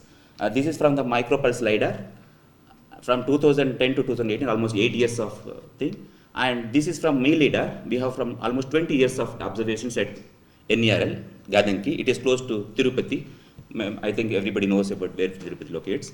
And you can see the climatological aspects. There exists an elevated layer, particularly in the Indian summer monsoon, and at the rest of the months, you can see this is the boundary altitude we got from the simultaneous launch of radio sondes. Every day we will be launching at 12 UTC these radio sondes, and you can see it's restricted to the below boundary layer, whereas in the monsoon season, the elevated layer is persistently sitting here. One interesting thing, you can see there is a clean atmosphere here, just below the boundary layer, and almost near to the surface. Of course, this is what we expect, that because of washout, so it will be cleaned, and there is no other sources to get more aerosol here. But this is an interesting phenomenon from where this has come. Then another thing is, simultaneously we see from the ME LiDAR, there exists another layer.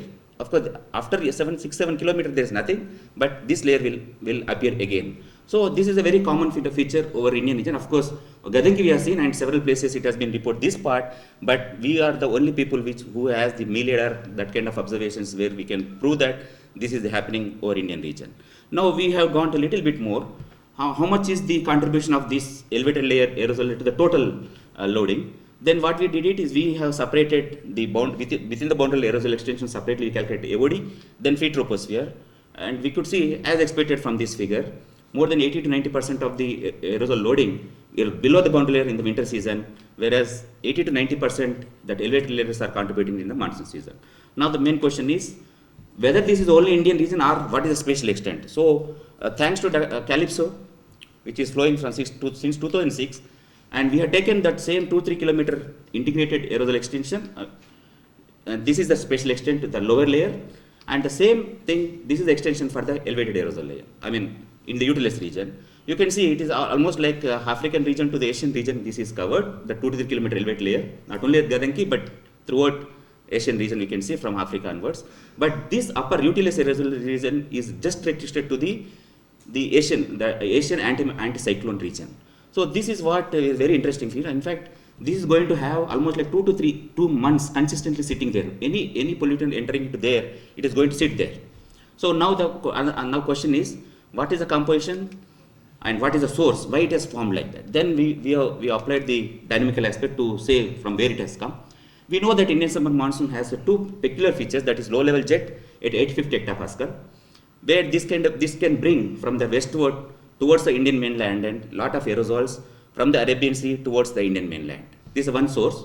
And another source sits at 100 hectopascal, that is tropical easterly jet, that is a westward.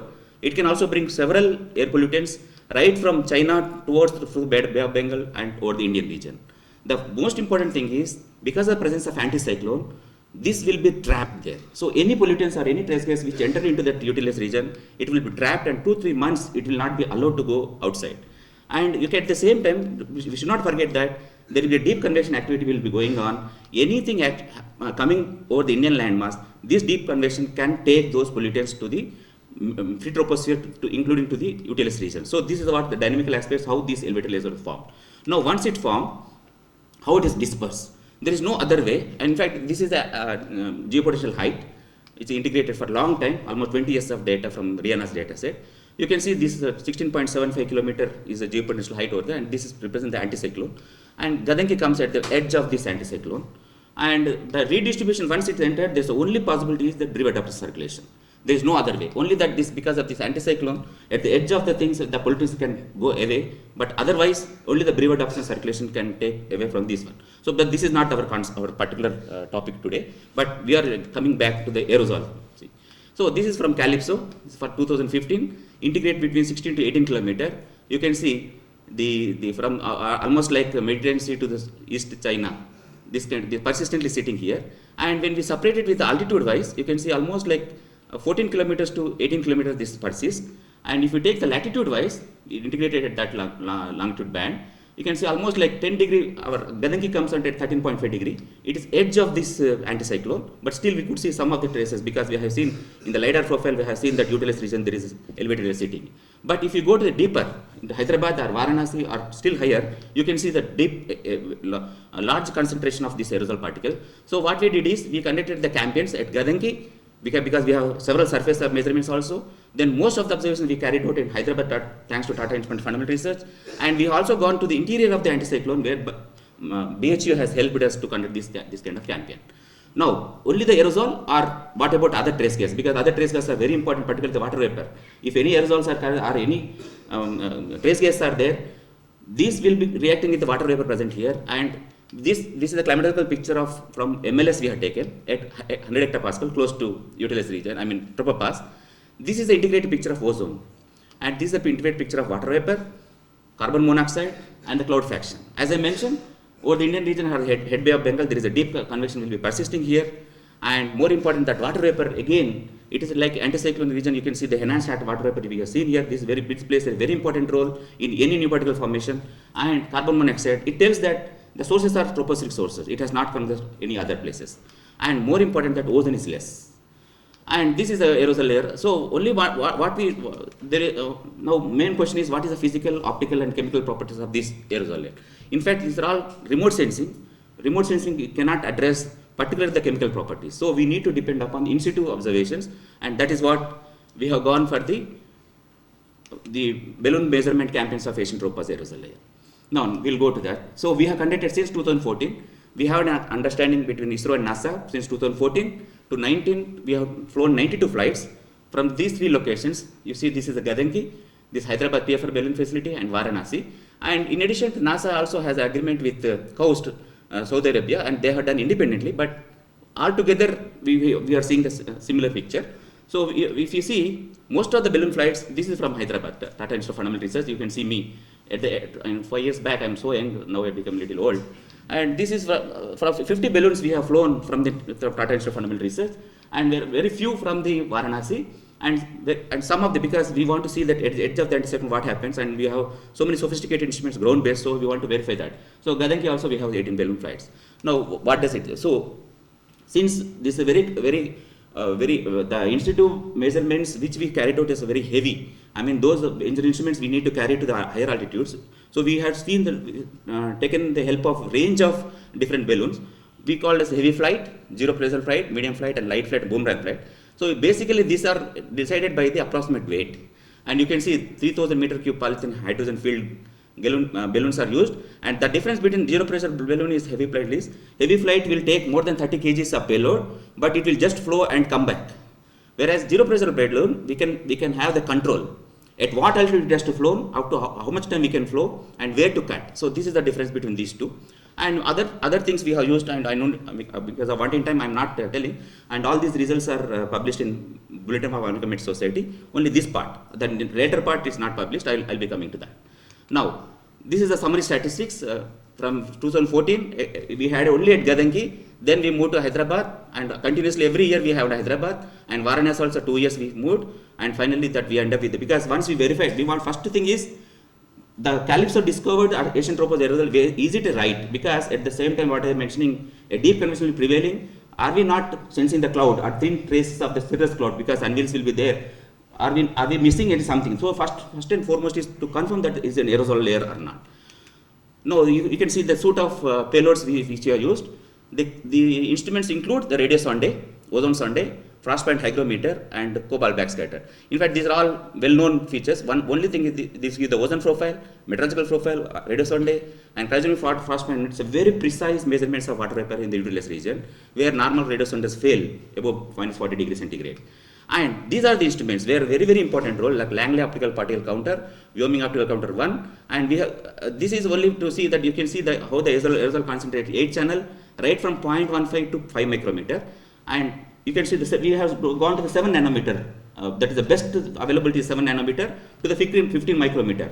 And you can see there are some overlap between different instruments. In fact, these are all, at that time it was like an R&D mode, but now it has been stabilized, and we can use, and in fact some of the things has already gone to the patent level and all those things. So at that time we have used these many things, and the instrument which is kept in red color belongs to us, and the instruments which are not this from here, they are from NASA. So altogether we have flown in a balloon, and these are some of the details, but I'll skip for the wanting of time.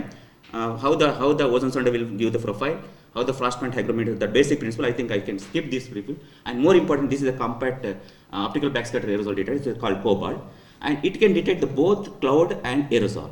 If there is no cloud, only aerosol it will detect. If the cloud is there, it will give preference to cloud. So this is the instrument where it's very, very plays an important role in confirming this atoll layer. Then another instrument is simultaneously we launched the cloud particle sensor. This will sense only the cloud. So now we have the combination aerosol plus cloud, one sensor, only cloud, one sensor.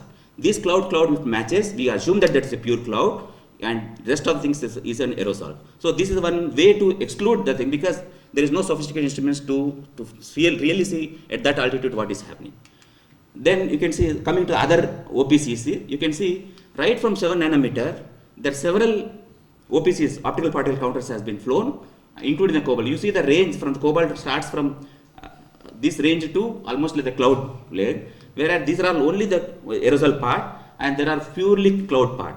Even we have the camera, onboard camera, to take a snapshots of those cloud particle droplets. I'll just show one slide at the end. So these are the different payloads which we have flown in the balloon, and how we verified that is a real aerosol layer or not. So we depend upon the cobalt sonde. And this is the typical profile of cobalt. It includes both two channel, one 455 blue channel and infrared 940 nanometer. And the color index, which is the ratio between these two, will be the color index. If it is more than 10, we assume it's a cloud. If it is less than 10, it is an aerosol. And we also have independent observations from CPS, so we can exclude that. We have another independent observation cloud, the CFH, which gives only the water vapor. So all this combination, we can tell that which is an aerosol, which is not an aerosol.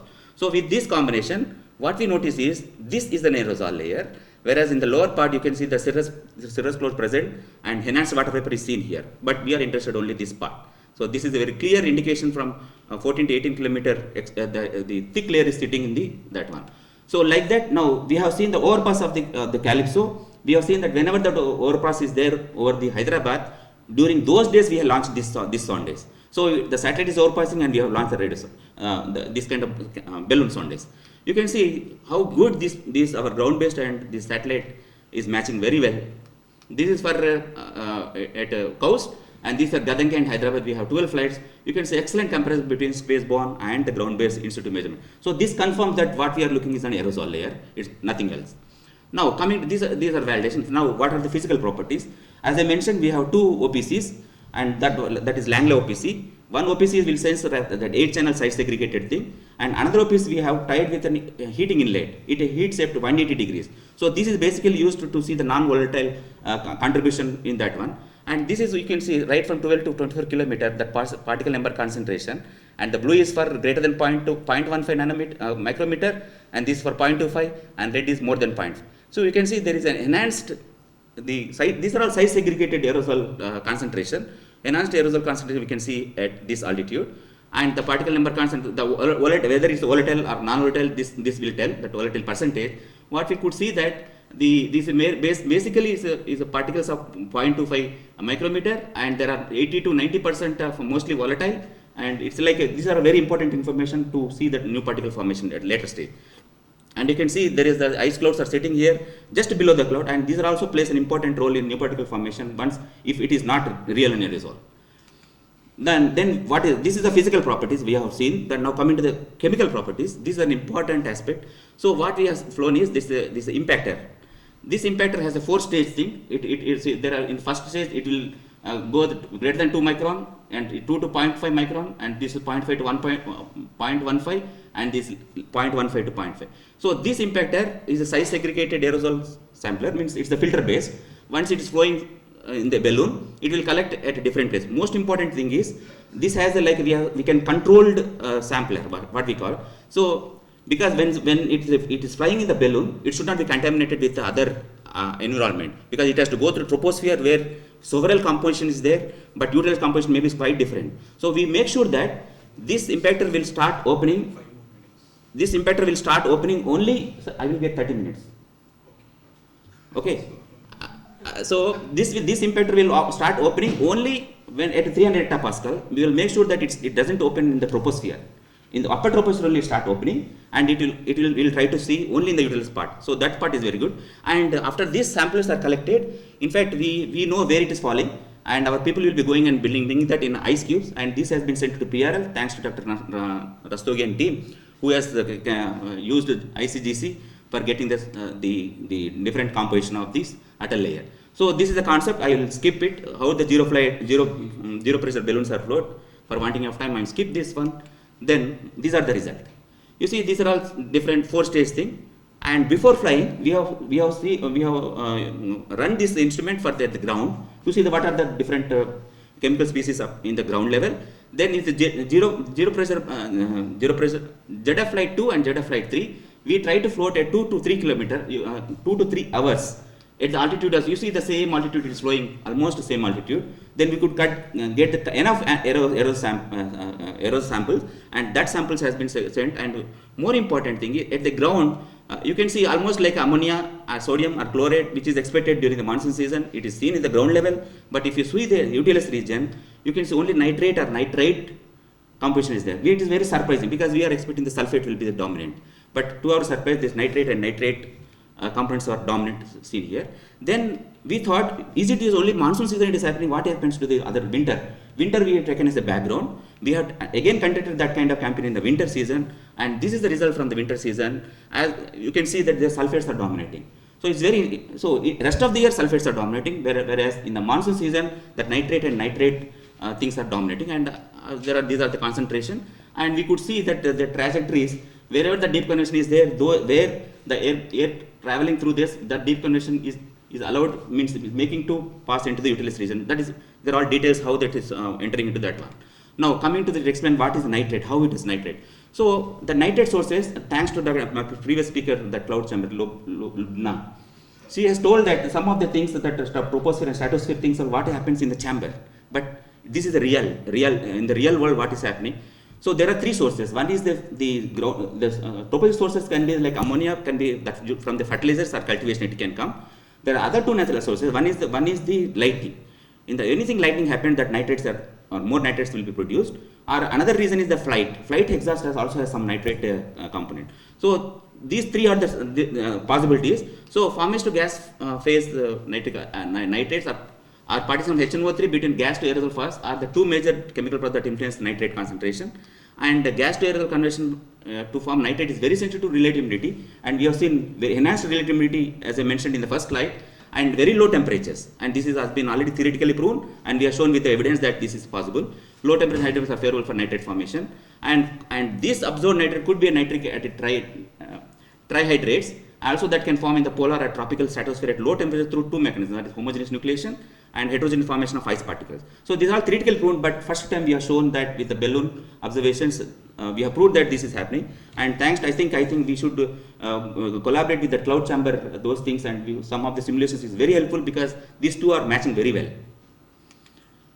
So then one question is why it is restricted to 17 km, why sulfates are not there, and this is them. So what we could see, why it is well separated. Is it atoll layer is separated with a well-known stratospheric Jungi layer? That is what we want to see. So what we are saying is that there is a definition for tropical tropaz layer where we see from the cold point, the convective outflow level to the cold point height, generally people talk as a TTL layer. But in the new definition by Sunil Kumar from SPL, what they shown is it's not the TTL from COH to the CPH, but it lasts from the level of maximum stability. And this maximum level stability, if you plot at Gadanki, this is the Gadanki result, Hyderabad and Varanasi, you see that level of maximum instability, it's a cutoff, it's the lowest thing, and it's slightly higher altitude, but again 18 km. You see Varanasi, it is almost like close to 21 km. So this level of maximum instability is a dictating factor which separates the well-known atoll layer with the Jungi layer, and I will show more details in this slide. So this is again the Calypso satellite. We separated for the level 3, which is publicly open, and we could see they will not give any information below 16 km. But from the 16 km, you see that enhanced layer is there, and the maximum layer is level of maximum stability. And we have used the raw data to dig more because any small cloud contamination will be contaminated in the level 3. But if you see the raw data, you can see that this atoll layer is this level of maximum stability is well separated.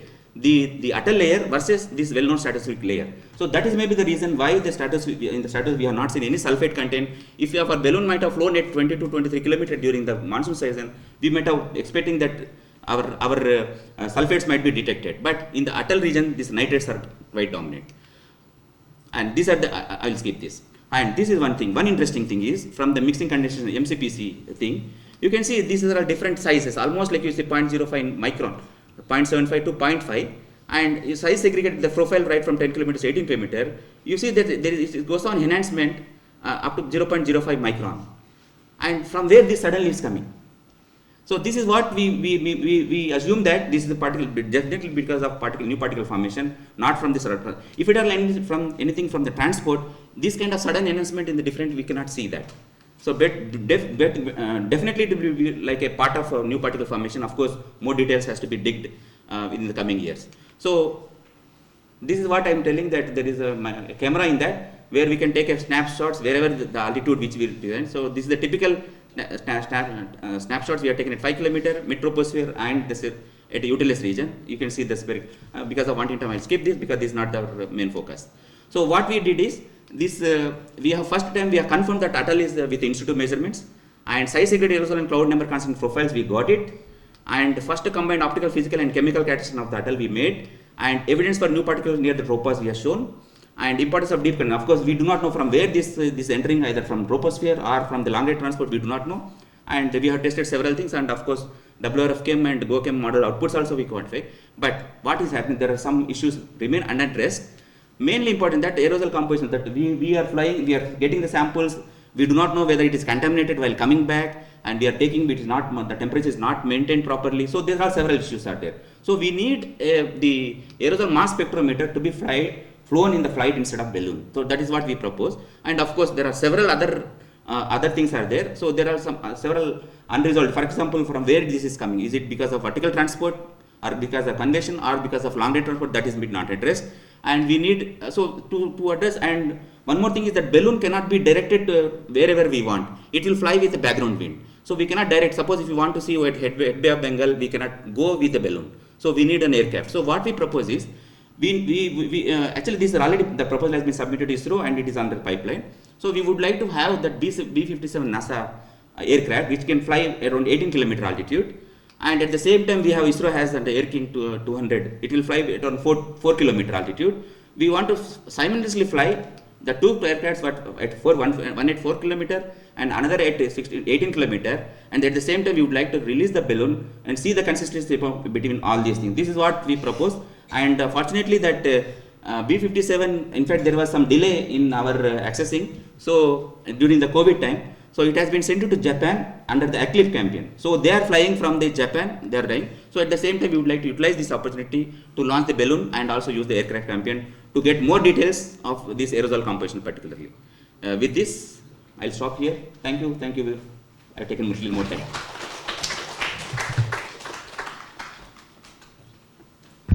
Thank you, Dr. Venkatratnam, for the nice talk. Maybe we can take one quick question actually. If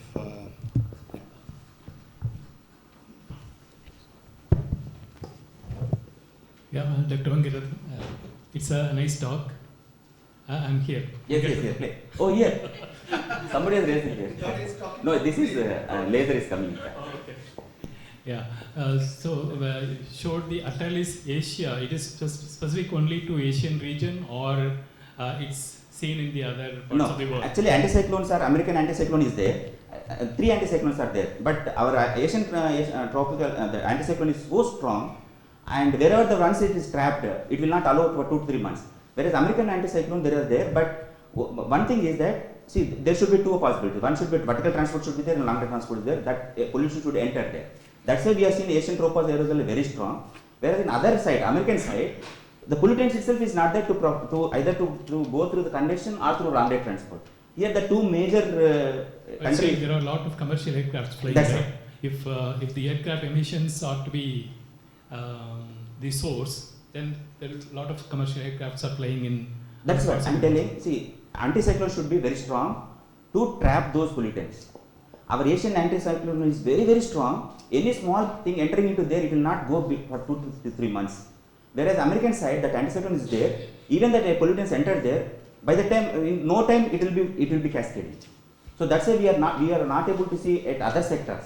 Only in the Asian region we are seeing. But main thing is that though we are seeing over Indian region, it doesn't mean that we are polluting or China is polluting. Because anywhere in the world, if it is long day transport, it is coming, entering there, it will be trapped. So that one important point is, what we have to do is, we have to understand properly whether the vertical convection is, transport is more dominating or long day transport dominating. Okay, thank you. Maybe later, yeah, maybe in the later session, during poster session, you can have discussion actually. So thank you once again, Doctor.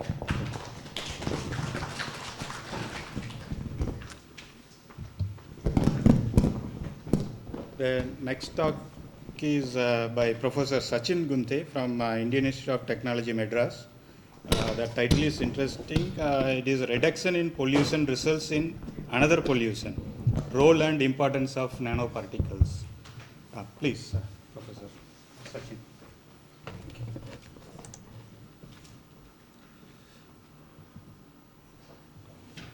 It's not there? I saw it somewhere. It's there. SSG. That's SSG2, Nano Hyderabad SSG2.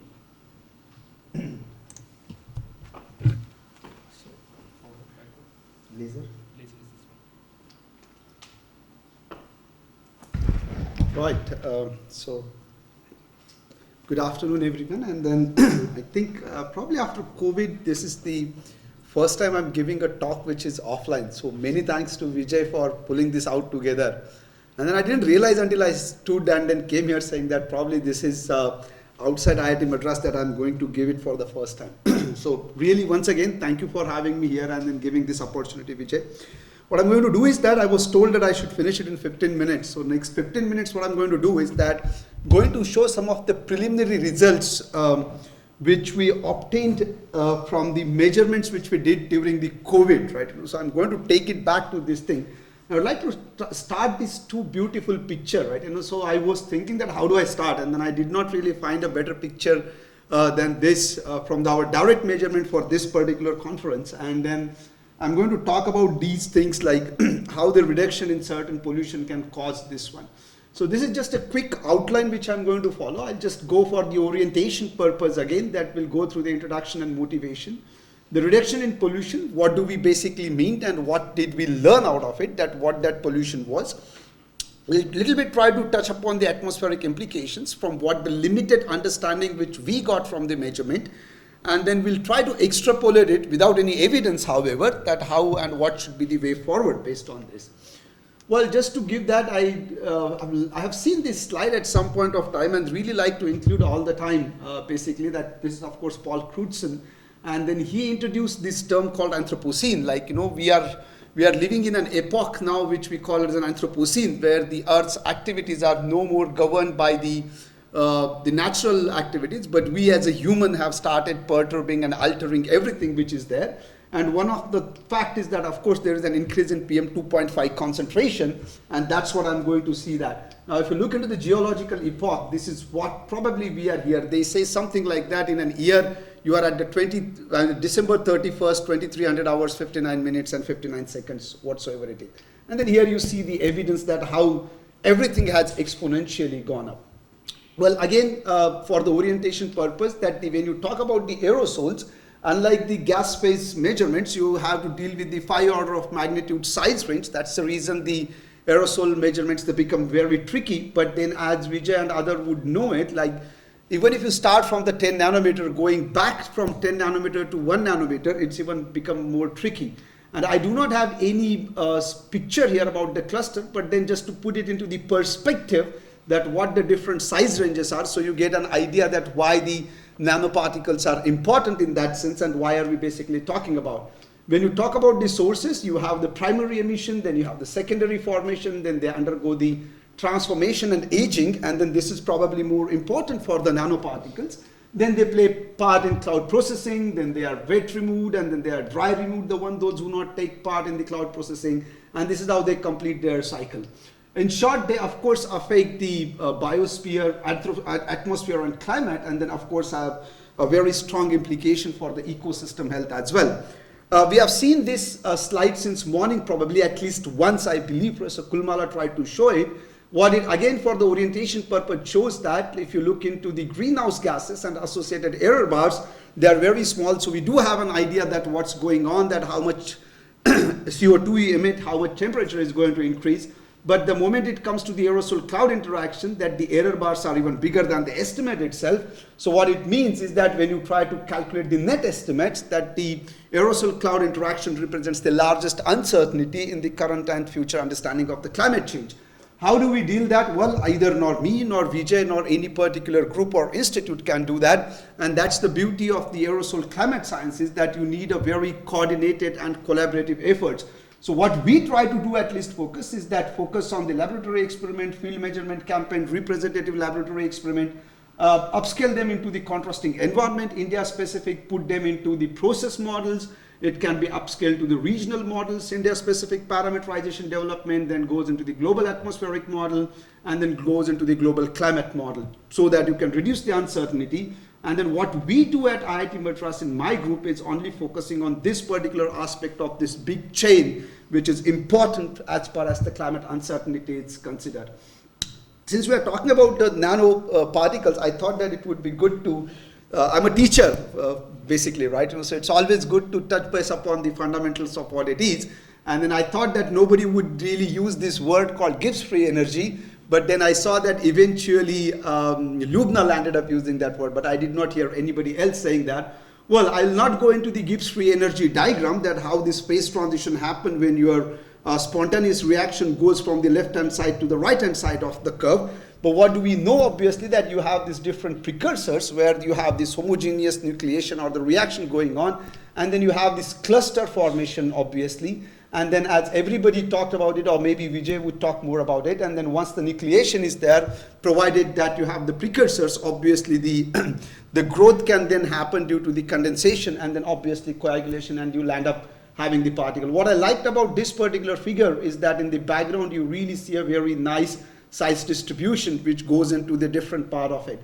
This is just as an example which I have taken from this nice paper of Linnaeus et al. You see that, like, this is the typical banana shape, like you probably have some particles here, and then you see really a growth of the particle going on. And this is what it really shows, that what it goes, that you have condensable vapor, you have the molecule clusters, and then through these clusters, obviously you have the pre-existing particle, and then obviously it really goes on to condense on the pre-existing particle, and that's what something which I am going to touch base upon, that what happens if you don't have the pre-existing particle and what happens when you have the pre-existing particles. Well, this research is not possible without the very motivated group which I have of my students. Really, the all credit goes to them because they do really work hard in the field and then in the lab really to kind of get these kind of a nice graphs which I'm going to show here. So a big acknowledgement to the group at IIT Madras. Now we talk about the reduction in pollution. Of course, we talked like COVID. Everybody said that like, during COVID, the Himalaya was visible and everything. But we thought that maybe why don't we take this opportunity to just beyond and above look into that the pollution is reduced and then I could see the monument. So what we did is that we did the measurement in Chennai, really a comprehensive measurement. And then what we saw is that it is indeed true that if you look into this pertains to the measurement which we did, which is probably 25th of March to 5th of May 2019 and then 2020. So you would indeed see that during the first intense lockdown, there is a slight reduction in the pollution because this is just as an AOD, as a marker of like, how it looks like from the satellite. Now, what we did is that we started with the black carbon, and then this is the time which shows on the x-axis during lockdown, and this is the time before the lockdown for the similar amount of duration. And then what do we see is that there is indeed some sort of a reduction in the local pollution, which we thought of looking into the black carbon concentration, and then also look into the dial variation. So you see a very pronounced dial variation, whereas during the lockdown you do not see the pronounced variation, or whatever the small variation you have, maybe small local sources, but more related with the boundary layer at that moment. Now what we also tried to do, without going into the details of this, we have the comprehensive measurement of SESM, the chemical composition and black carbon. Then what we tried to look into is that we found out that during the lockdown period, that the black carbon as such or any organic carbon as such did not contribute into the PM1. However, if you look into the sulfate, for example, which was going up into the total PM1, we saw that increase with the increase in total mass. And then what you see in inset, it is basically a business as usual, where you see that the PM1 mass increase is caused by the decrease in sulfate, whereas increase in black carbon and organic. So just a very clean contrasting observation which you saw, and that's what I'll try to elucidate now, that where does it come from and then why does that happen. Now during the lockdown, if you look into this is the time series from 11th of April till 5th of May, and then more or less like black carbon on whatever the parameter which you take directly measured or converted, there is a small diurnal variation. But on this particular date, we saw a very strong increase in the PM2.5 mass concentration, which was also corroborated by the PM2.5 measurement, which was taken at least like 5 to 6 kilometers away from IIT Madras site, where this US embassy, they do the measurement. Now what we quickly saw is that NRPM1, that is from SESM, and PM0.5 from the SMPS measurement, and we saw that there is an increase indeed in the mass concentration. Looking very detailed into the data, like what happened on that particular day, and then first thing which we did is obviously contacted Vijay saying that like, can you just confirm that if it is a new particle formation event. Indeed, it appeared that the beginning it was, but then the wind direction changed and there was a break in between which kind of caused a lot of interesting scenario to happen, and that's what I'm going to talk about. But for now, yes, there probably appeared to be a growth, a new particle formation event, but if not, at least a rapid, large growth event. So we kind of took that up and then saw that, like, if we could look into the chemistry in this, and what we did find is that corresponding to this particular time series, we had a little bit of an organics, but in the moment wind changed here, I'm not showing the wind pattern to avoid the confusion, but what we saw a strong contrast in the wind, like if it is coming from north to northwest, north to northeast, it became south to southwest, and then we saw this increase in the sulfate mass fraction. Then we saw that, like, why does this happen? So then we divided this 24 hours into 3 factors. One is that from midnight to 8 o'clock in the morning, this is where we saw this is starting. Then 8 o'clock in the morning till 1800 hours in the evening, this is until the time we had an event. And then remaining period is shown here. Now what we did find is that very interestingly, not that which I have at least come across, that during the new particle, or at least during the rapid growth, we saw almost like 53% of the sulfate, whereas generally you would see that is the contribution which comes from the organic. Now this is something which we thought that maybe then there is some sort of a sulfate which is coming in from somewhere, which is at least causing the rapid growth of the particles.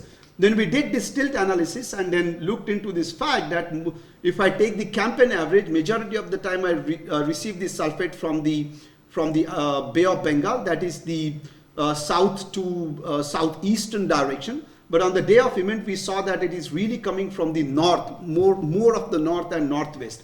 Now what we really looked into is that, interestingly, around 200 kilometers south or a little bit of southwest, there is this Neyveli power plant. It's a gigantic power plant which was operational during the COVID lockdown time.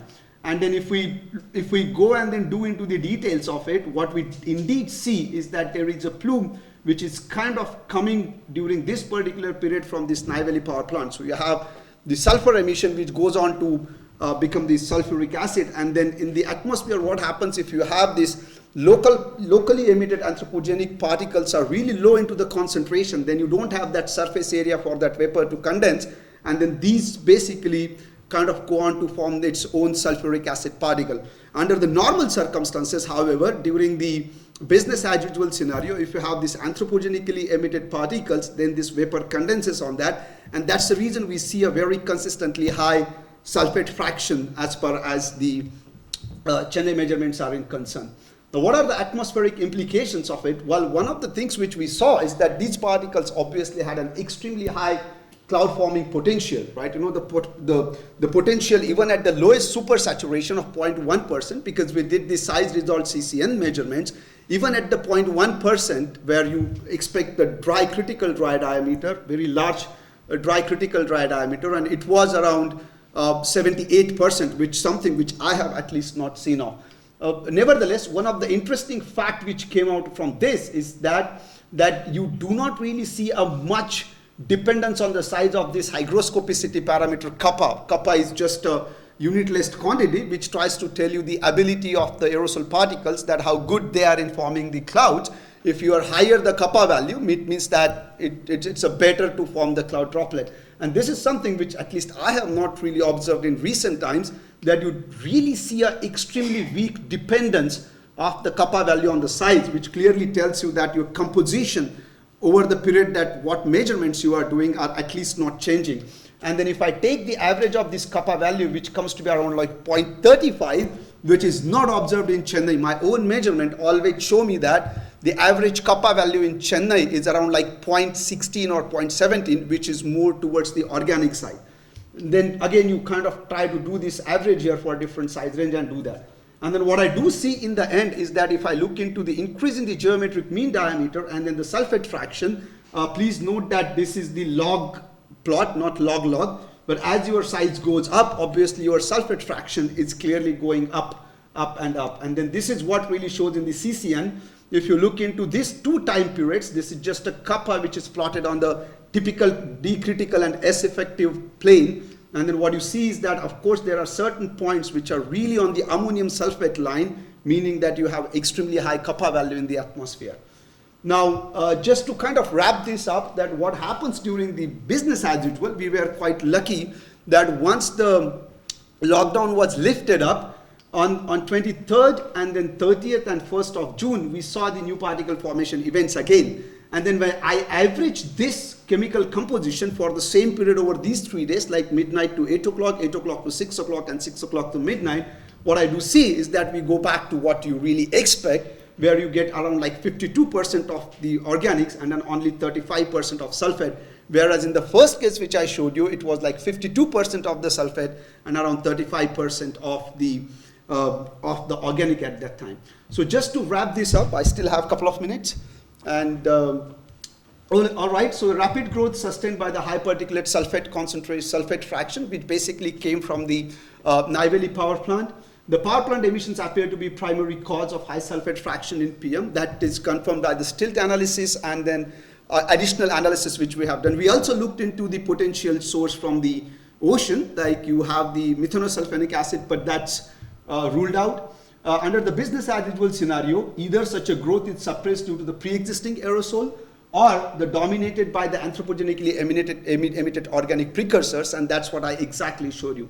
Sulfate-rich particle exhibited strong cloud forming potential because their kappa is obviously high, and then we saw that at least during the period when we had the high sulfate concentration, it was very high. Development of the parameterization for climate models need the regional information, and one of that important aspect is that when you have a new particle formation event and then you are kind of trying to predict that whether they become the CCN or the potential CCN or not, I believe it is important for us to understand and have the information about the precursors which are causing the new particle formation event. Because if I have such an event and if I have one parameterization and try to predict the CCN, well, obviously it's not going to work. Our own estimation says that if I use the parameter which I developed for sulfate, high sulfate fraction, the CCN is under-predicted, like the organics really goes down by at least 60%. So having the knowledge of the precursor is extremely important so that you can fine-tune your parameterization for that one, right? So in addition to that, what we do believe is that increase in aerosol mass burden due to the NPF need to be carefully understood before you wish to frame any policy as far as the PM 2.5 abatement for a coastal polluted city like Chennai is concerned.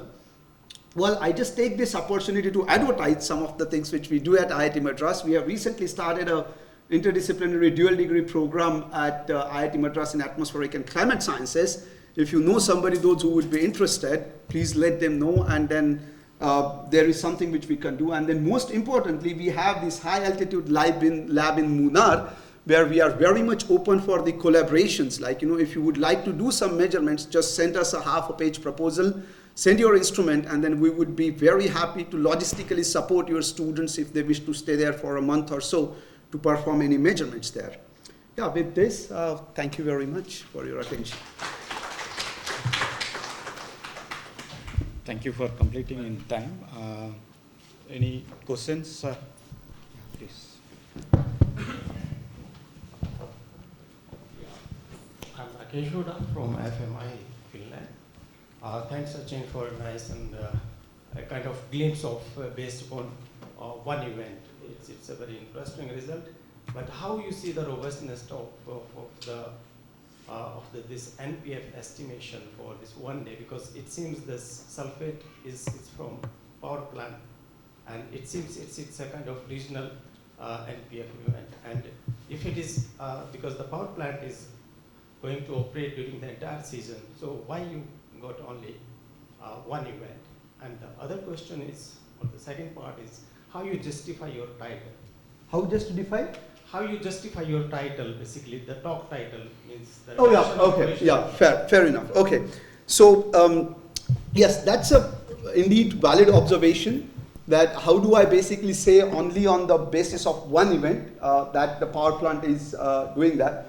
Well, there could be two speculations to it. One is that the condition was really optimum during that time, and that's the reason we observed it. It is indeed true that during the non-lockdown period, if we look into the fraction of the sulfate which we have observed, that has the total mass of the sulfate which we have observed has not really been changed, right? But then for this particular day, except that we have this high sulfate, I do not have any explanation. So I'm kind of going more of a reverse engineering. That's number one. Indeed, during this particular time of the lockdown, we did observe another event on 8th of May, but we were not really sure that if that particular event is so strong, or it is as they categorize like, unidentified. What is that you categorize it as? Unidentified, right? So there is some sort of a break in between, and there were two more events where there were break because of the change in wind pattern. So it is not that we did not observe the event, but it's just that we could not confirm them as an event, right? So that's the reason I chose this one aspect related with it. Like, out of 4, the one event is chosen. Now, second thing is that, well, I mean, why did I chose that title? Because there is a reduction in pollution because of the COVID lockdown, and everybody was saying that it is gone down. And then for me, a poor soul, could not really understand that why did I have another pollution there, right? I would have expected this day to continue like this, not to really go from like 12 microgram per meter cube to total like 36 microgram per meter cube as a by the factor of 3 increase in anything, right? So then I must thought that like, okay, there must be some pollution going down and some other pollution coming in from somewhere. So when I confirmed that when it is coming from, I thought that it's really a good idea to kind of pitch in a title which will kind of stimulate some brain cells, I guess. Thank you. Thanks. Actually, I was thinking that based on Beijing work, there was some estimations about the nitrate and ozone and then ammonia. So I was thinking that we do have reduction and then increasing of the pollution. Exactly. No, we do have some of those, right? But then what happened essentially, let me tell you that this is the question which is hunting us back, right? Even in one of the journals where we published it, they had the same question. And then when I wrote to the editor, I said that I show you the data, right? He said that like, look, only based on the one event it's very difficult. I said like, look, I can't go back into the history and then tune some nab and say that like, okay, oh God, please give me another 5 events, right? That's how it is, that's how it is. If they don't accept, they don't accept, that's it. Thank you, Sachin. And you are wonderful, basically, those who want to look at the energy at 5 o'clock. The question is that we also found this baseline scenario in North India and reported through several publications. But this was for season specific, means let's say in March and April. But we found similar baseline during the monsoon season.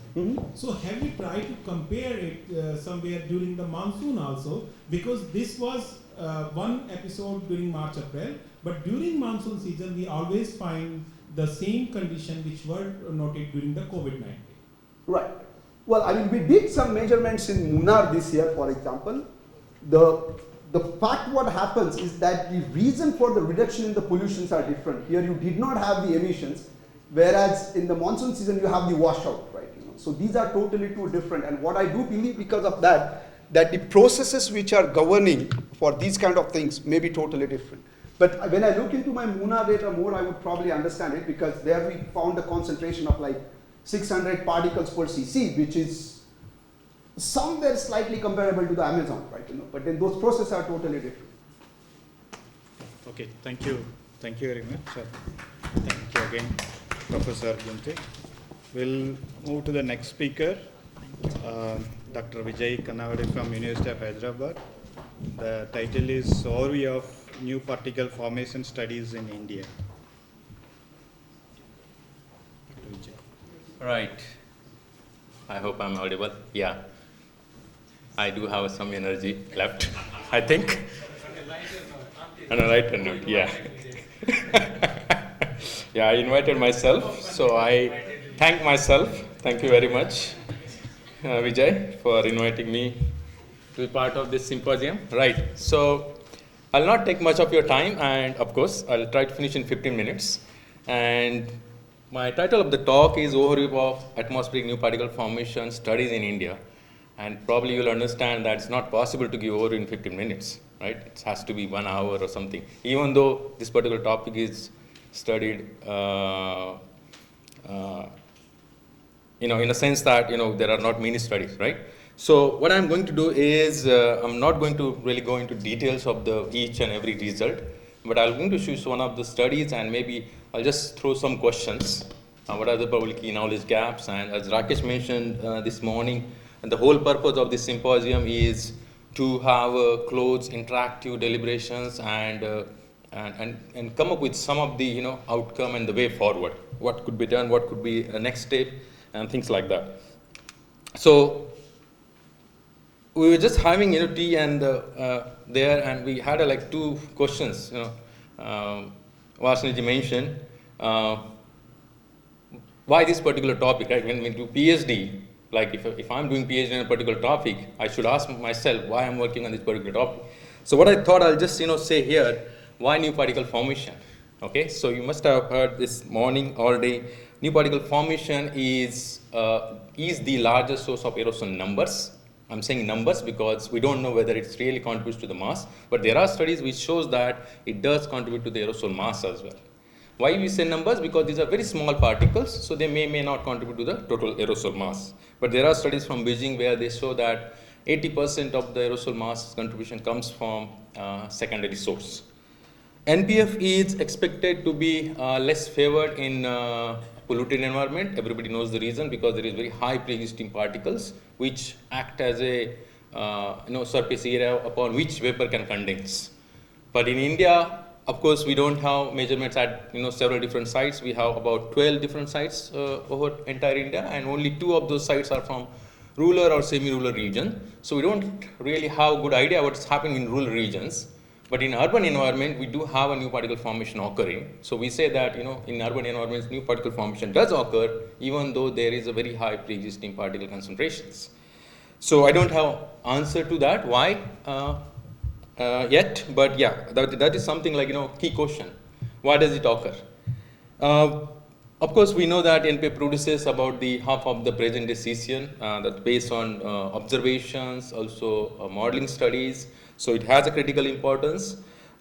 We all know that aerosol cloud interaction is one of the least understood process in the climate system, and part of the ambiguity comes from the cesium production, which itself stems from primary emissions, secondary formation, aerosol growth. We had several interesting talks since this morning.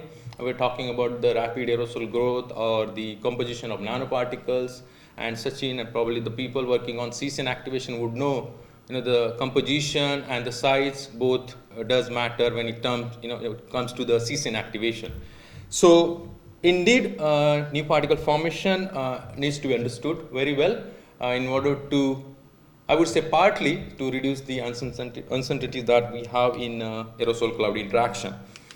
Globally, yeah, it has been extensively studied. I don't think this is really right number here, 1960s, maybe prior to that. But when it comes to the India, it has been studied sporadically. The first paper, which was reported in 2005. And then after that, we have about 25 papers published since 2005. So you can see they are published from different locations: urban, semi-urban, urban coastal, semi-rural, mountain, remote background, and so on. This map is just showing the MODIS retrieved aerosol optical depth in the background in color, and different sites, different dots are the type of site: urban, semi-urban, and so. So you can see most of the measurements are in moderately to polluted regions, except maybe Gadanki, which is a semi-rural that we published in collaboration with IIT Madras, and then of course there is one study from Ooty, and we have a few from mountain sites. So there are hardly any studies actually from rural regions.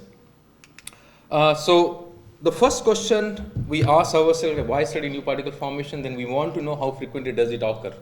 What is this frequency? So this particular graph just showing that it does occur frequently in a specific season. So we usually see frequent new particle formation events during the pre-monsoon season. The obvious reason is photochemistry is very active, and it's daytime photochemistry dependent phenomena. So it does occur frequently during the pre-monsoon season, but there are sites where you can see the new particle formation does occur in winter as well, even under shallow boundary conditions or low photochemistry condition. This is one of the reasons I think Lubna already showed, so I should not talk much about this, but yeah, this is the first direct observation evidence of role of sulfuric acid in aerosol nucleation, and she mentioned about the role of organics into aerosol nucleation. So not all organics can participate in nucleation, or those VOCs needs to be highly oxidized, what we call extremely volatile organic compounds. So you need a vapor which has very low saturated vapor pressure. So sulfuric acid is the key. So that can trigger the nucleation, and as Lubna said, whatever happens later is growth. So it's basically, sulfuric acid is basically the key. And when we talk about reduction in the pollution, basically the way forward is cut the emissions. I think Neeraj would definitely argue with me on this. So if you have to suppress new particle formation, the best thing we should do is reduce the SOT emission. I'll show you the evidence also. This is another study where we found that NPF contributes significantly to cloud condition nuclei.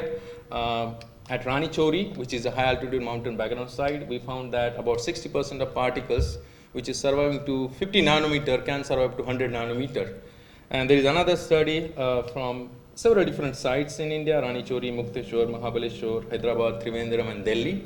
They also showed that a new particle formation contributes significantly to the cloud conditioned nuclear production in different environments, and with more implication for the urban environments than the background environments. So this is the study I was referring to, where we found that new particle formation was suppressed during COVID-19 lockdown.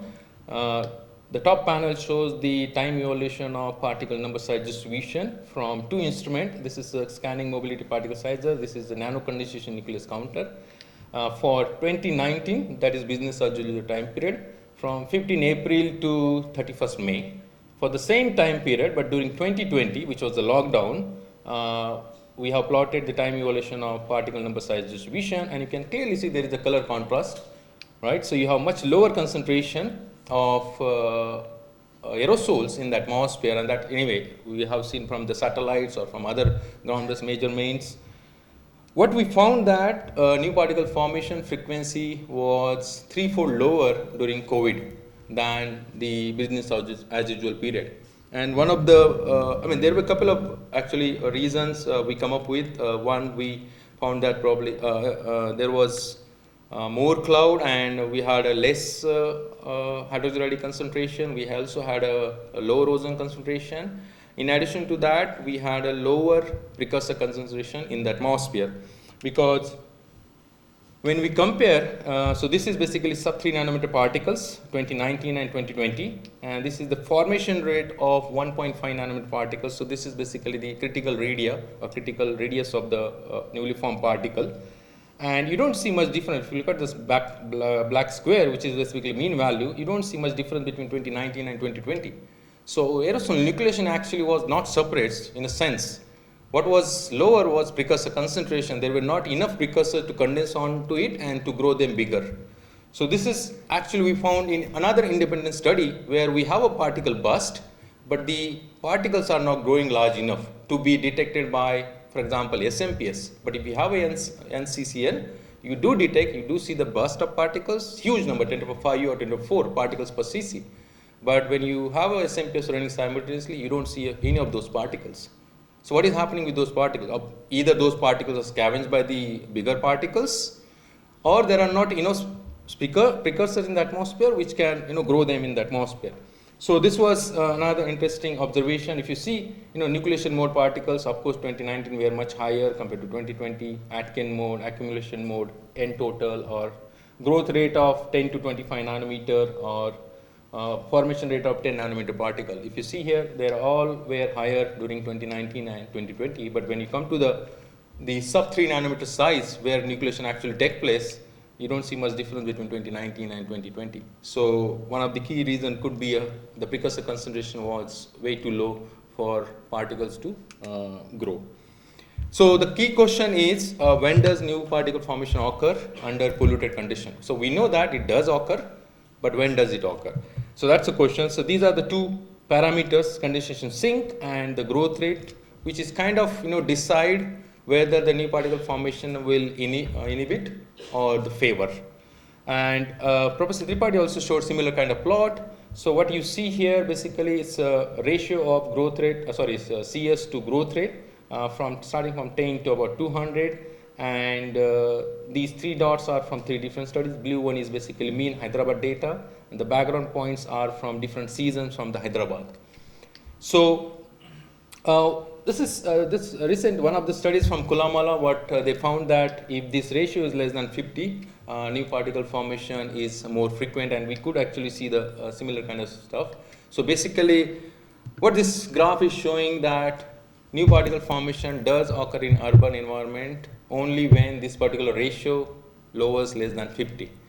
Now there is another question: when do you have this kind of ratio? What is the atmospheric condition that will create such kind of favorable environment for new particle formation? So that is something kind of an open question we need to address, because when you looked at the new particle formation and non-event dates and their air mass source or origin, they look more or less same. So even today and tomorrow, today is an NPF day and tomorrow is non-NPF day, even though air mass is coming from the same source.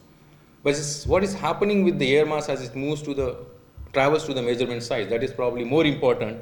So this is something that we are trying to look at. So when does the atmospheric condition meet? We know that new particle formation occurs when a certain necessary sufficient condition is met, but when does? That is the question. Then we did look at the spatial extent of NPF events, and we found that the NPF occurs over 100 to 500 kilometers. So it's indeed a regional event. So what I'm doing now, this is the last slide. So I have some questions. This probably, in my opinion, are key knowledge gaps when it comes to the secondary aerosol formation and growth or new particle formation.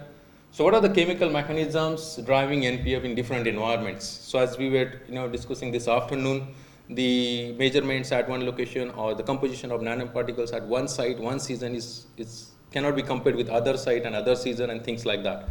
So in Indian context also, we don't know what is the chemical mechanism that driving new particle formation, what is the composition of these nanoparticles. So that is one of the key knowledge gap. We need measurements of aerosol precursors, especially on long term. Then what is the efficiency of newly formed particles to grow to cease inactive sizes? This is kind of a very open question because you have one measurement point and you are measuring one particular aerosol particle and you don't know the fate of the particle in the atmosphere as it moves further. So this is also kind of very subjective, and there are several methodologies have been proposed. There are modeling approaches also, but this is again kind of a open question globally, I must say. Then what is the relative contribution of VOCs to NPF and growth? So not all VOCs can participate in nucleation, and even though there are several VOCs, they need to be oxidized several times.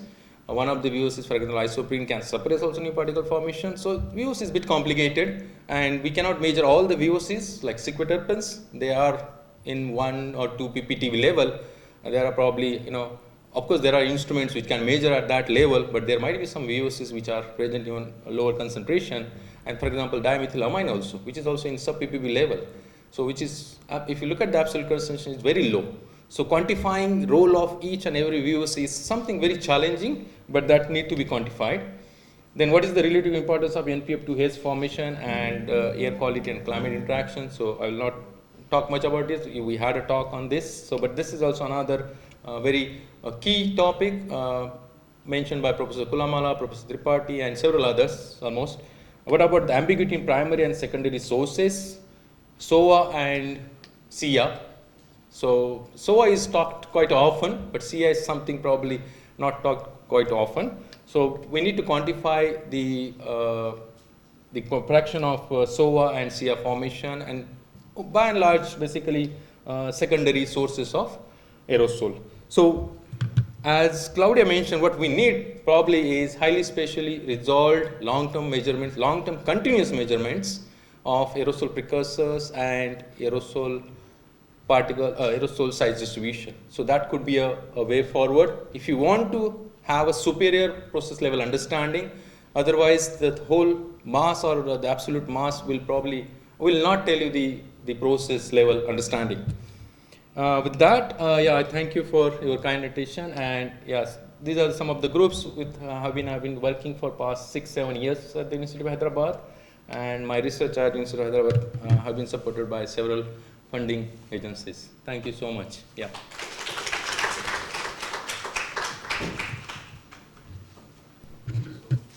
We have five more minutes. So yeah, we can have more discussion. Yeah.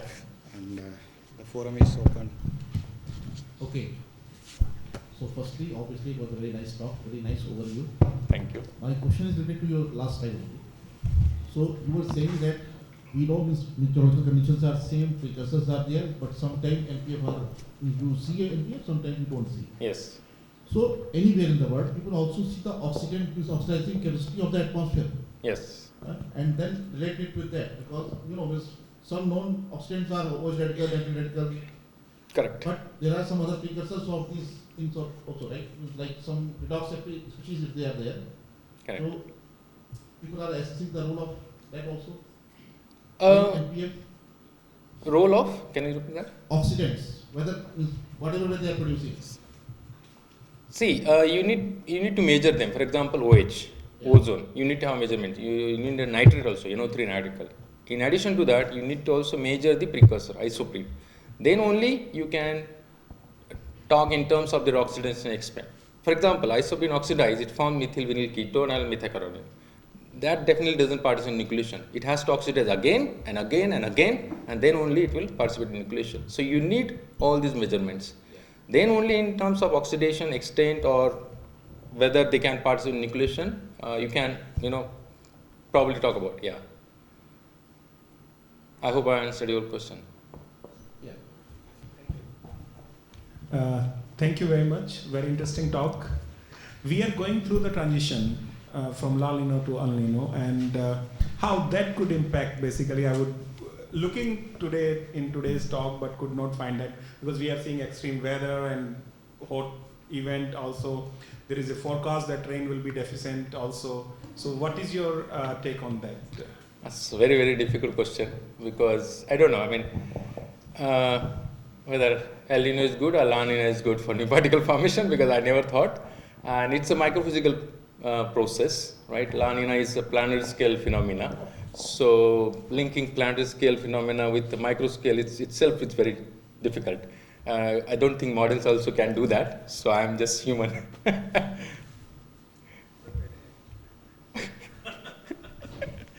Sir, it was a nice talk. So, my question is how this CS by growth rate ratio is valid in Indian perspective, because we have lot of other parameters like availability of condensable vapors and other meteorological factors that are affecting these ratios, because it can change. This ratio is nothing but the condition sink to the growth rate. Growth is from the whatever the vapors available in the atmosphere for the particles. Growth is calculated from the size distribution, major size distribution. So we are assuming that whatever the vapors available there, they are condensing onto the particle and making them grow. Because we see many NPF events in Delhi where CS is very high.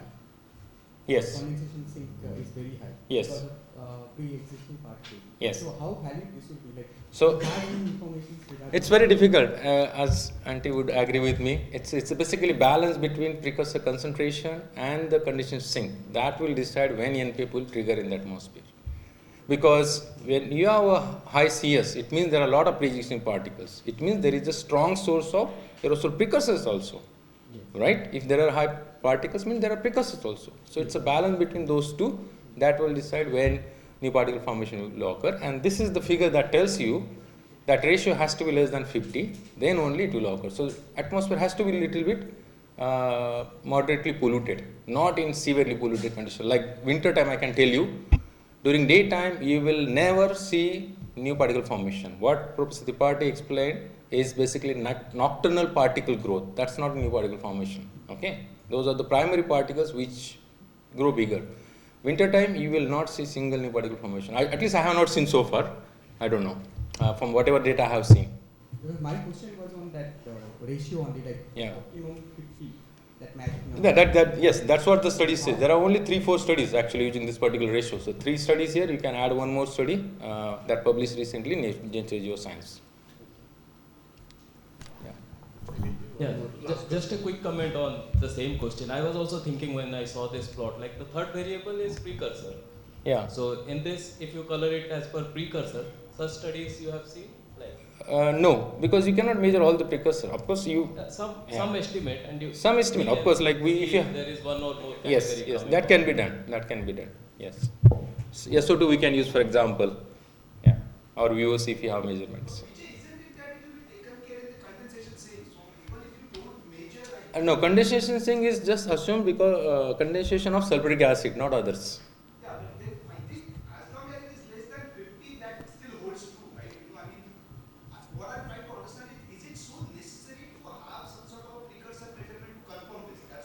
It's not necessary, but it's good to have. That is what I think I would, good to have. Yeah. Right. So thank you so much, everyone again. Thank you, Dr. Vijay, and other two speakers for maintaining the time schedule. And then maybe next announcement. Thank you, Dr. Anand, for chairing the session on such a short notice.